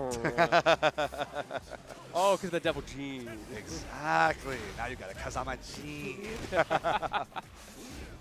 Ooh, nice catch on that side. Oh, the spring kick punish. JPN was ready for everything Apollyon threw at him there. Finally, getting a chance for his own offense. Oh, but as soon as it comes, it is gone. As Fighter JPN with this boxing game has no chill. We are holding so many mixes without even having to do to crouch dash, wave dash shenanigans yet. But finally, some signs of life here from Apollyon. Turn things around here, push us to the corner. Nice tornado here. All right, beat him up, beat him up. Oh, there's that heat engager. And the wall splat too. Woo! Final kick, hold that perfect. It all started off with 1-4-4-4-2, right? That's all it needs you get that 1+ frames like, okay, it's Dragunov time, baby. While running too is, oh yeah. We're just going to go. I'm loving these jab lows, though, that we're seeing from Fighter JPN. That is such a hungry and greedy launcher there from Apollyon, and Fighter JPN is there to punish, and we are holding that sweep. Yeah, what a hell sweep call These out. guys have been perfecting after perfecting one another. This is explosive. Look, all offense, no defense. And now we're game 2. Now we're game 2. Yeah, How fast was that? That was 4 rounds. That wasn't even a 3-0. That was a Twitch clip right there. That was crazy. That is crazy. I cannot keep up with this. But yeah, Fighter JPN taking that first game 3-1, looking really solid. But we saw the signs of life from Apollyon, right? Yeah, we saw a perfect round in response. There you go. That's how it starts. The yeah, wild running. Too. But I think Fighter JPN's aware like this is the Oh, Dragunov game plan. Oh, no. It's the low mid. You got to hold that. Ooh, blow him up. No heat dash just yet. There's a 4-4-2 with the heat dash, though. Twin pistons. And blow him up at the end with the 1+2 finish. Well, I hear the crowd cheering for that one. We got some fan favorites. Everybody wants to see Fighter JPN, it would seem. Ah, there it is, the Hell Sweet Mixer. Now we're wave dashing. Now we got a 4-4-2. The 4-4-2, exactly. Ooh, we had it down 2. But doesn't even matter here. Okay, no, the heat burst doesn't connect. Jab it's one. okay, though, because we've got another Hell Sweep in the corner. All right. Oh, nope. He wasn't giving that 1+2 throw right there. Again, we're seeing the jab low. The twin pistons are going to whiff. And we're going to see, no punish there. The flash punch combo with the 1-1-2. Ow. And one final kick is going to do it. Fighter JPN is one round away for winner's side top 8. We love to see a Kazuya Mishima pop off. Okay, this is the opportunity for Apollyon. We've seen this happen before. Yeah, get me that overhead. Ooh. But somehow, every time that happens, despite the incredible Dragunov offensive plus frame pressure, Fighter JPN is finding ways out, getting this boxing game started, and eventually something hits. Yeah, but there's that heat smash to punish. We get a run over side switch here. That's the check. Oh, but the power crushes are being outlowed. Okay, we're seeing a low here for Drago while running 2+ frames. The throw is going to connect, and Apollyon is still alive. UBC crowd is popping off. Finally seeing that Dragunov down 2 magic coming to fruition, but we've got some other downward low hits to get for you counter as well. hit. Is he going to get the tornado off this combo? He's got the great pickup. There it is. We're moving over to the corner of that final homie. We had a heat burst too. Blow him up. Saving that heat though. Okay, there's the heat dash. Plus frames low. And the wall splat. The hatchet kick low call out from Apollyon, bringing himself back into this. Like you said, it's just perfects back and forth. And if it's not, it's awfully close. Throw break into the down 2. Does not do the wild running that time. Oh no, we got our homie matches though. We got our 1-2. There's that heat engager at the end. The Devil is trying to come out to play. Another down 2. Twin pistons whiff. We're going to see a whip punisher. This throw does connect. Fighter JPN is missing some of these techs. And the final wild running 2 to take us to a game 3. That's so oppressive on Wake Up, because if you do manage to block it, he's still plus right in your face. What are you going to do about it? What are you going to do? This is blood-pumpingly intense. I love this matchup, man. This is crazy. Both these players are just running at each other, trying to hit these very specific mix-up situations, and then sometimes you just see the backstep whip punish, and it's like, that's beautiful. It's art. Yeah, exactly. I will say, I feel like Fighter JPN has been slightly better of the two on defense. I'd like to see. But the missed throw techs have been really painful. If you're missing throw techs like that, sometimes that completely, especially Dragunov, he's got a good throw game. Again, the while running into the spinning axe kick. Oh my goodness. The mid-range trade, they're a little too far for Apollyon to actually convert off, and we are seeing the heat burst here. 4-4-2 is blocked. We're seeing the jab low straight and the hard heat smash. Pushing to the corner, no wall splat there. Trying to push out low. Misses the hatchet kick, and he's gonna pay for it. We've got Rage online, goes for the heat smash. Heat smash being a low is so devastating. Low heat smashes are so painful to play against, man. He's going for the up forward 4. That's a funny move. That's a funny move. All right, Fighter. I feel like he may be either feeling himself or feeling a little bit desperate. It's kind of hard to tell. Oh, again, the quarter circle forward 4. Great block there on the low, though. We're seeing our heat dash here, and the throw connects again. No break, and the get-up attack is whip punish with a down 2. Another perfect for Apollyon. And a nice little bonus hatchet kick for your troubles on top of that. Throw break coming out, like you said. Apollyon much better on those throw breaks. The 1+2, the thing is we've been seeing a very consistent same throw as well from Fighter JPN, which has been the 1+2. And we're seeing a lot of throw techs here from Apollyon. We're going to see the down forward 1 into heat engager, though. And look at all this chip damage. There's the heat dash. Get down forward 1 connects. Welcome to the wall.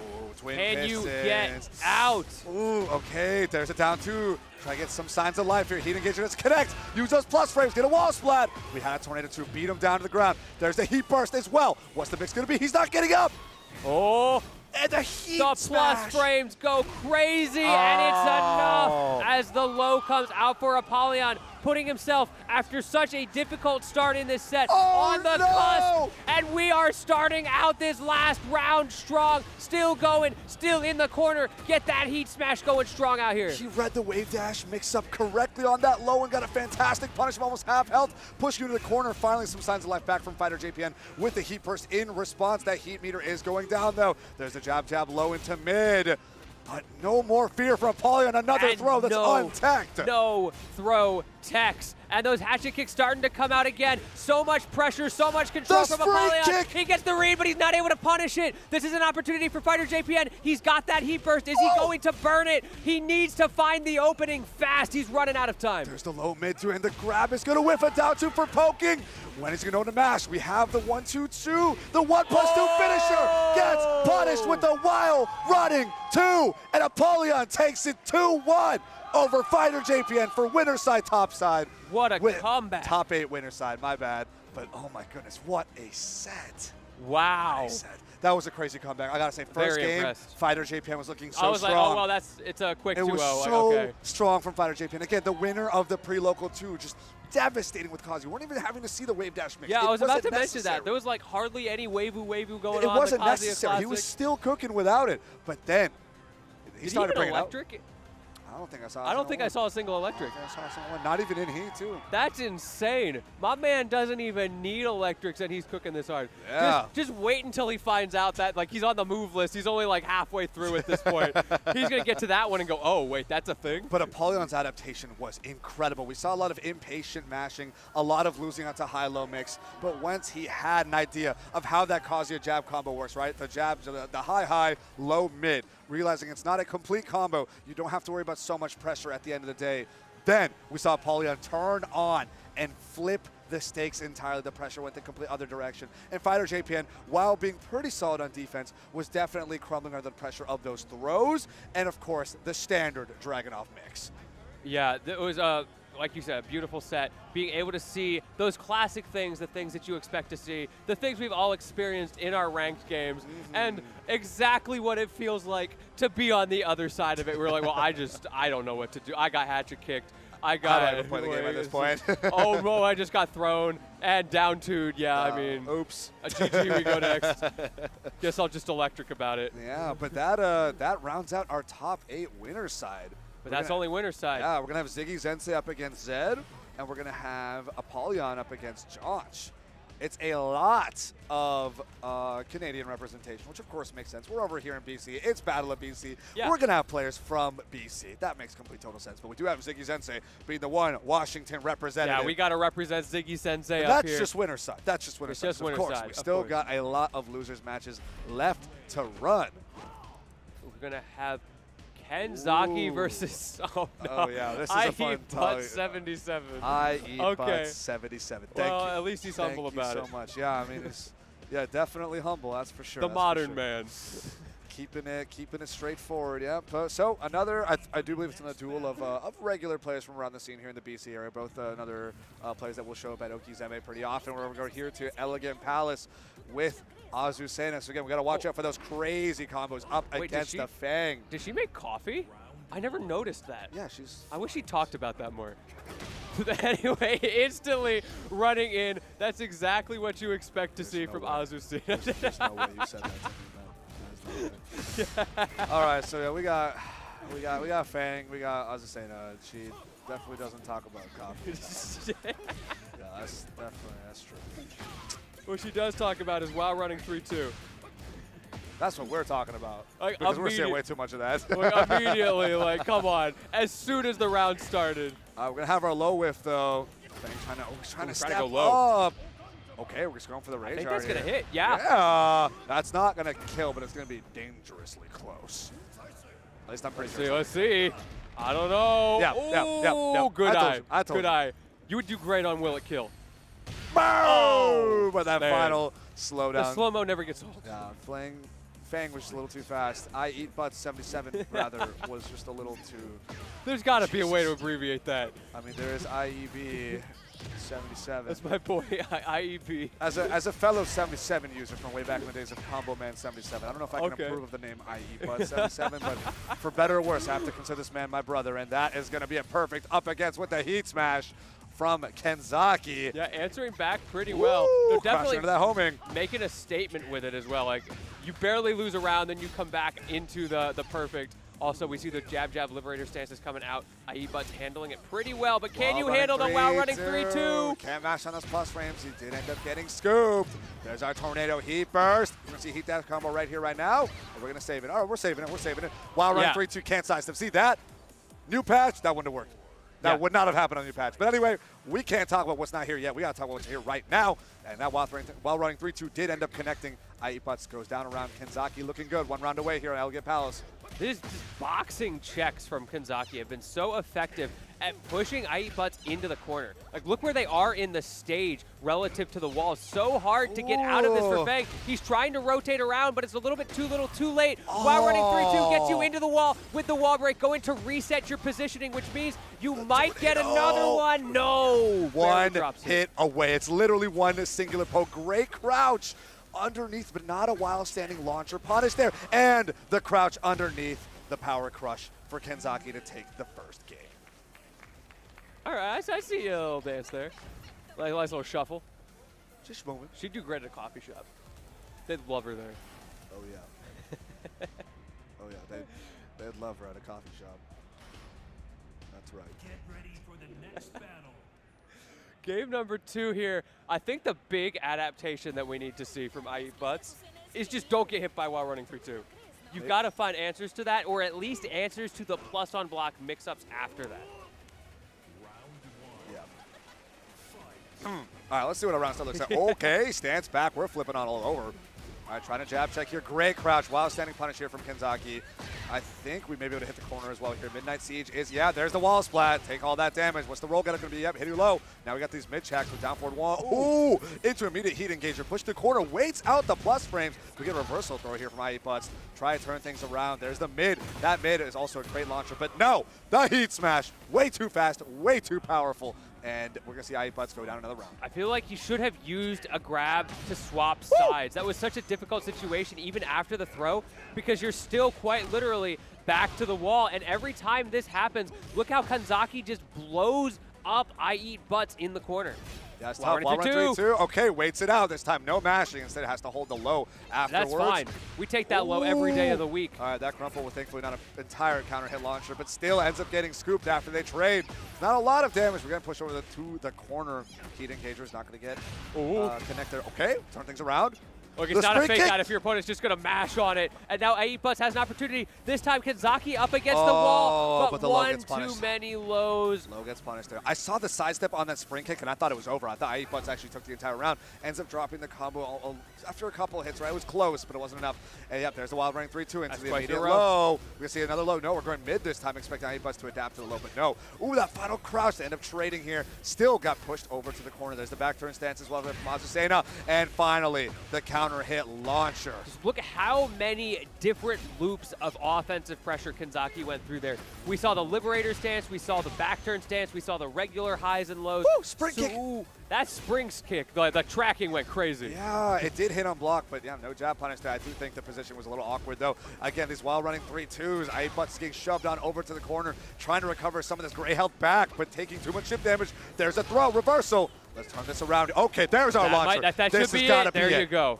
Oh, no. Okay, okay. We're good. Don't scare me like that, IE Butts. Don't scare me like that. We're good. All right, we got IE Butts with at least one round. Start with an early low poke.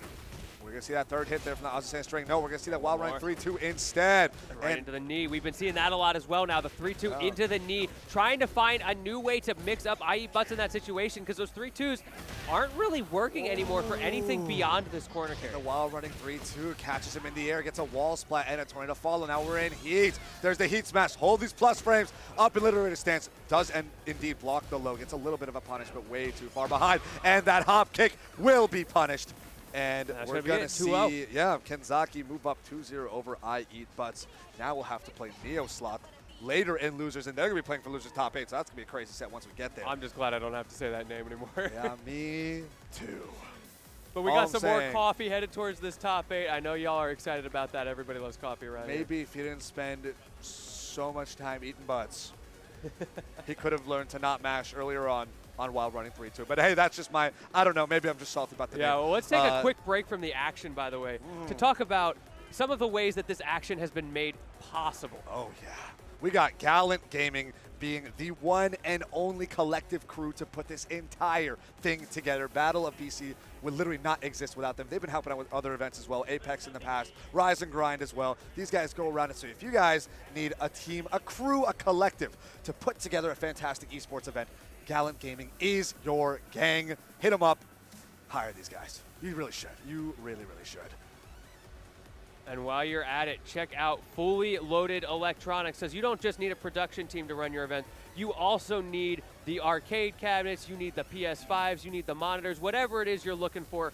Fully Loaded Electronics, these guys have got you covered. They've done a fantastic job here at Battle of BC for the last 3 years. A lot of what we have here is only possible because of what they do for us. So very happy, very thankful to have them as a sponsor on board. Huge shout outs to them. Both these teams are BC based, so a nice little 1-2 combo would be you pull up Gallant to put everything together, you pull up Fully Loaded Electronics to get all your setups going, and bam, you just made a tournament. And also exclamation point FLE in chat if you want to get a direct link to these guys. All right, we also got Bracket Buddy.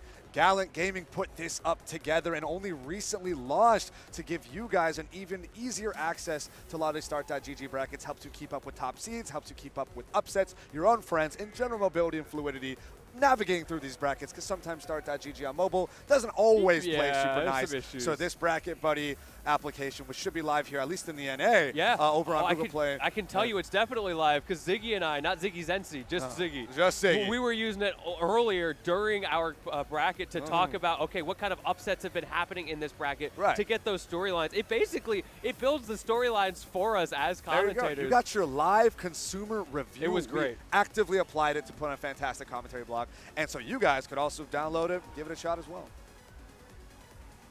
All right. Looks like we're also going to be taking a quick ad break, so please, please, please stay tuned for more Tekken Top 24 action. We will be back shortly.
I'm here on the floor with Kevin Deere, the director himself of Battle of BC.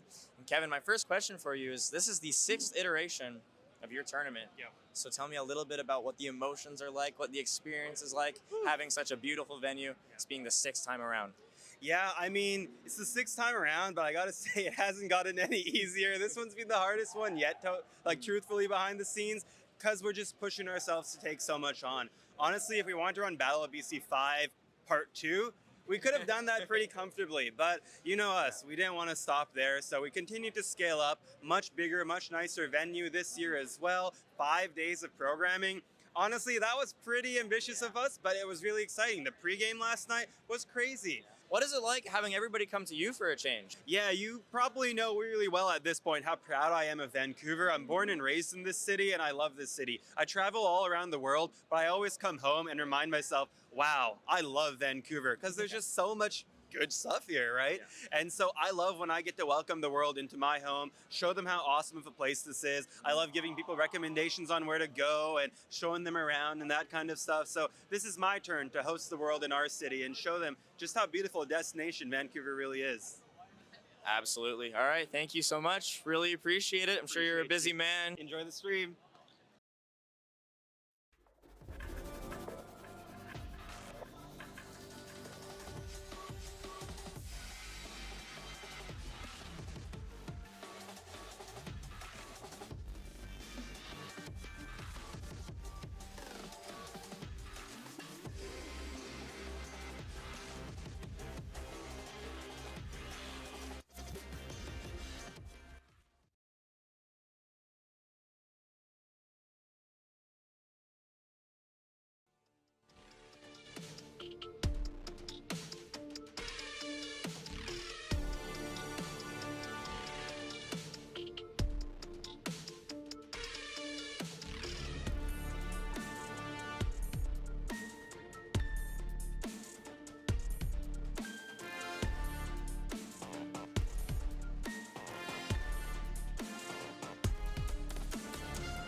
Welcome back, everybody, to Top Cut of Tekken 8 here at Battle of BC. We're so sorry about the little technical issue we had there. Thankfully, we have a fantastic production team here that got it all figured out, and we are ready to go right into our next match. Yeah, huge shout outs to Tempest for finally getting it taken care of. Hope you guys had a fantastic time. In the meantime, you know, fuel up on some snacks, take a drink, go to the bathroom. I know I did. Yeah, I know I did too.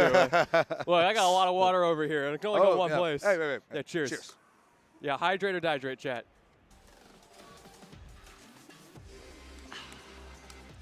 I still need, I missed the hydration bot in Twitch chat. I need that back. Yeah, that's a good one to have. It's definitely a good one to have. Now it's what, spend the channel points to you know, hydrate people or something like that. This one in chat saying Tekken 9 announced. What kind of videos were they showing you guys while we were away? Tekken 9 announcements out here? Already? Season 1's not even done yet. That's crazy. I guess Tekken 8's just canceled. This franchise has a future. We're going to be hopping over with a Devil Jin up against Brian. I kind of like that outfit. I know. He's got a drip. We got Brian pulling up. Yeah, two popular characters here. Both of them pretty strong. Devil Jin definitely one of those characters that you expect to see pretty often in like top 8s of events. Very strong. Yeah, early tornado usage there on that crouch punish. We're going to see some laser as well. We have the heat burst. Oh, he gets out. That's big. Oh, 4-4-2. If you break that wall, there are so many possible extensions because the following walls are really, really close. That's right. Again, gets the counter in tornado. Keeps it low. One no. low poke would have been it. Oh, no, we got the Brian launchers, though. Now we're jab checking. Nice filler here. There's the tornado. We got a Heat burst. But again, you're not going to get a wall break off of that. It Nope. is going to do some serious damage, though. You might as well have with the way that This ended. felt like a two-touch game. Yeah, that was. It was just like basically one touch for on 24 Boys end to get goddamn super low, and then goddamn just did the opposite. Bro, these right names. back. I can't with these names. 24 boy. What are Tekken players doing out here? Hey, it's like Hoover Dam. Okay, Gouge sure. down. Sure. Okay. We're going to have our Heat Burst expendo, and now we get the wall splat. We're going to keep this moving. Oh, no, the final uppercut doesn't land. But we're still going to get a standing kick. Oh, wait, to end it out. okay. Yeah. Unlike that Kazuya earlier, we actually do use that button out here. Well, it's not quite a button, but. Well, it is one button, it's just different directions, right? It depends on what control you plan. That's very Maybe like, anti-leverless. That's true. Yeah, oh, no. That's the leverless discrimination. That is the anti-leverless I don't know if propaganda. I'm not a leverless player myself, but I don't know if I appreciate discrimination. I'm showing my heritage. Ooh, nice throw break. And you're showing your hatred. But now we are seeing fly a fly combo. stance. Yeah, there we go. There's a nice tornado. We got our laser too. Heat burst. We're going to see heat dash expend here. I'm pretty exclusively seeing 24 Boy using that heat burst in combos, not trying to go for the risky game. Yeah. No, I appreciate that. Okay, now we're seeing it for an Oki side. Use those plus frames. But no, the wild standing punish. Ow. And 24 Boy was ready for big damage. All I'm saying is, I'm surprised goddamn isn't the one playing Devil Jin. Yeah, we were talking about it earlier, like, oh, he must be the Devil Jin player, right? Nah, that's the 24 Boy. That's 24 Boy instead. All good, all good. Oh, there's the electric. It's going to come out. It's going to whiff, but no worries, because it's relatively safe, even on whiff. Okay, we got a 1-1-2. Got a 1-1-2. I'm trying to get a catch. That Oki. Both of these players have been really struggling in those Oki situations. Very hard to get those timings right against high-level players. Nice little patience there, but again, the timing slightly off, even when you get the reads correct. He's going to run on in. There's going to be just a Wind God Fist going out. I like the spacing here. Again, knocked up. This is going to hurt. Ooh. Blow him up. All these multi-hits. Make them all count. There it is. What's our round start going to be? All right, poke him out. Catch him in the mid. All right. Goddamn fought his way in as well. Holds him that chip damage. There's a homing and a follow-up, too. The throw is going to get tagged. That's such a sick throw break animation. The dude literally flies up in the air. Also, Shackle finally coming out. Yeah, we can see some Shackle presence, too, outside of the Heat Smash animation. Oh! The electric gets ducked. The duck timing on this way from Brian. That is huge. I'd love to see like a slow-mo replay of that into the up forward 2-2-2-3. That is half your health bar. In one conversion, what all a crazy because of read. a single sway under and another throw break coming out. Oh, no heat throws engager. allowed out here. All right, 1-1-2. Try to turn things around. We're seeing the heat burst on Oki this time. Okay, yeah, now. We're gonna hold that. Oh, the orbital. It's gonna come out. No whiff punish it now. These guys are moving. They're moving. They're raw heat. You smash. gotta take that. And you just gotta hold that. We got heat, and we've got rage online for GD. What can he do with it? Just gets armored through, but the lows, he knew, but he didn't have it for long enough. And the jab punish, goddamn, ends up taking that first game. Very impressed with 24 Boy for calling out that first low, but eventually you're gonna get hit by something. Was so worried about the lows that GD was like, all right, I'm gonna go mid. Yep. And it's like, oh, okay, now that you went on for your panic mid option, and it actually happens to be jab punish, well, you're done. And yeah, goddamn, ends we up take those. taking it. Yeah, there it is. Brian is crazy. But so is Devil Jin. This character. Yeah, characters are so many characters in this game are so broken. And, like the power level of this game is fantastically high. Power scaling discussions are in shambles. Well, there's a reason everybody hates every character that's not their own. And the mirror, of course. Oh, we yeah, hate the mirror. Yeah, true. And it's like, wait, why are we playing this game again? Like, this is the way. Am I having fun? But, it's the Guilty Gear syndrome, the anime fighter syndrome. Oh, hell sweep punish. Okay. Definitely could have gotten more off of that. The feint out there. Okay, now we're going to get the 4-4 heat engager. Yep. Going into the lasers. Heat trying smash. to burst out the fly as well. Oh, okay, nice. Throw him down. The floor break is approaching. It's coming on his hatchet kick, getting that combo started. Another one, rinse and repeat. That time goes mid. Nice little mix-ups, making it so hard for 24 Boy to predict those strings. That was a pretty dangerous sidestep, too, from 24 Boy as well. Of course, it's a fantastic launcher. But, oh, my goodness, an early reversal. Heat engager here from Goddamn, and now the pressure is going to be put on. Are we going to be seeing a for fun snake edge coming sometime soon? No, we're going to pressure with as a treat. Yeah, no, we're pressuring with some good mids and plus frames, as a smart player normally should and would. And look at all this chip damage here in Heat. We finally get a jab out from 24 Boy trying to waver his way in.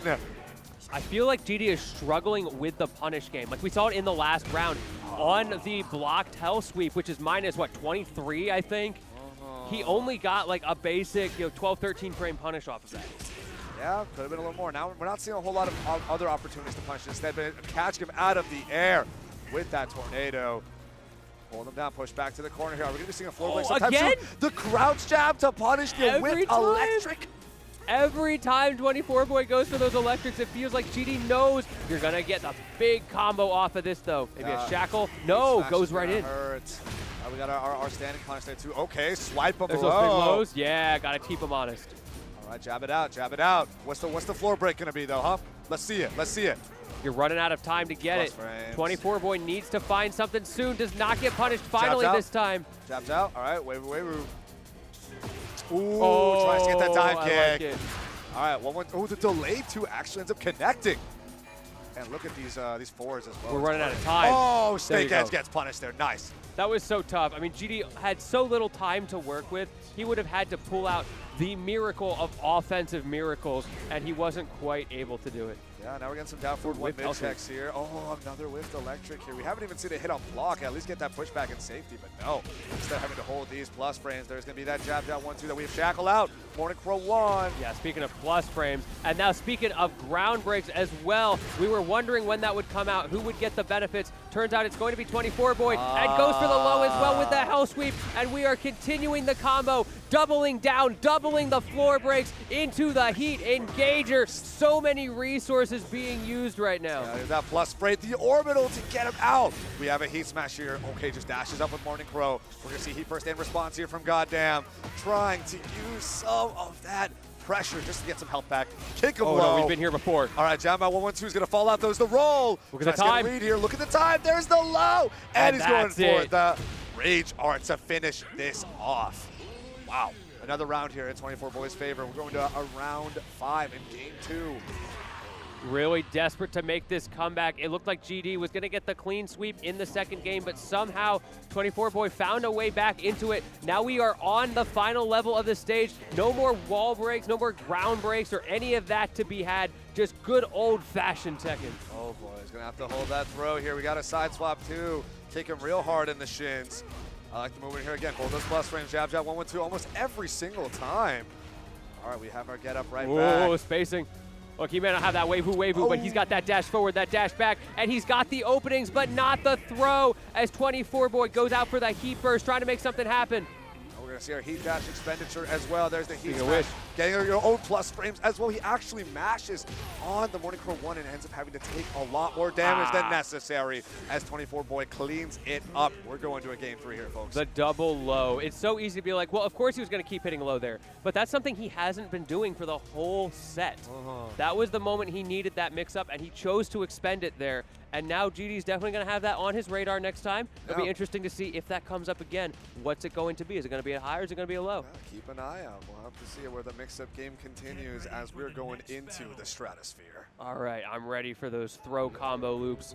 Let's see what we can do with this. 24 Boy, GD, both of these guys trying to make it out of top 16 losers. They've still got a ways to go. Airshock waiting for the winner.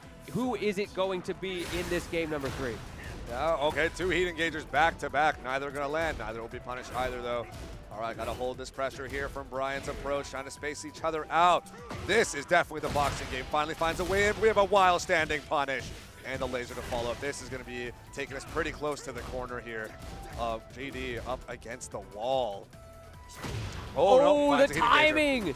The timing was so good, but swinging right back. Okay, anything you can do, I can do better. Finally, a throw actually not being broken. Oh, orbital! And it's going to turn this all the way right back around. There's our tornado. How close are we It's a lot of heat to work with. Wall splat action. We are there. Forward 2, 2, 2, 2, 2, 3 into the low. To take that first round, that was devastating. 24 Boy took way too much damage. Round start hell sweep though into this combo. Okay, I see you. Not a lot of damage off of that, but still a lot of corner carry, which is huge for Devil Jin. There's the so much electric off of it. pushback finally, and we do see GD press a button, and we have a 1-1-2 for 24 points. Throw break. Oh, goes for the fly approach, not able to get it, unfortunately. And now GD gets a little bit of offensive pressure started. But again, Devil Jin has such a good jab game, and he keeps just mashing out with those ones and those twos, making it so hard for GD to get that pressure going. Yeah, the 1-1-2 string has been doing a lot of punish damage here for 24 Boy, and that was a near perfect up on Goddamn. That is looking rough here in that next round, but it's okay. We're in game 3. We still got up to 4 more rounds left to play. Ooh. I'm seeing more Morning Crow usage out of 24 Boy as well. Like a lot more of the traditional things you expect to see from the character, less of just the safe and elusive boxing game. And it's really doing work for him. Yeah, the throw breaks have been really strong here on 24 Boy as well, holding that pressure yet again. Great spacing away from the approaching kick that Goddamn has been thrown out, but no whip punishes. Honestly, not necessary, as the damage output's still been pretty solid. Oh, but the power crush will get thrown. How many hell sweeps are we going to see from 24? Oh, I thought something was cooking there, but no, GD just waiting it out. Not able to get the true electric there, and another throw counter. It's not going to be peckable. All right, there we go. Okay, we had Heat Burst, and we had a Heat Smash in response there from Goddamn. Finally finds a win with the throw. Now we're doing a lot of mid checks here.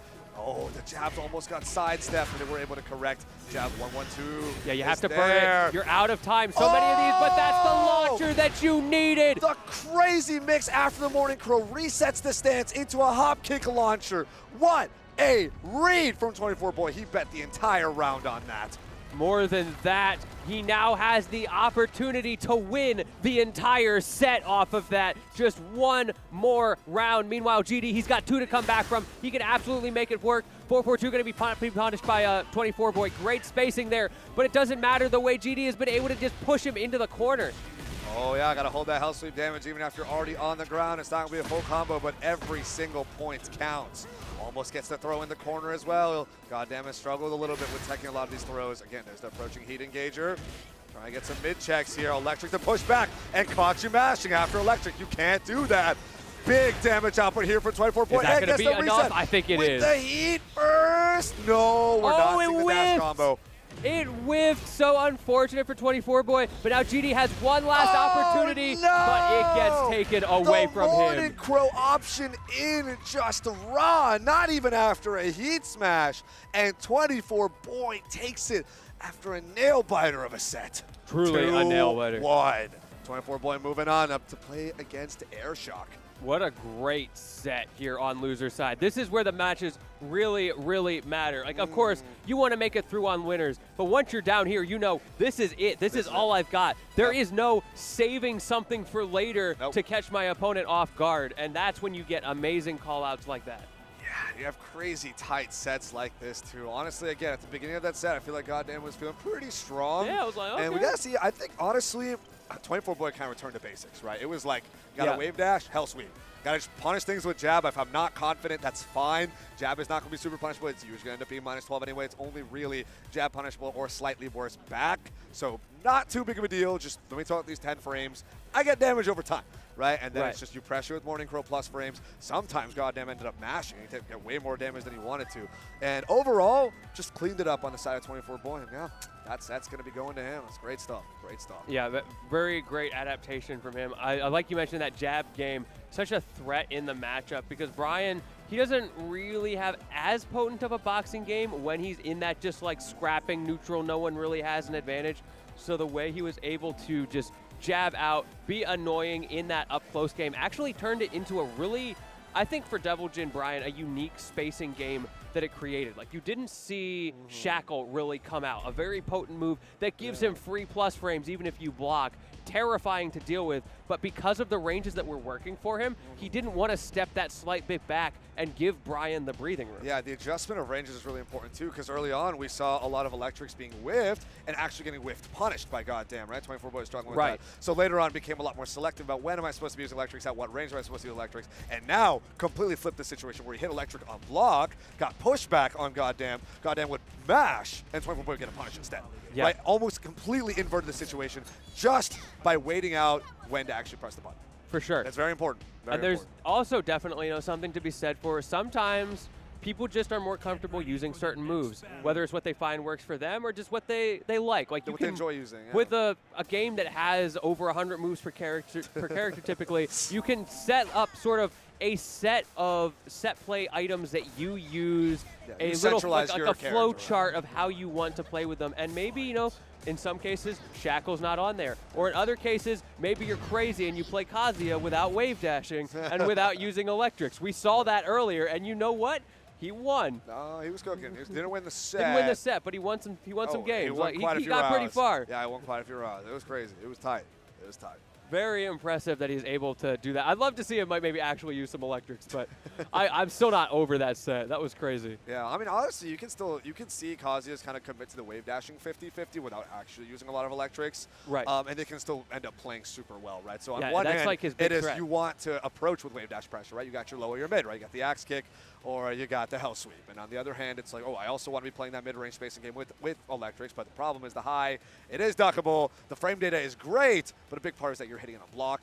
And so for one, it requires you to hit the electric. On top of that, it requires your opponent to block it, which means that to be blocking high. Yep. And it's a whole messy thing, considering you already naturally have hell sweep as part of your game plan anyway. So that means that low is definitely going to be apparent for your opponents to end up blocking. So it's a messy game. But It is a messy game. There's always a lot to think about. That's the beauty of these games. There's a reason we consider Tekken to be, even among fighting games, such a difficult game. There's all these things to think about. There's a whole different dimension of movement compared to things like Street Fighter, things like Guilty Gear. Yes. Working in that Z-axis makes a big difference with how you navigate even simple things. I saw a great video recently going to a different game for Grand Blue versus Rising. Right. They were talking about how like fireballs work in a game with spot dodges. Okay. And all of the different intricacies of what that has to look like, and how do you balance a spot dodge around a fireball, or the ability to just roll past it and have iframes and be invincible. Right, because And- fireballs are such like Right. an integral part to like 2D fighting game design. We're considering like a well-rounded character, right? It's like you need to have some sort of anti reversal, and you need to have some sort of projectile that's controlling that middle space, right? So Yeah, now so, like, for- everyone has universal options against it. How is that Exactly. changing? So then you have to get really complex and make those moves more powerful, more utilitarian, things that can catch those spot dodges, catch those rolls, make it so that that's not just your default option to get in against those things. And that's exactly what we see in Tekken, right? Right. We have things like homing moves, we have tracking, we have stuff that sidesteps as part of the move itself to Right. catch people off guard. You have built-in movement options that aren't just entering Right, all these like manual stance enters. and these stuff, yeah. canned options to get around that third axis, that spot dodge, if you will, that roll, if you will, that is inherent to the Z-axis movement system of Tekken. Although I would say, unlike spot dodging and rolling, it's not a universal thing in Tekken. And a big thing is a lot of us do have to still rely on trying to figure out how to play around that Z-axis and spot dodging. Not every character is made equal where they're allowed to, let me press the singular button and suddenly, whoop, I'm in or whoop, I'm out type of thing. It could be very helpful in certain matchups. For real. But Like if you it's don't cool. want to spot dodge or sidestep or any of that stuff in Tekken, just play bears, right? Right. That's one of them. I could just hear in my head, Panda. Really? Everybody knows what I'm talking about. Oh, Everybody has heard Harada say that. Like, look, it could be you. It could be you. It could be you. Looks like we are about ready here to get into our next game. Oh, what is going on with that mask there? Okay. Oh, we're stancing up. I think it's going to be Rider Boy and Lail, if I'm not mistaken here, is our next set. Oh, Okay. I see. Okay, interesting. This interesting. is So yeah, we gonna be both players coming up from BC as well, and the previous set as well. As the nomenclature says, it was a battle of BC, as people were at BC. But we are going to be looking at Victor versus Azucena, battle That's of the gonna be newcomers here. exciting. Oh I know my goodness. man next to me is going to get extra excited for this one.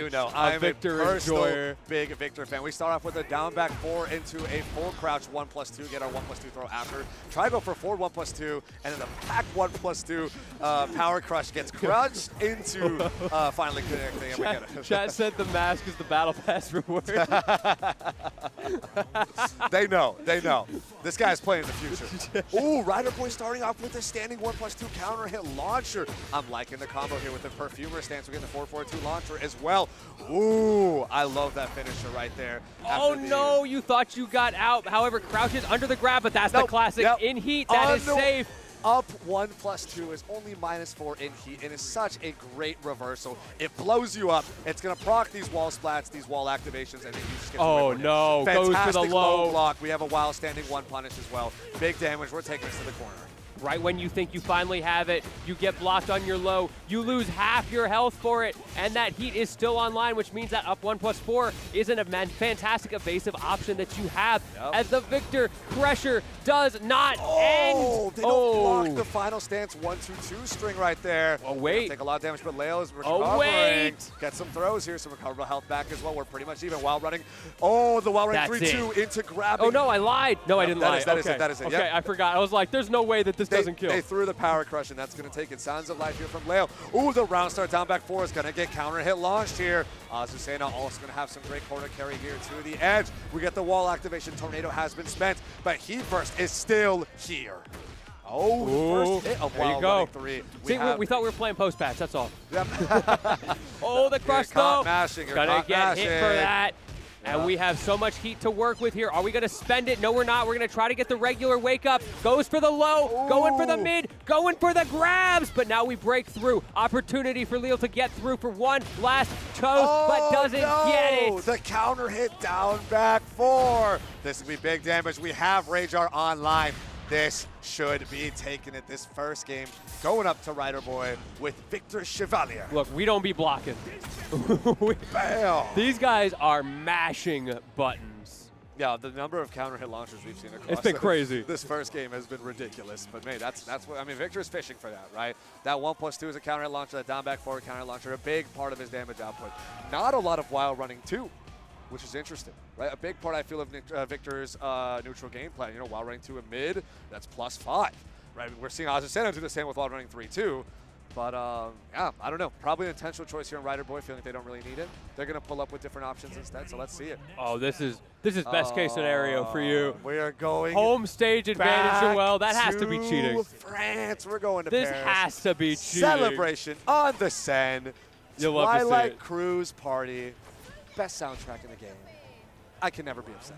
All right, but We're the here. Coffee Queen is here trying to steal all of your lunch money while running 3-2 immediately into the grab. We do not tech those. Goes double low. Can we get a third maybe for good luck? No, just mashing out. Got you mashing out. There's the power crush, of course. The back 1+2 is fantastic. The down back 4 is going to get challenged here. The up 1+2 will get swatted out of the sky. Insanity. And we have a conversion from Leo to take that first round. I can't believe that hit. Sometimes it feels like you just teleport out of existence when you use that move. But this time around, Leo finding the right timing to get through. Speaking of finding things, that heat burst putting in work right now. And that down back 1-1 has been doing so much damage. He just looped that 3 times. The down back 1-1 into Perfumer stance. Low while standing forward. Down back 1-1. Perfumer stance just did over and over and over again. Surely not a third time, right? Oh, but every time Leo does it, somehow Rider Boy is ready. And look at the damage output. Drops the combo there, misses the forward 2, but instead we're going to get break. back 1+2. And then once they're at disadvantage, just up 1+2 out of it. Does it again. Does it again. You already know. You already know. It's basically a DP. Get yourself out of there. Do some nice damage. Do some real That nice move damage. right there is my ranked paralysis demon. There is no escape. It always comes to get me. We have a get up attack. We have our full crouch 1+2 into that up forward 1+2 throw. He's gonna hurry up. Forward 1+2 is -9. Tries to go for back 1+2, and then immediately come on. after those plus Please. frames. Leo, please stop getting hit by that. Okay, we have Okay. a heat smash into a low here coming out from Leo, or a delayed get up with the toe kick. That should but do the it. rage art That will will connect. do it. And this should take it. This should be taken. You want to buy some coffee? That's why I imagine she's just whispering in his ear as she comes by. I got a fresh new blend. He doesn't see the coffee. So there you go. See? I heard she doesn't talk enough about coffee. I just wish she had more lines. That Oh, there's the 4. This is the wild running 2 I'm looking for. That's the plus frame. Oh, he tried to up 1+2 out of there. It's not an actual invincible DP, although you really want to mash it out like it is. And look how much you're first eating reset for it. combo here. Yeah, And stuck in the corner. Double low again. We've seen that a lot from Rider Boy, and I think Leo is a little bit sick of it. But you're going to get grabbed, and again, no tech. And the wild running 3-2 is going to take at the end. So it turns out we might have had our tags mixed up a little bit. Yes, we did. And it turns out Rider Boy was the Azucena player the whole time, and Leo was the victor. Our bad, Indeed. production's bad, it happens. But We why make do we wear mistakes, the but we're mask? here. We're here. Why does he wear the mask? Battle Pass reward. He gamed too hard in the future, traveled back in time just to That's flex on crazy. Just to flex the on IRL Battle Pass reward. Dude, that would be crazy, though. Imagine. Yeah, they're like, oh, you've made it this far. You spent this much time. All right, give us your address. Yeah. We're dropping Like you a crazy loot box. Was there a SpongeBob episode like that? I don't know if it was a Battle Pass reward, but it was something along those lines. But either way, we are going to get into game number 3 here. The Pseudo Infinite stage, a classic. We don't have any real infinites, but we do have this stage, which might as well be. Oh, the second 1-1. Got the pickup there. Then we had a 2-string. Oh, Spring Kick's not going to be blocked. We have the back 1+2 for that power crush. Keep you on the ground. The You gotta get up 4-4-2. eventually. If you don't get up, this man will chip you out. But now Rider Boy, an opportunity to do the same. What is your Oki going to be after this heat? Oh, see Heat Touch going to run up. Oh no, gets the cross up instead. There's the wild running 3-2. The jailing move, so hard to deal with. The Monopoly Queen is here for you. Go directly to jail. Do not pass go. Do not collect $200. Yeah, all right, wild running 2. There it is. Wild running 2 into down back 4. Catch everyone mashing and get a fantastic combo to follow it up. No, the 4-4-2 doesn't connect yet again. Another drop. We have a back 1+2 to get us right back into heat. That's a 1 throw. Great tech there from Rider Boy. Oh, you're going to need a little more than that, though. Again, another WoW running 3-2. Mrs. Monopoly is here for you. And the heat dash. Can you close it out? Yes, you can. String. And that's going to be another round here for Rider Boy. The crowd is heating up. Oh, caught mashing again. Leo's got to be very careful. This is going to be almost half your health here. Yeah, about a third. Got some recovery health back while running 3-2. Don't mash here. Great. There's a down back 4. Full crouch 1+2 into the 1 throw.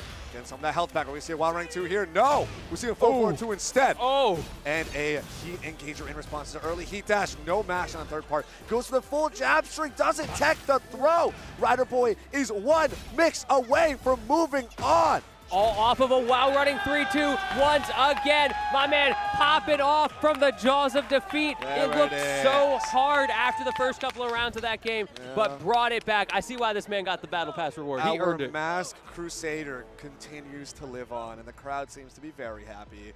I'm happy too, honestly. It's pretty cool. I'm sad to see a fellow Victor player have to fall. But you gotta hype up the man with the mask. Yeah, right? you really do. We all do. love a storyline. We love the storyline. We're heroes and villains around here, all of us. Here, you could be the villain. How about that? I'll be the hero. I'm, of course, Lentini, here with the villain of the day, my man Combo out here, the Victor player. You hate to see it, but sometimes it's true. You know how it is. Hope you guys are all having a great time. Well, I'm having a great time. I don't know about you. I'm sure you are. Dude, this has been an awesome bracket so far. I already see our next people coming up. They are running things beautifully now that we got things figured out. So many characters as well being represented in this match. Yeah, I think we're going to have Nufa, one of the two, up against Toondex. I hope I'm pronouncing both these tags correctly. I believe, again, another pair of BC players. So a lot of Canadian representation, especially here in loser side. Yes. Definitely not a surprise to see the Canadian representation, of course. There'll be a lot of local talent, a lot of the PNW people, both from Seattle, like we talked about earlier, as well as, you know, the Vancouver area. And I know we had some Oregon players as well earlier on in the bracket, all the way up. PNW reps are here to play, here to stay. Shout out the Oregon players. But we got we got a good one coming up. Yeah, we got another one coming in. All right, got the wrong set. My bad, everyone. We got Airshock up against 24 boys. It's going to be Azucena versus Devil Jin. We running it back. Yeah, and this is going to be qualifier for top 8. We need some more caffeine, that's all. This will be the qualifier for top 8. Can I get like an exclamation point caffeine in the chat? And it just, Speaking of needing more caffeine, I mean, I know the camera's not on me, but I literally just looked over and past the bracket. A Red Bull had spawned in at our table. That is actually insane. It's like our prayers That's were the exclamation answered. point caffeine right there. Yeah, I guess I subconsciously typed an exclamation point Red Bull. Shout-outs to Red Bull. Yeah, every time someone types exclamation point caffeine in chat, a Red Bull appears in Combo's hands. See, now the like somebody actually did type it. There you go. Yeah, whoever it was, thank you. You spawned a Red Bull can in my hand. I owe this to you. Thank you. Now the real question is, do I drink this? Oh, you got to commit. But I'm going to get so full I can't eat dinner. Oh, no. Bro, you can't do me like that. You can't tell me a Red Bull is going to spoil your dinner. Dude, it fills me up, man. Like, I can't. I want to eat. I'm here to eat. We're in Vancouver. You got too much energy to eat. It's all the carbonation. You know what? Yeah, I commit. All right. Let me get that ASMR. Let's pop open a can. I don't know. I'm yeah. Oh, yeah. The Red Bull can. I'll make the Foley for you. How about that? All right. Thank you. Let's see if I can.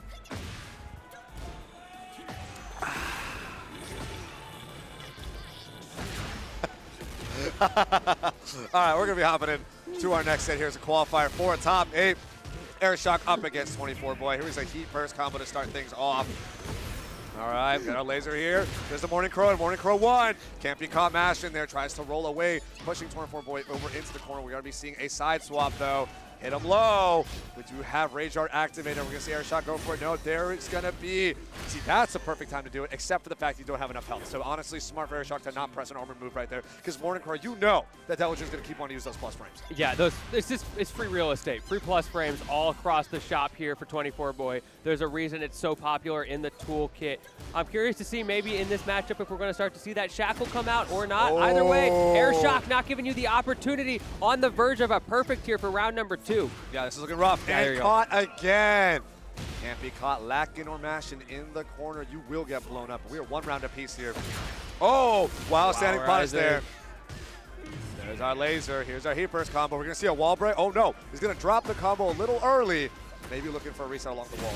Oh, there it is. See, heat smash is going to go through those power crushes. You got to be careful. He's going to wave dash up. Yeah, back dash out of there. We can see Airshock's trying to play at that slightly further range. Once again, 24 Boy really taking advantage of the jab game. They blew him up for yet again. 1 round away here for 24 Boy to take this first game over here on this secluded training ground. Oh, okay. I'm yet to see any really big. Oh, back 3 going to get punished. That's going to be big. I'm yet to see any big combos off of these wall breaks. We finally got an opportunity at a weird angle, so not too much going to happen off of it. We did get a wall splat reset, though. We got more damage than we'd expect. I mean, I'm going to throw things around. Oh, great mixer and fantastic block there from Airshock to hold and that the low. full combo punish off of it as well. Throw but tech? the throw tech, that's huge. They both go for a heat burst. Azucena's going to win because she went first. Now we're going to be seeing the Rage Art, and it will connect. This will take it. 24 Boy with the first game on this top 8 qualifier. Oh, wait. my bad. Everybody hold. I You lied. got like some scaling or something on there. I'm not sure. I thought that was going to kill as well. And after that, the commentator's curse. I'm committing Airshock jabbing out and is able to take the game. That was dishonorable on my end. I deeply apologize for the honor of myself and my family. I'll have to excuse myself. But we're gonna be going back. He was to not this invited back for season 2 of Will It Kill with Sejam. Oh no! There's the Morning Crow. Slam you low, and finally, 4-4-2. Yeah, 4-4-2. That final punch can take it a near perfect here. So 24 Boy does end up taking this game. I was in the future a little bit. Right, I had a bit of you were up there with Battle premonition. Pass, man. You guys went to the future. I was at a premonition. I already know Eddie Gordo is going to be initially seen, cried about as a top tier. It turns out he's actually just like an upper high tier, solid character. That's my read. Let's see. Okay. Let's see it. I'm a read. Honestly, I feel like saying high tier is always the safe and easy thing, but he does strike me as a high tier. He's got some really powerful movement options that I think are always going to be threatening in a game like but this. it's simply going to hit you like the he's good, but not as good as we initially all thought he was. Right. He's day 1. He's unbeatable. He's Victor. It's kind of like how Azucena was. Or Azucena, yeah. like pre-release tournaments where everyone's like, this character is ridiculously broken. And now it's like, obviously, there's still a lot of crazy stuff going with Azucena, and that's why she's getting nerfed this upcoming patch. But people have found her more manageable than compared to what we were hearing earlier in pre-release. Flip and the full punish as well. Airshock knows exactly when to use that movement. We were talking about the movement options, how important they are with Eddie. Airshock showing us just a little reminder there that one backflip turned it into a entire perfect round. Yeah, very solid play here from Airshock. Again, another very wide stage, so not a lot of corner pressure at this point, especially not near round start. But something to keep an eye on as you approach. Great duck onto the second hit while running 3-2, but doesn't get a hard punish on it. Ends up getting his health sweep blocked as well. No grab tech either there. 4-4-2, that is not punishable, even if the frame data says otherwise. He's so spaced out, you can't really do anything against it. All right, nice jab punish there. 1-1-2.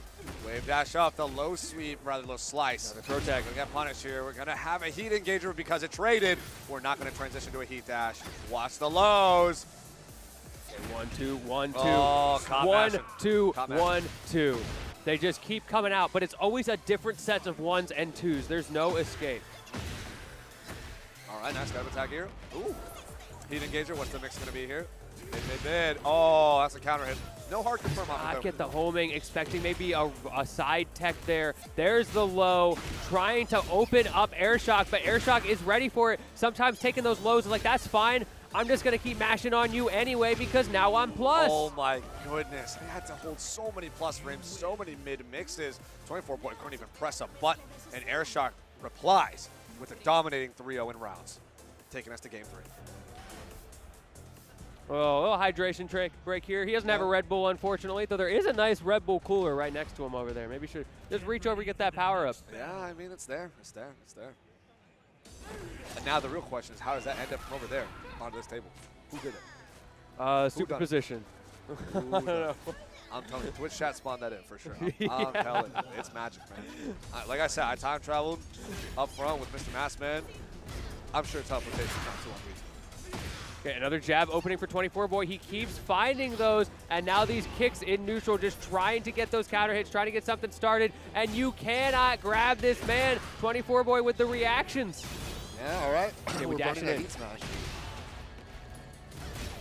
Ooh, that's while running. 3-2 in the corner. Have to hold this mid pressure again. You got to know when to press, when to not, especially since there's so many counter hit launchers that Azucena has to worry about at the end of her strings. Oh. Fantastic low pair to start off this next round. Great call out. Not able to get, okay, well, I was going to say not able to get too much off it, but it doesn't matter if you have these extensions. It just goes to show how important those opening offensive pits of pressure can be. Oh. But the grab into the reverse grab, and this time Airshock not ready for the tech.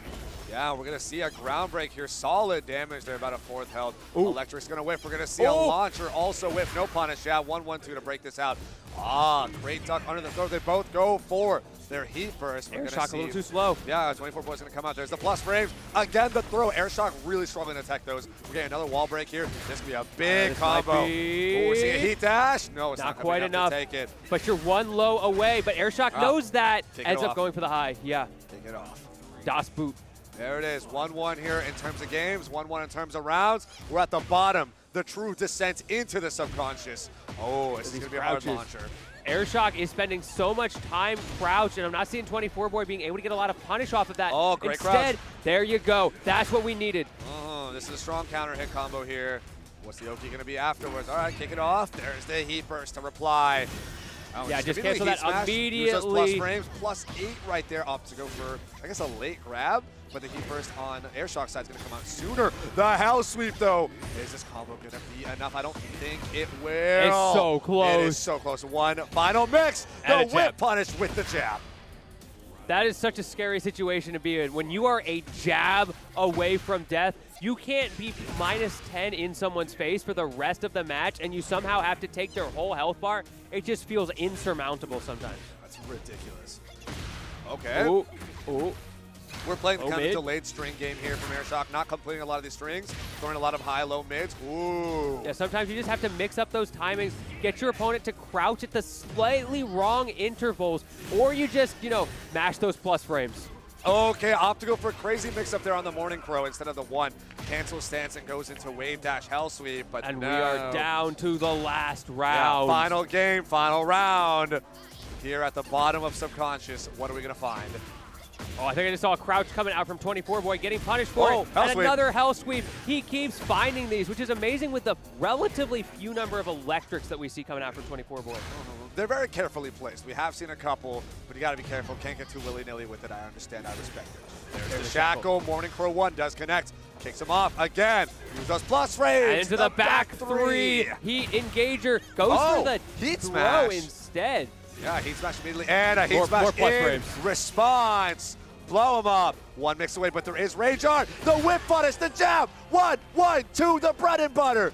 Does it and takes it. 24-boy, 2-1 over Airshock. Was there any other way that was going to end? Let's be honest. There didn't need to be. This man, sometimes it feels like all he does is jab. But you know what? All it does is hit. So, like... like I said, jab, super consistent. Jab's a good move. It's a good move. It's, you got it. It's not bad damage. Not bad damage at all. Also impressive that he was able to find it so often with how much Airshock crouches. Knowing exactly when to use it, when to go for those hell sweeps as well. The constant threat of that 50-50 of the offensive strings with the jabs versus just running in with that wave dash hell sweep. Such a difficult thing to overcome when your opponent is always in your face. Like that's like the turbo aggression. You can smell your opponent's shampoo. You know what brand they're using at that range. They hopefully pass the sniff check, because otherwise it's not pleasant. It's not pleasant. But yeah, we're going to have 24-boy moving up to top 8 loser side. Yet another Canadian here at the Battle of BC6. Hope you guys are all having a fantastic time. I'm Combo, joined here by Lentini. It's been an absolute pleasure to be commentating some Tekken top 24 up to this point. We got a couple more sets coming your way. Quite a few bangers, if I would say so. Yeah, we've been myself. having a great time. So many of these are so close as well. I'm looking over at the bracket on the side here. Of course, exclamation point bracket. If y'all want to see it for yourselves, see exactly how everything shakes out, because it's hard for us to talk about all of it. Yeah. So many 2-1s, so many close games, so many last round games that we've seen on final stream. round. It's been a very lot. exciting. There's definitely been a lot, yeah. So Very competitive. I believe I did see Fighter JPN stand up on the stage. He is up there. His opponent is not, but that's going to be Nufa or Nufa. Ended up taking over Toondex, another 2-1 that we ended up not able to see on stream. But hey, like you said, these close sets keep on coming. I'm going to guess it's Nufa because 2 Fs, but chat, please let us know. Yeah. Is it Nufa or Nufa? Yeah, if you guys know, please do let us know. Either way, I'm sure they're cracked if they're this far in. This is a top 8 qualifier. So 9th at the very least. Not bad at all. Yeah, we see Fighter JPN again chilling here on loser side. After a nail-biter of a set 2 up against Apollyon. I consider that an upset, honestly.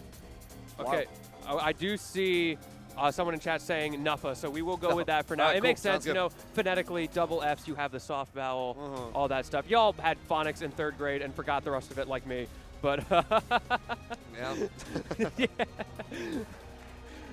We work with what we got. Yeah, we work, exactly, we work with. You're his barber? Yo, wait, that's actually crazy. Hey, yo.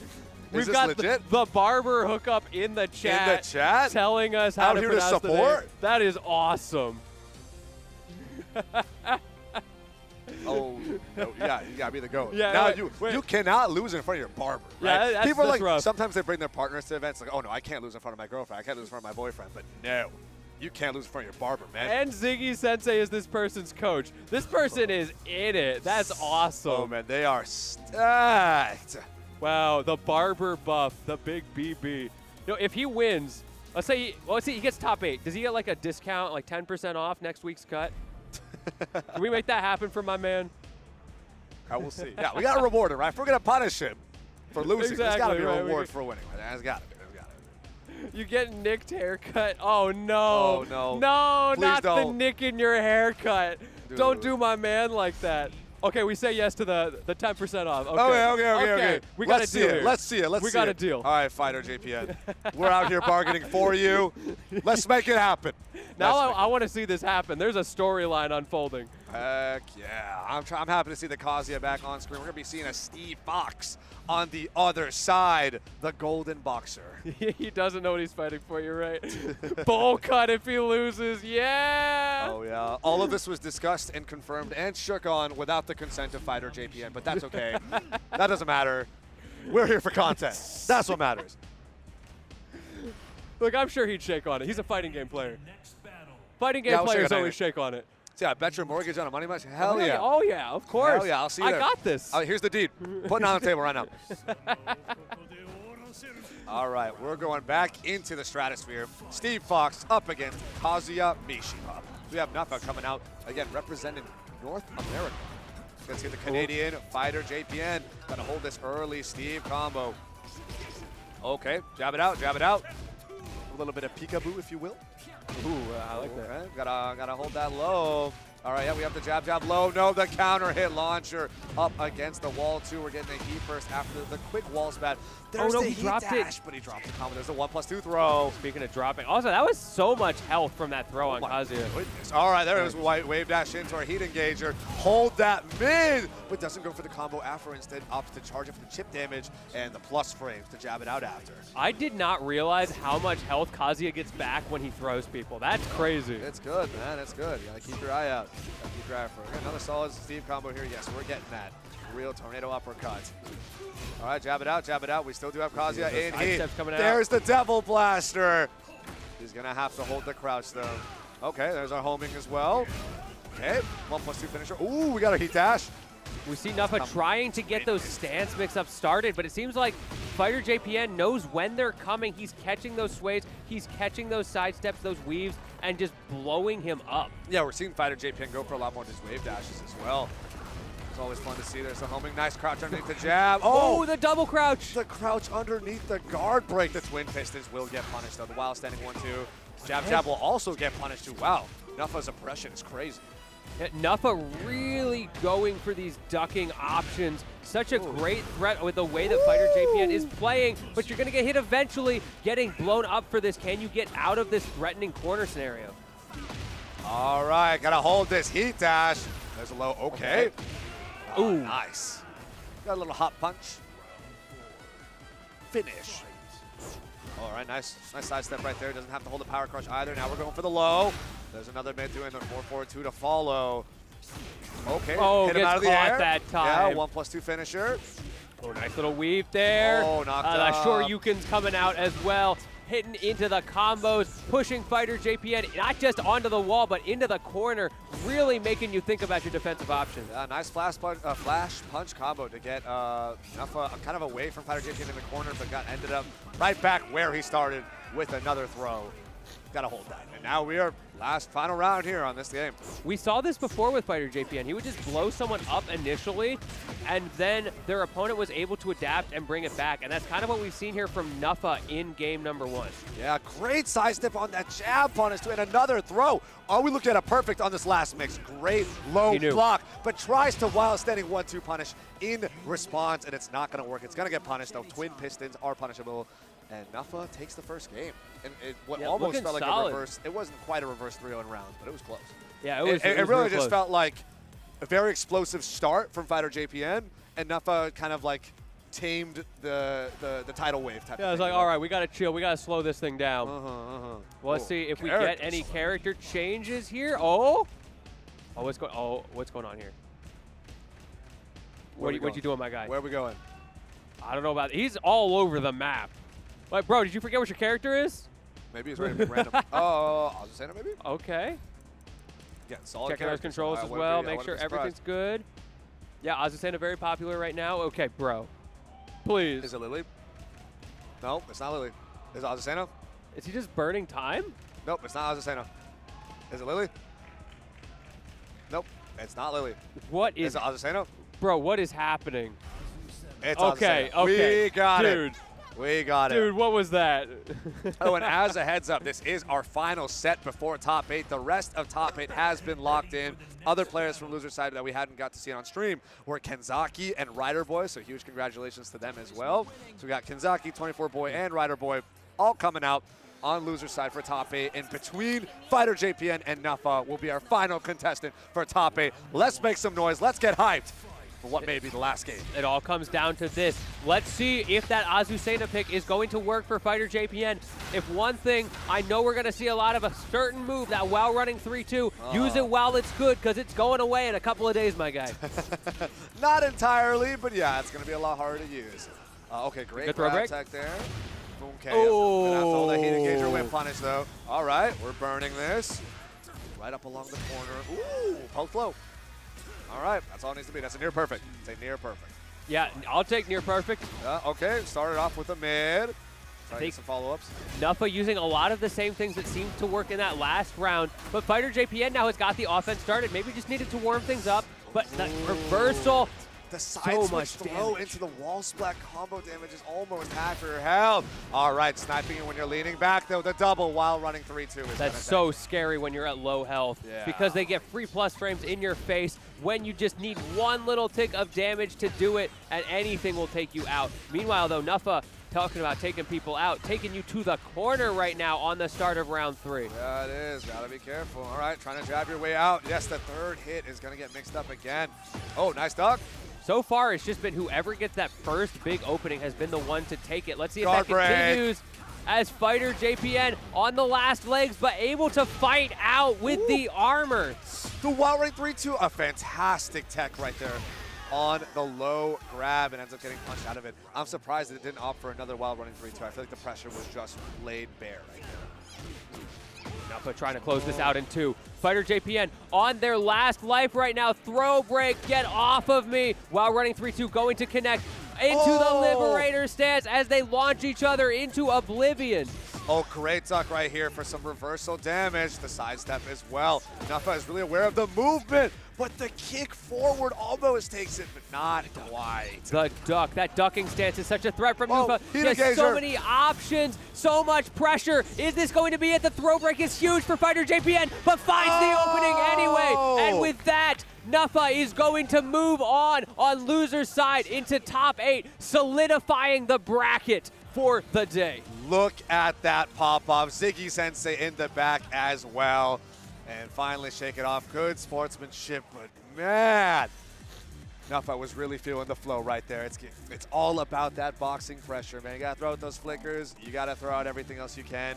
It has been a struggle.